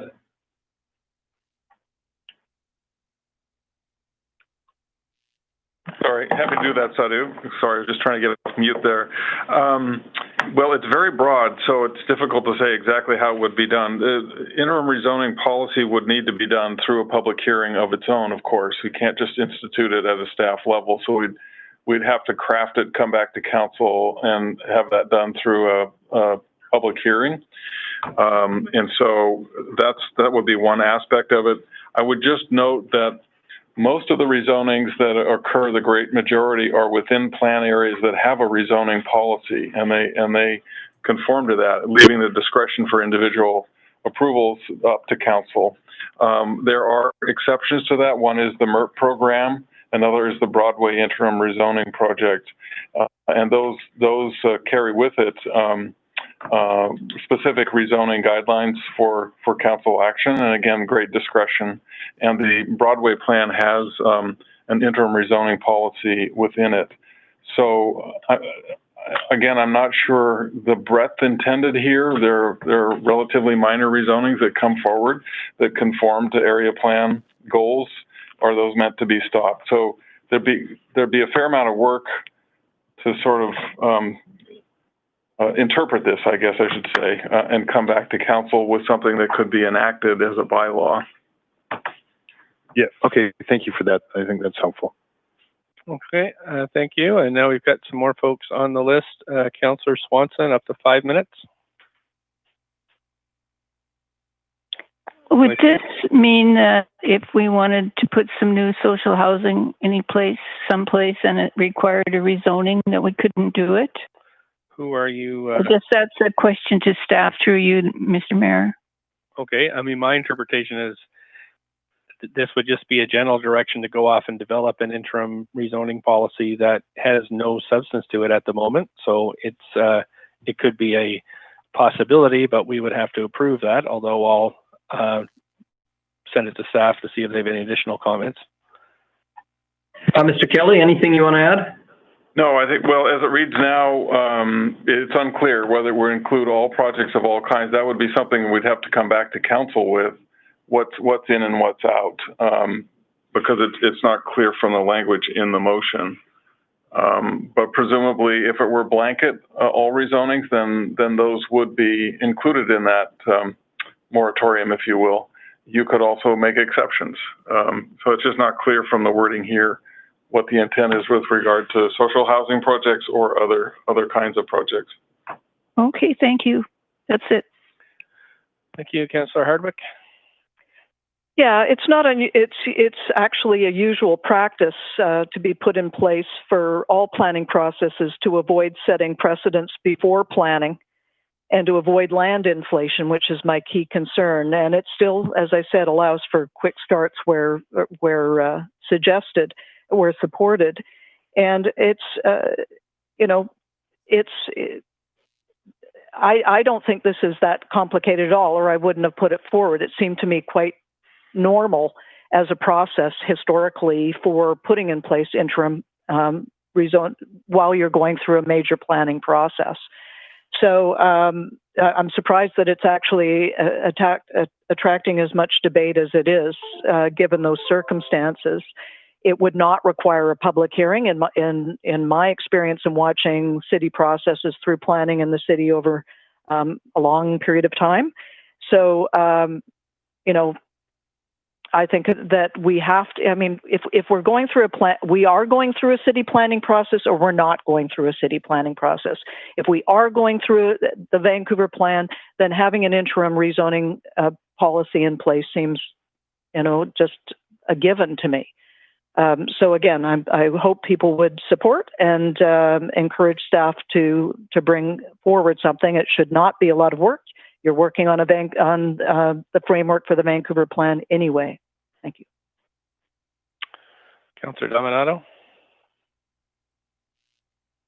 Thanks, Mr. Mayor. I'm just going to add a few comments around this because from my perspective, I think I understand the intent around this, and it flows from, you'll recall recently that our own affordable housing choices interim rezoning policy recently expired, which is what motivated me to bring forward a motion around having some opportunities to have staff look at additional housing diversity and choices.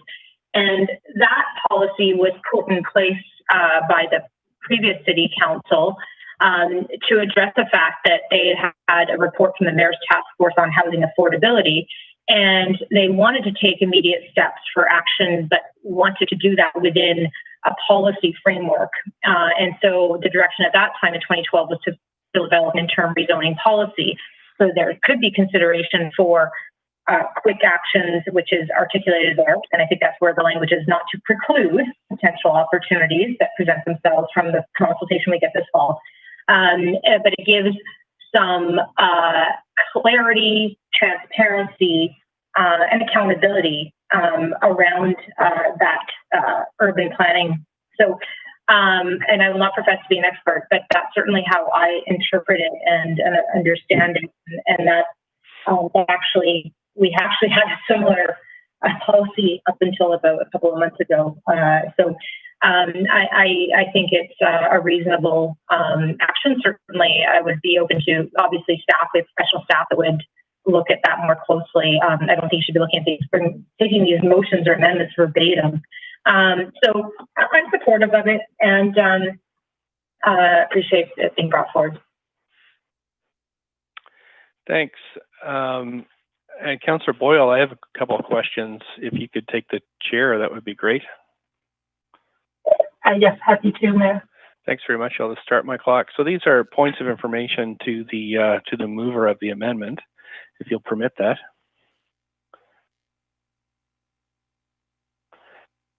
Yes, go ahead, Mayor. Okay, thanks very much. Councillor Hardwick, so I'm just wondering, obviously there's something occurring right now that you're not in favor of, and I'm just thinking of the multiple rezonings that we've sat through over the last 2 years. I'm just wondering if you're envisioning that under this interim rezoning policy, some of those would not have come forward.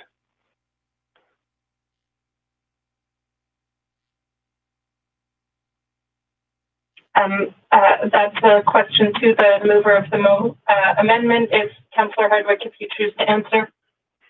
Yeah, sorry, I had my mute on.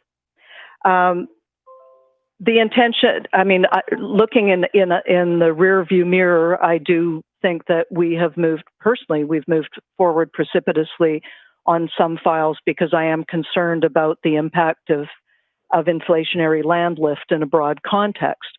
But I'm not being prescriptive intentionally here in suggesting an interim rezoning policy, which again, we should have an interim rezoning policy if we're in the interim while we're putting the Vancouver plan together. But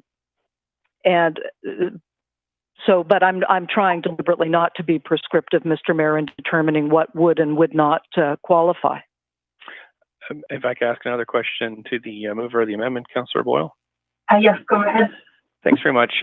So, Councillor Hardwick, presumably you're not going to, your intention is not to allow more rezonings. So, I guess we need you'll have some direction to staff as to what you're looking to pare down would be quite useful and also would help me inform my vote. So, for example, would you want to pause MERP rezoning applications?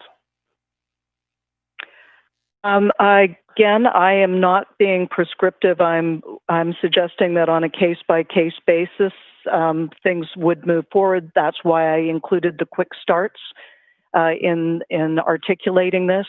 But I am concerned that we not be taking on precipitous rezonings without consideration while we're going through the larger process. If I could ask one more question, Chair Boyle, if possible.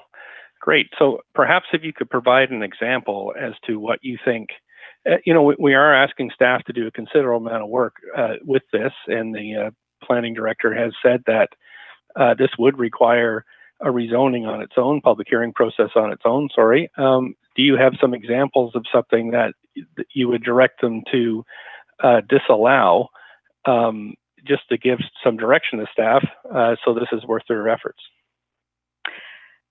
Where we have, we've watched things morph on our affordable housing and rental files as we've gone from Rental 100 through to MERP, and we still are waiting for the full data sets from the Housing Vancouver strategy, which I believe we really need so that we can make more policy determinations. I'm concerned about pushing things through without having better data, better consideration about where we are coming out of COVID.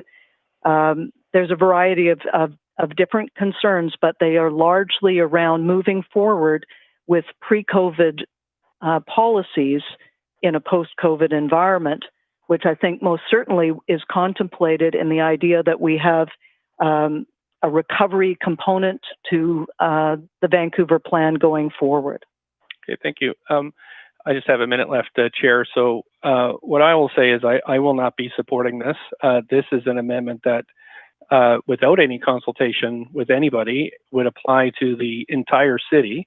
It would throw into, I think, confusion folks that are trying to follow the rules that have been laid down by council in the middle of a COVID, emergency and economic recession.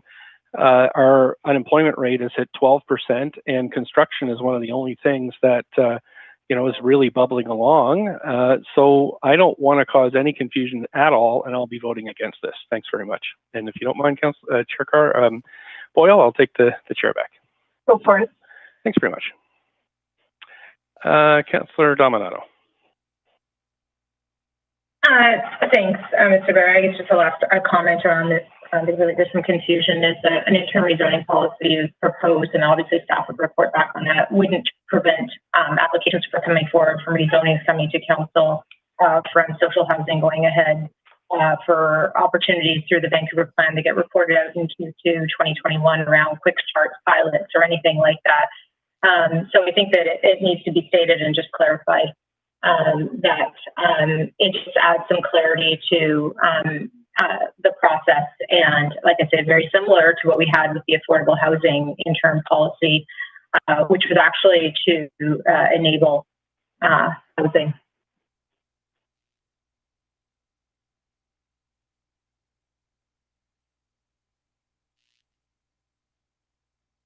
Thanks so much. That's it for speakers. So we'll call a vote on this amendment.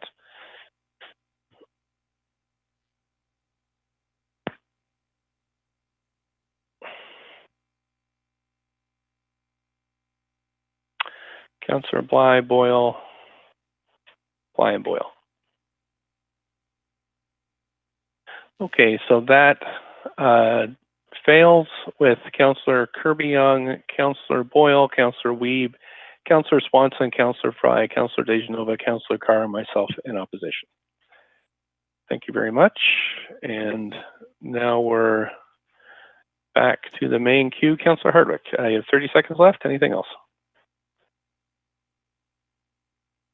So you might be on mute.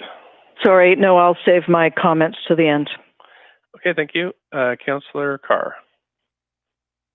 Yes, Mr. Mayor, I forwarded an amendment. Council, just to note for council that it was just recently I did my final amendment to try and make my amendment a little tighter in terms of language. So my amendment, if it's up on the screen, see it yet. Yes, is just want to make sure it's the right one.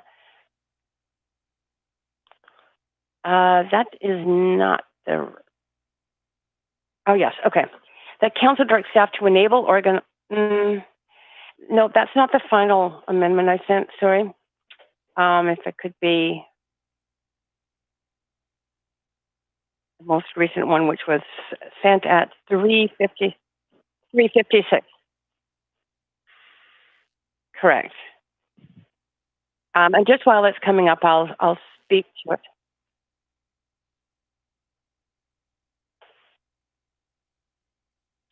Sorry. It's just coming up now. There we go. Got it? Yep. Great. Okay. So it is a bit simpler of a version than the early ones I sent, but it's basically drawn from the statements made by staff being very supportive of council getting, well, not even just supportive, I would say enthusiastic about council becoming more engaged in this next phase of the city-wide plans engagement process. So it affirms that, asking staff to consider ways or forms to enable enhanced involvement and leadership of council in the Vancouver plan and citywide and neighborhood engagement, which are going on. But it's very focused on a number of issues specifically related to complete communities, which we've been told is going to be a theme for the fall. And could result in quick start actions or pilot projects. And I've noted a number of examples, the reallocation of 11% of our neighborhood streets for public uses, missing middle housing, opportunities to increase rental housing, corner grocery stores and food-friendly neighborhoods, community blue greenways and watershed revival, all of which have been items that have noted from us that they should be considered within the Vancouver plan, and all of which deal with really that sense of complete communities, especially in a time of COVID. So I'm hopeful that our engagement will be with the public will end up being a very, very productive, very robust and focused engagement that can lead to some really good outcomes in the end in terms of quick start actions and pilot projects. So real action as we plan. Seconder. Great, thank you so much. And I'm just going to move the queue over here. We have the amendment queue, if anybody would like to speak to this. Councillor DeGenova. Thanks, Mr. Mayor. I do have a point of information on this one. Okay. Hoping to be able to ask staff. I mean, we've already all inputted and had several appointments with staff, and I feel that staff actually did a very thorough job of asking us how we would like to see them go out. Like, I had ideas this was pre-pandemic, but at the library, kids could kind of color what they wanted to, you want to catch people at the grocery store because they might not have time to come to you. And I'm just, I'm wondering if this is already kind of being done. I appreciate, Councillor Carr's intent here, but I just need to know, is this already included? Because each and every one of these pieces, I kind of see, including some of the things here that I had suggested to staff, and and seeing staff already kind of move forward with a strategy on. Just wanted to know if that was something that staff are already doing, looking at forums and ways to engage with the public. And also, I mean, in pandemic, I would hate to ask people to go and find ways to, I get that it's not maybe in person at a grocery store, but I'm just a bit concerned considering the times right now. So can I ask that through you, Mr. Mayor? Yes, if you could just maybe shorten the question just slightly. Just are staff already doing this? I mean, that's my understanding, was that, I've actually asked Mr. Kelly myself, our staff, considering corner stores, grocery stores, and a number of other things in this, in this amendment. Okay, through the city manager, over to the city manager, are staff already doing this, I guess is the question. Oh, yeah, thanks, Mr. Mayor. I'd say maybe be most appropriate for Mr. Kelly to answer that question. Okay, Mr. Kelly, go ahead. Yep, happy to do that. It is certainly in line with staff thinking, and of course, council members have been engaged at times along the way.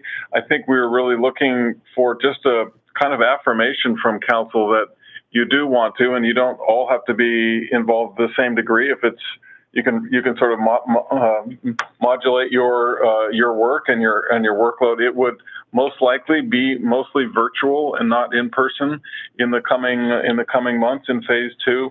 And we certainly could take this guidance today from this motion and report back with specific opportunities and dates and roles maybe in some of those meetings and things like that. So in general, we think this is in line with what we've been thinking.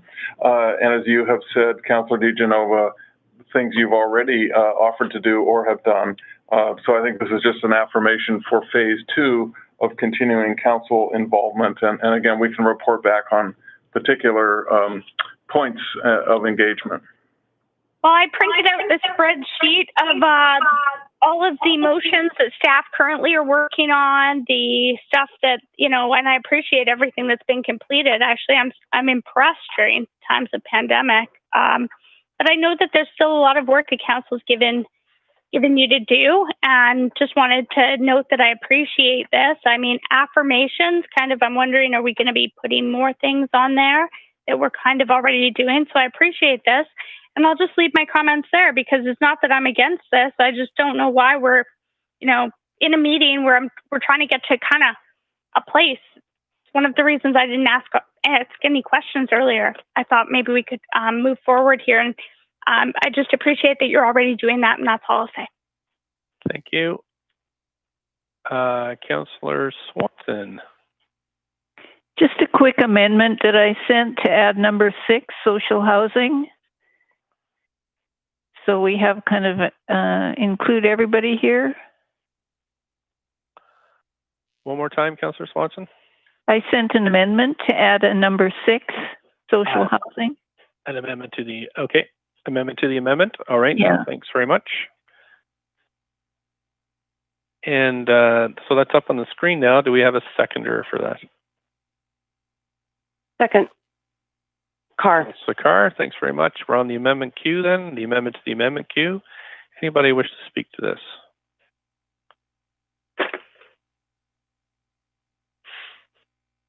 Okay, I don't see anybody to speak to it. Can we call a vote then, please?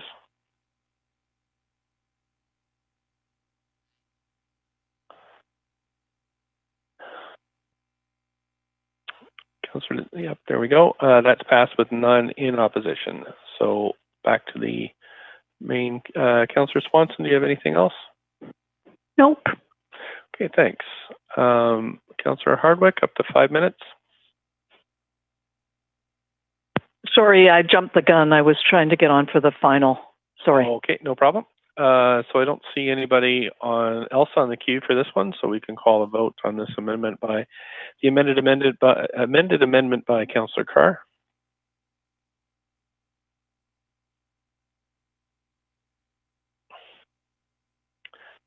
Councillor Bly, Kirby-Yung, DeGenova. Councillor Kirby-Yung. Okay, that's passed with none in opposition. Okie doke. We're back to the main queue. Councillor Carr, do you have anything else? That's great. Thank you. Councillor DeGenova, you have up to 5 minutes. Please go ahead. Nope. Sorry, that's a holdover.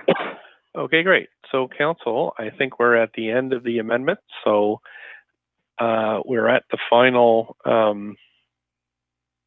stages. So, if anybody wants to speak to this, just want to make sure I've got this right. Clerks, I have Councillor Hardwick 438. I think that's because she spoke earlier through her amendment process. So she'd have a short. That's correct. Right. So you have 20 seconds, Councillor Hardwick. I was just going to speak to the final motion and request that we sever. Okay. You don't need time for that. So suggestions on severing, do you perhaps when we clerks can pull up the entire motion, and then we can look at the severing.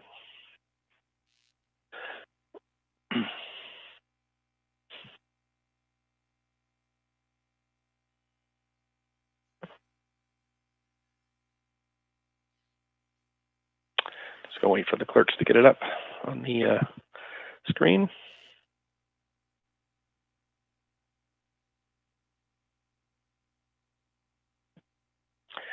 There we are. Okay, so that's up there. Just gonna make it. Clerks are just gonna fix up the font so everybody can see it. Anybody else want to speak to this? If not, we'll move to the vote. And Councillor Hardwick, how did you want this severed? Is there a particular clause that you would like out, or is it letter by letter? Yes, letter by letter, please. Okay, so we'll have separate votes on all the letters, and let's start with A then, clerks. Mr. Mayor? Yes, could we get a copy of the final, could we get this emailed to us? Sure, that might take a minute. So clerks, just hold off on the vote for the moment, and let's make sure that we have it. Once you have an email copy, please let me know.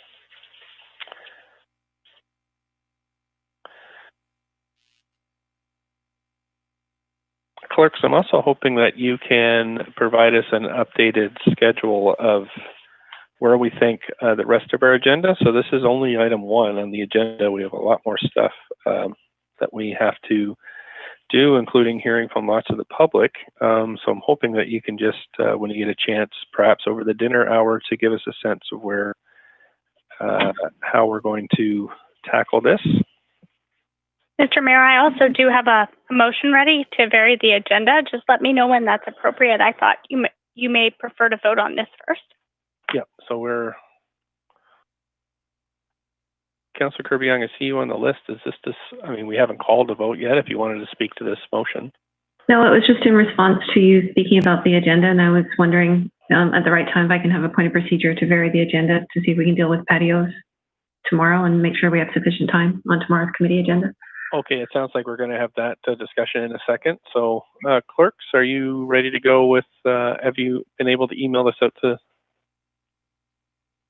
Council? Yes, the amended motion has been circulated, so we can go ahead with the voting, starting with A. Okay, so Council, we're going to start with A, that you have, check your inboxes, the final email, the final motion is emailed there. So we'll start with A.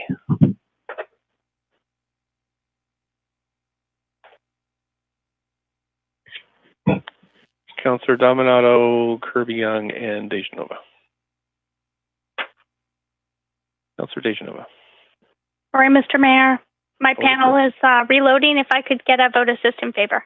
Thanks very much. That's passed unanimously. Thank you, Council. We're going to move on to the vote. I'll just wait till the vote gets up on the screen. And then we're going to move on to the next vote, which will be on B.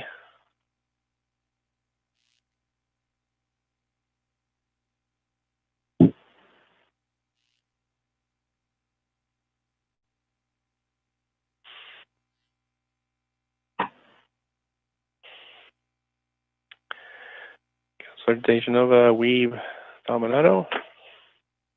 Councillor Dejanova? Yes.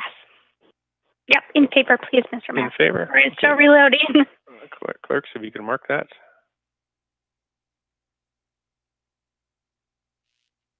Okay, thank you very much. Letter C.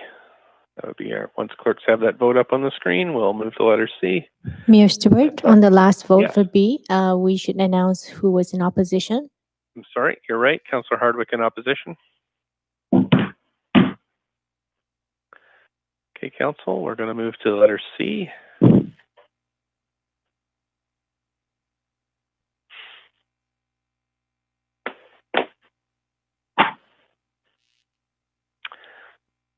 Council DeGenova and Councillor Hardwick. Sir DeGenova? Hang on, Mr. Mayor. Yes. Yep. Sorry, I do have my panel up now. There we go. Thanks. That's unanimous. Thanks very much. We're going to go on to D.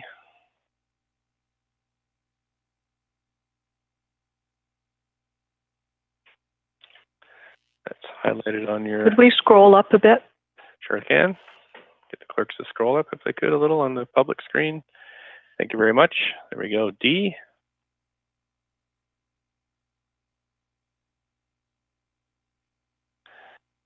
Councillors Kirby-Yung, Hardwick, and DeGenova.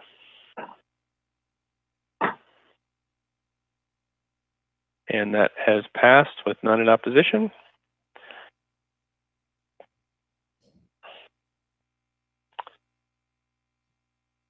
And we're on to the final vote, which is on E.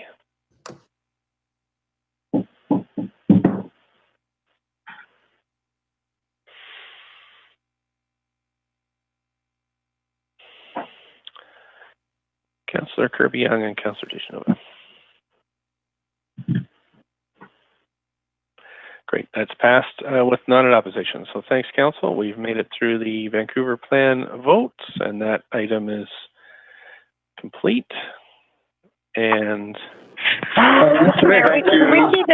Point of whoa, that's a lot of folks. Point of parliamentary procedure. We got you here. We got a bunch of people talking at once. I'm going to go to the city manager first, and then I'll. Yeah, thanks, Mr. Mayor. We do have a presentation for the patio item, but we would be happy to skip the presentation if there's any desire just to get these approved. As I've indicated, the distillery and brewery permits expire tomorrow, so we're enthusiastic to get this approved as soon as possible.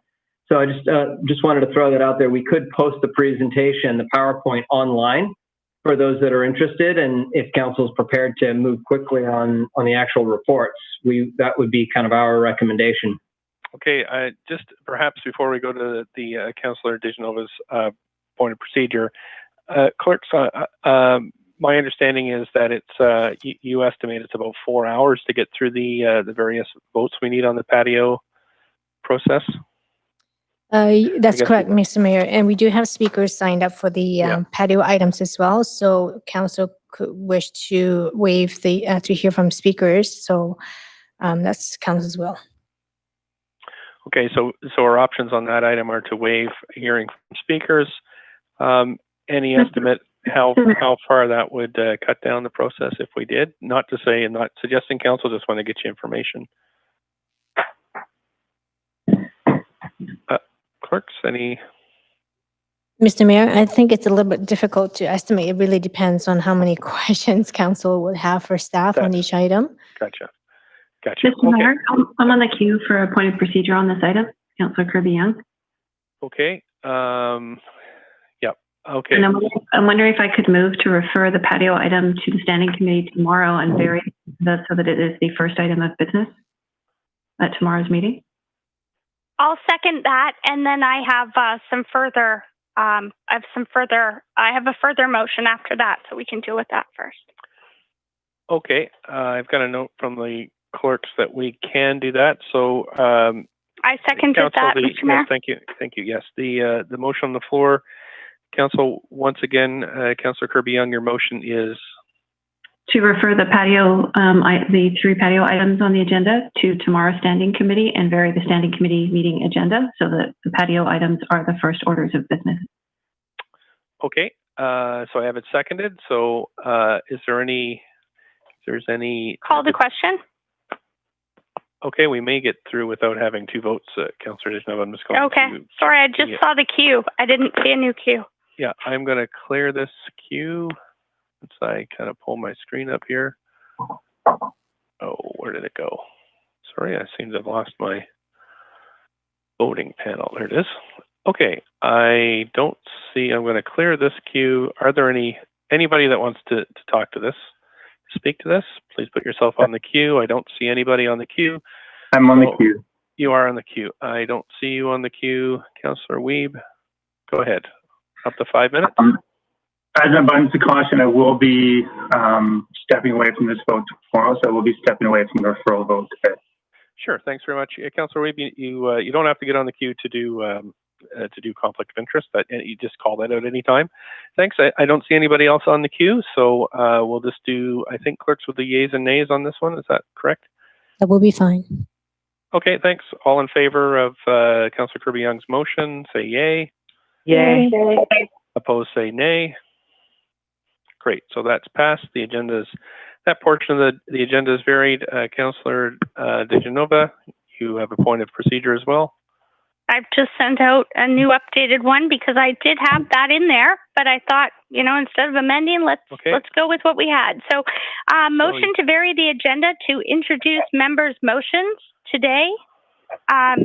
And it was upon completion of the van plan item. Please excuse that, Mr. Mayor. I wasn't sure where we'd be in this.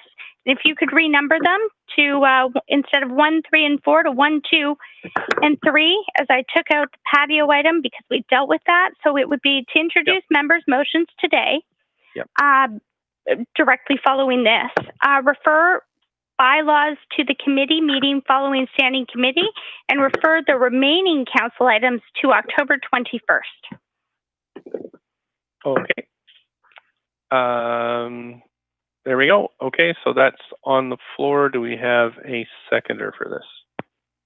Second, Hardwick. Thank you. And if anybody wants to debate this, I'll just... Councillor Carr, did you want to debate this at all? Sorry, no, I didn't. Nothing. Councillor Wiebe? Got you on the queue here. Does that mean we're going to listen to speakers to the member motions tomorrow? That would be after we finish the patios debate, which could take quite a lot of time, and there are some other things. Clerk, perhaps you could remind us what else is on the agenda tomorrow.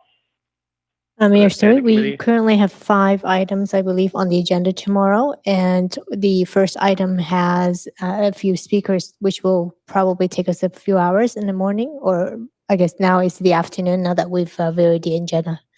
So likely we would hear from speakers to the motions in the evening. And we might not get through them all, Councillor Wiebe, just because there's 10 of them. So any other debate or questions? Okay, we can just do yays and nays on this. So all in favor of this motion to vary the agenda, say yay. Yay. Yay. Opposed, say nay. Great, so that's passed. Thank you very much, Council. 4:36. So, clerks, can you just let me know where we are now? We are... Mr. Mayor, the motion from Councillor DeGenova passed, so we would be dealing with the introduction of members' motion now. Okay, great. Thanks. Do we do the leaves of absence too? No, we can deal with that tomorrow. Okay, great. Thanks. So the first motion is motion 2, prohibition of no pets clauses in rental contracts, which is moved by Councillor Swanson and seconded by Councillor Fry. Councillor Swanson, put yourself on the queue here. So you have up to 2 minutes. 2 minutes to introduce this motion, and you'll have some questions after. Go ahead, Councillor Swanson. Yeah, this is a motion that came from the Renters Advisory Committee, and it's pretty straightforward. It doesn't involve any staff work, just mayor work. And so it's to try and get more pet-friendly rental buildings that people think it's really important. Maybe Pete wants to say something about it too. He has a pet. Okay, great. Anything else, Councillor Swanson?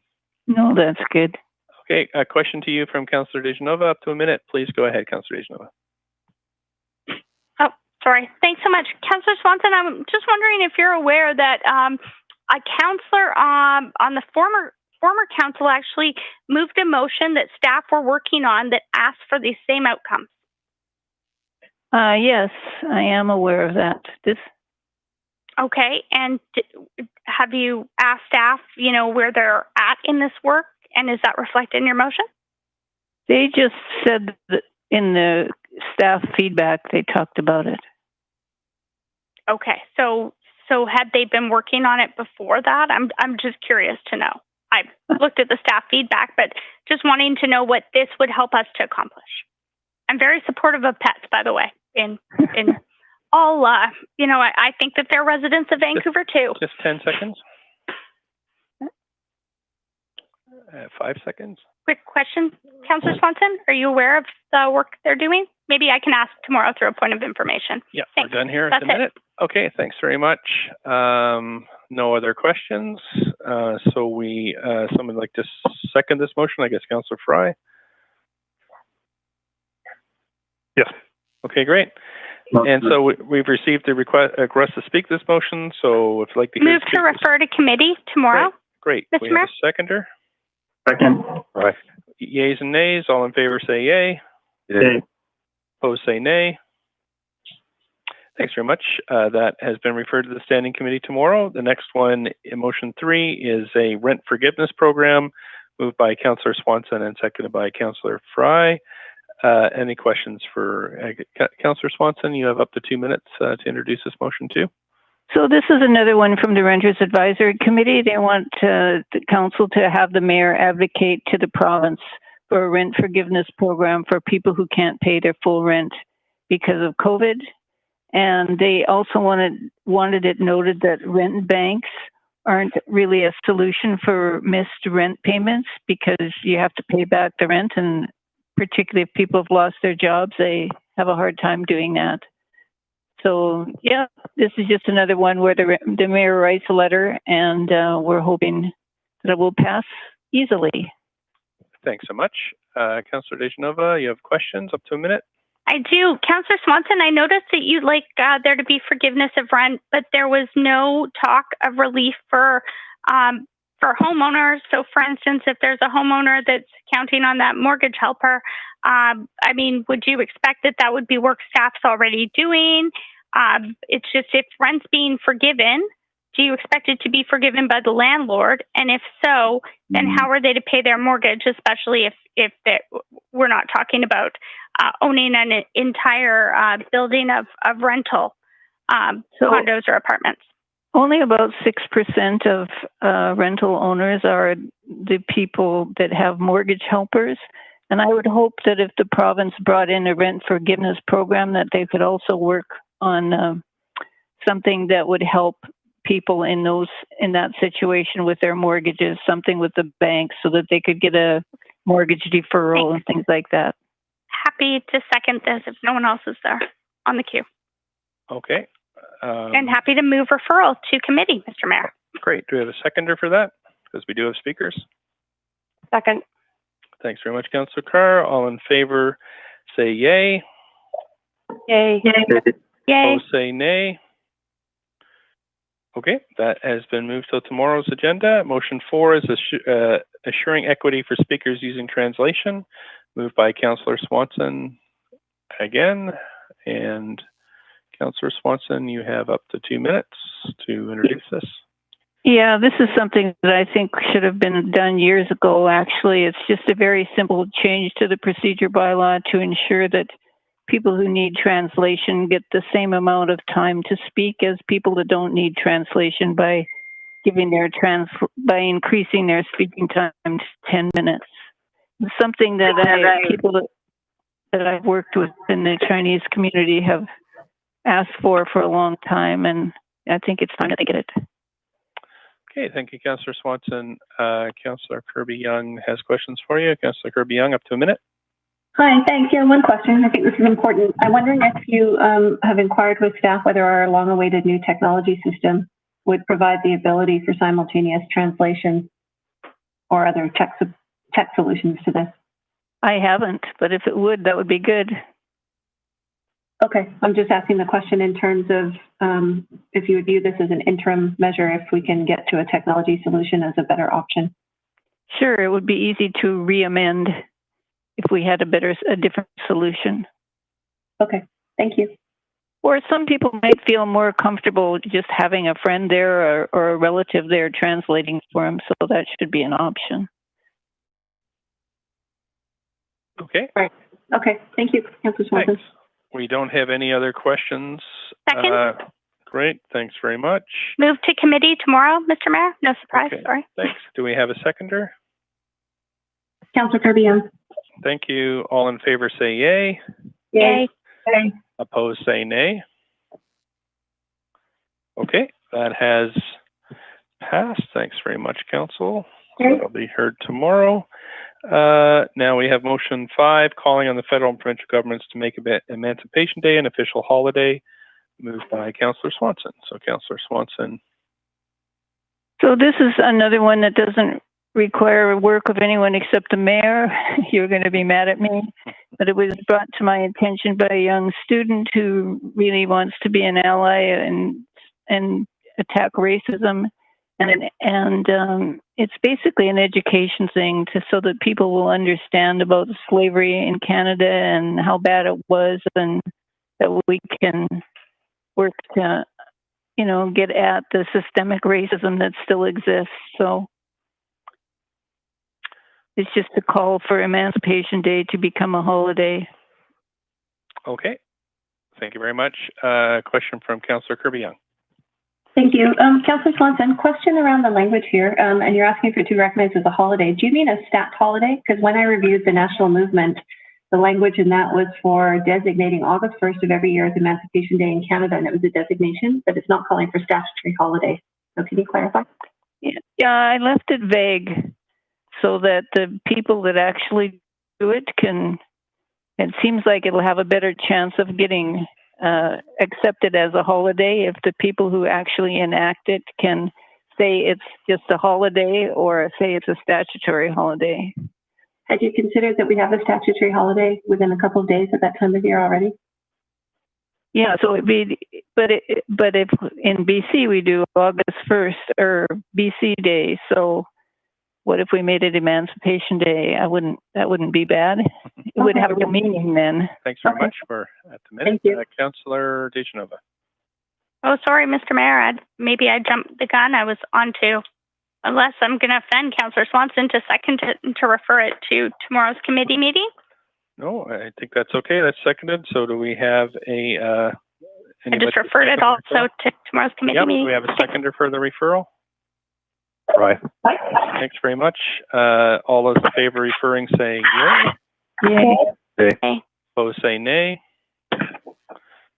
Okay, thanks. That has been referred. We're on to the next item, which is motion 6, endorsement of the Fossil Fuel Non-Proliferation Treaty. And we've got Councillor Carr to introduce that one. Great. Okay. Yeah, thanks, Mr. Mayor. The endorsement of a fossil fuel non-proliferation treaty is a new initiative globally, based on the fact that that the current global emissions are well above 120% above what is needed that's by 2030, what is needed to limit warming to 1.5 degrees. And just to note for council that the fossil fuel industry is also currently claiming over 50% of COVID recovery funding from senior governments, and we could definitely use that money in other ways. The point of this is a new treaty that is a new global initiative, very similar to the nuclear disarmament work that happened decades ago. It does not require work of staff other than the mayor writing some letters. However, right now this is an initiative that has not got any cities yet endorsing it, but many cities who are actively pursuing endorsement. So we could end up becoming the first city to do this, and followed by many others. This motion has been reviewed by staff who have commented that it is complementary to our climate emergency work. Because as we reduce our own emissions, it's important to not have that work offset by the proliferation of more fossil fuels, which generates emissions that more than that are more than our own reduction. So it is, as I say, complementary to our own work. Okay, thank you. I don't see any questions for this. So Be happy to second, Councillor Boyle. thank you, Councillor Boyle. Move referral to committee tomorrow. Okay. Councilor DeGenova. Thanks very much. A seconder. Boyle. Thank you. All those in favor, yay. Yay. Opposed, nay. Okay, thanks. That's been moved over. Next is the closer look at tiny homes by Councillor Fry. Up to 2 minutes, Councillor Fry. Yeah, so of course, Councillor Swanson had added an amendment to the Mayor's emergency motion a couple of weeks ago to look at tiny homes. And we got a report back that that tiny homes for, in this case, for the purpose of sheltering folks who are homeless or at risk of homelessness, wasn't really viable under our current building bylaws or zoning policies.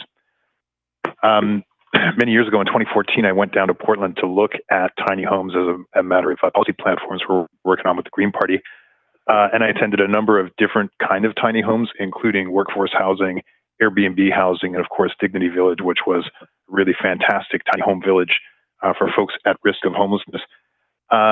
Recognizing that we don't have any considerations within our current building bylaw or zoning policies, this is really directing staff, hopefully, to take a look at what we might need to do in order to enable tiny homes, mobile tiny homes, or tiny shelters to address sort of and include in our housing continuum. So that should we choose to go there, we have the tools at our disposal to do that.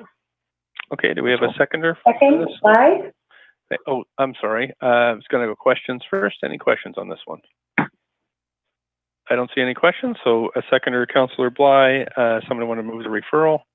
So move, Councillor DeGenova. Seconder? Second. Okay, I'm not sure who that was. Sorry, Councillor Domino. Thanks very much. All those in favor say yay. Yay. Yay. Opposed say nay.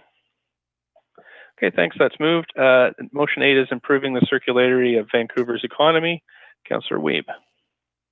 Yeah, so this motion is building on Council's direction to really make a paradigm shift in the way we support business in Vancouver, and especially the economy. As we kind of look at COVID recovery and the green and just economy, we have hundreds of businesses in the city of Vancouver that are working and building clusters in this new and emerging economy that's continuing to grow around the world. Metro Vancouver just did an amazing report talking about increasing circularity. We're seeing this kind of grow, as well as BC has been doing tons of support and efforts to support the businesses in Vancouver to include and increase their circularity.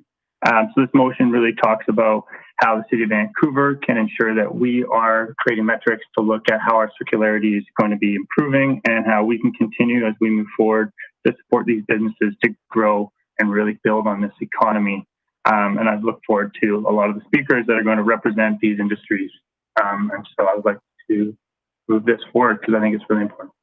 Thanks very much. Do we have any questions? Nope. Okay. We need a seconder. Second, Councillor Kirby-Yung. Okay, Councillor Kirby-Yung, referral. Move referral. Councillor DeGenova. Thank you, seconder. Bly. Bly. Thank you, Councillor Bly. All in favor? Yay. Opposed, nay. Okay, that's moved. Thanks very much. Motion 9 is sustaining public safety as a core service. Councillor DeGenova. Thanks very much, Mr. Mayor.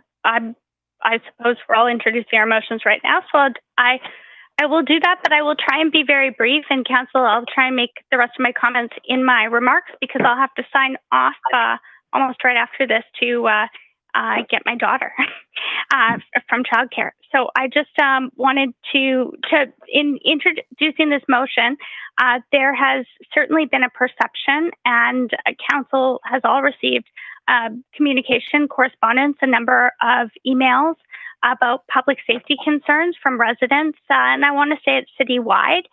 There's very specific areas in Vancouver where perhaps we've seen an increase in that, and information that's been shared with Council and that permission was given to us to use quite recently was showed that there was actually a perception that, I mean, this is the Vancouver Police Department information that was shared with Council, so they'd have to speak to it. But 41% of people in our city believe that they've seen an increase in, violent crime and street disorder. So this is about making sure that we as council hear from people, that we look at how we can best serve people within the construct of the 4 pillars approach. And I just want to be very clear that public safety is for everyone. And, those who often are the victims of violent crime are those who are underhoused,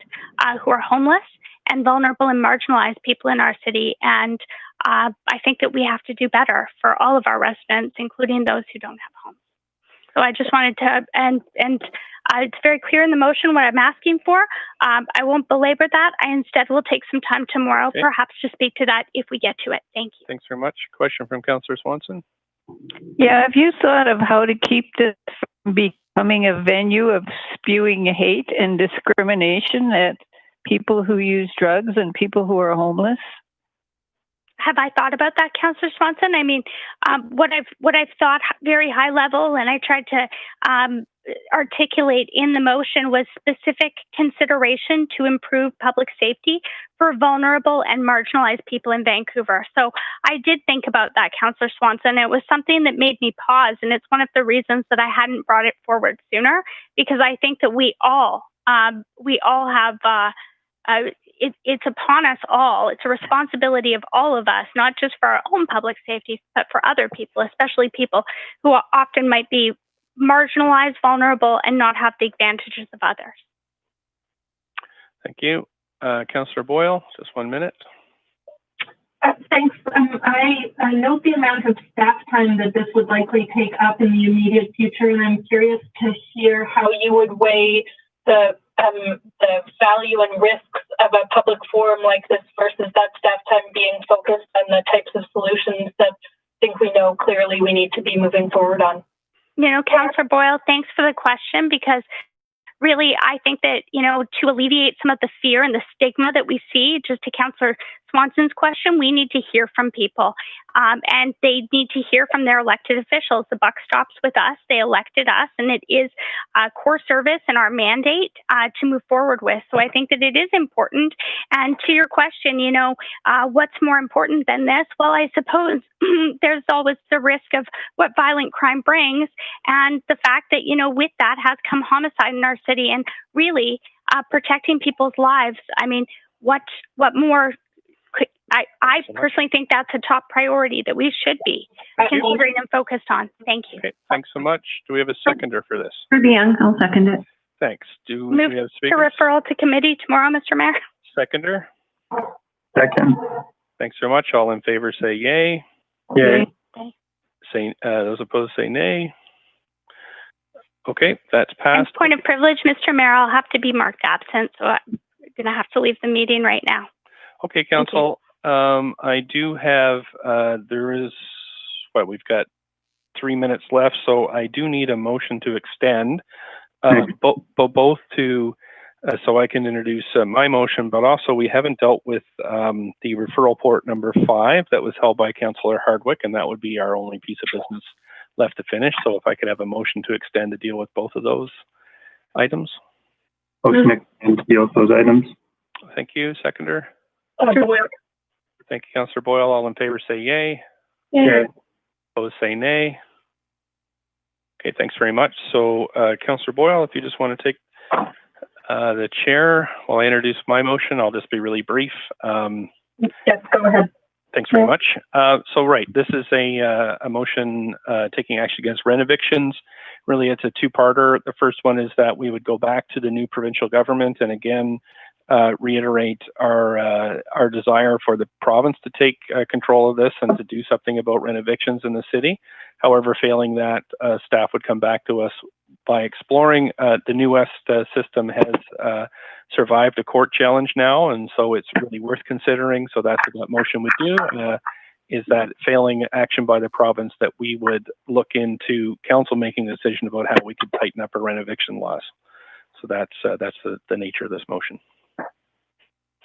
Thank you. And Councillor, are there any questions for Mayor Stewart on this motion? Seconder. Okay, great. Thank you. Seconded by Councillor Weed. We've received requests to speak to this motion. If Councillor would like to hear the speakers, Can we refer the motion Move to refer, Fry. Thank you, Fry. And second, thank you, Wiebe. Councillor Wiebe, all of those in favor say yay. Yay. Yay. And all of those opposed say nay. The motion is now referred to the standing committee meeting tomorrow, and Mayor Stewart, you can resume the chair. Okay, thanks so much. So the last item of business before we break is the item number 5, which is the referral for West Broadway. And Councillor Hardwick, you held that. So do you have questions to staff? Point of procedure. Did we? Councillor Kirby-Yung? That's a clarification point of procedure. Do we not do notice and council member motions? I thought that was not part of the referral earlier today. Can you clarify, please? Yeah, we've just had a motion to extend past 5 o'clock to deal with this last item, and at this point, there are no notice of council motions. Clerks, can you just let us know when that would happen? Yes, Mayor Stewart, we would be dealing with that on October 21st. Right. And unless we have That's a motion to deal with that today. Yeah, I'd like to move to deal with the notice of council member motions today, because we haven't determined that as a body. And I think I heard Councillor Wiebe. I'm going to have to check with the clerks about that. Just one second, folks. I'll be right back to you in terms of just procedural question. Thank you.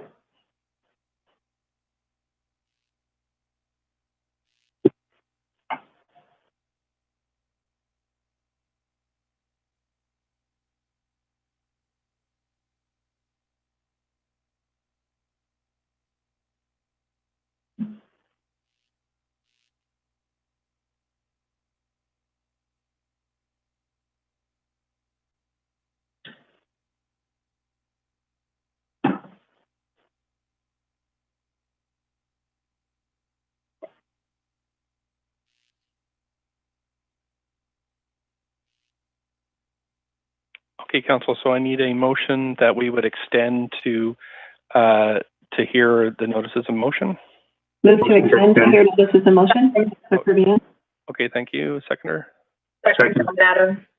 Councillor Wiebe, I heard. All in favor say yay. Yay. Yay. Okay, opposed say nay. Thanks so much. So we've extended. So first we have the referral report held by Councillor Hardwick. Councillor Hardwick, do you have questions to staff? Yes, thank you. We've received a ton of correspondence from the community about this pending referral report, and a lot of the questions, again, we've gone over a lot of this before, the appropriateness of doing this in the way that we are online, and people not being able to participate fully. Although I've also heard from the people in the area that they are concerned about the process as has been undertaken thus far. So the question is back, does staff believe this has been fully addressed? Is this proposal really ready to move forward? And have they considered all of the feedback that we've received? And I know that council's received a lot of feedback about this. Mr. Mayor? Yeah, go ahead, City Manager. Yeah, thanks. My understanding is the answer to that is absolutely yes. That maybe I'll ask Ms. O'Donnell of the Planning Department to elaborate. Yes, thank you, Council. Thank you, Sadu. Yes, I have taken a look at this. This item is in order. I did review just this afternoon, as Council mentioned, the process and the public input that we've received today. The application is in order, did follow the proper procedure, and it does comply with the MERT policy. So staff recommends moving forward on this application tonight. Happy to answer your questions. Partially, and as a corollary of this, is neighborliness still a criteria on which we evaluate projects? Thank you, Councilor, for the question. It's my understanding the referral is not the time to debate the merits of the application. We can certainly make sure that we address your concern very thoroughly in the staff presentation, but I would That wasn't that the we have a question. very robust staff report that does address performance development. I asked very specifically about the criterion for neighborliness in evaluation. Right. So, Councillor Harvick, this is just to refer it to the public hearing. So if you think that the neighborliness is some reason why we shouldn't refer it to public hearing, is that? Well, I just wanted to confirm that it had been a factor in determining the referral. Mr. Mayor, yeah, just to remind council, we've been through this before, but we really want to give the public who want to speak to the report an opportunity to hear the debate regarding the report and the criteria for which staff have used to bring a report forward. So we really recommend, out of abundance of transparency to enable the public to participate, to bring those questions forward at the public hearing. Okay, again, that was a general question, but I'll leave it at there. Thank you. Okay, thanks. Can we have somebody move the report, please? The referral? Right. Okay. Thanks for Councillor Fry, seconded by Councillor Boyle. All those in favor of sending this to public hearing, please say yay. Yay. Yay. Opposed, say nay. Nay. Okay, we'll have to call a vote on that one, clerk. So if you could queue up just anytime we have a nay, we need to have a recorded vote. So if you're in favor of sending this to public hearing, please indicate by saying you're in favor. If you're opposed, please say you're in opposition.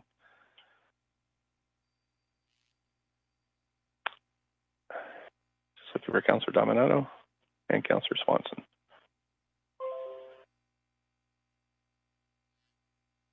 Councillor Dominato, need a vote assist?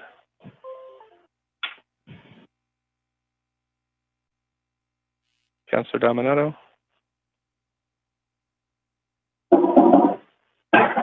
Councillor Dominato? Clerks, do you see Councillor Dominato on the screen? If not, we're going to have to pause the voting process. Hi, Mr. Mayor. Sorry, my computer's just cutting out. Are you doing a recorded vote? Yes, we are, because there was a nay on the yeas and nays. Oh, I have to say roll. Sorry. Okay, thanks very much. And that's passed with Councillor Hardwick in opposition. Thanks so much. Okay, and now that's done, clerks, and now we're going to move over to the council's notice of motion. So if you want to put yourself on the queue, just again, make sure that you send in your title to the clerks. Thanks, Councillor Kirby-Young. Please go ahead. Thank you. I have one notice of motion entitled Mandatory Mask Policy at Vancouver Civic Facilities. Okay, thank you very much. Councillor Boyle. Thanks. I have a motion with Councillor Swanson entitled Strengthening Protection for Renters from Dem Eviction. Okay, thank you. Councillor Hardwick. I have one, Engaging Neighborhoods in the Vancouver Plan. Okay, thank you. Councillor Fry. Replacing gendered and patriarchal language in the Vancouver Charter.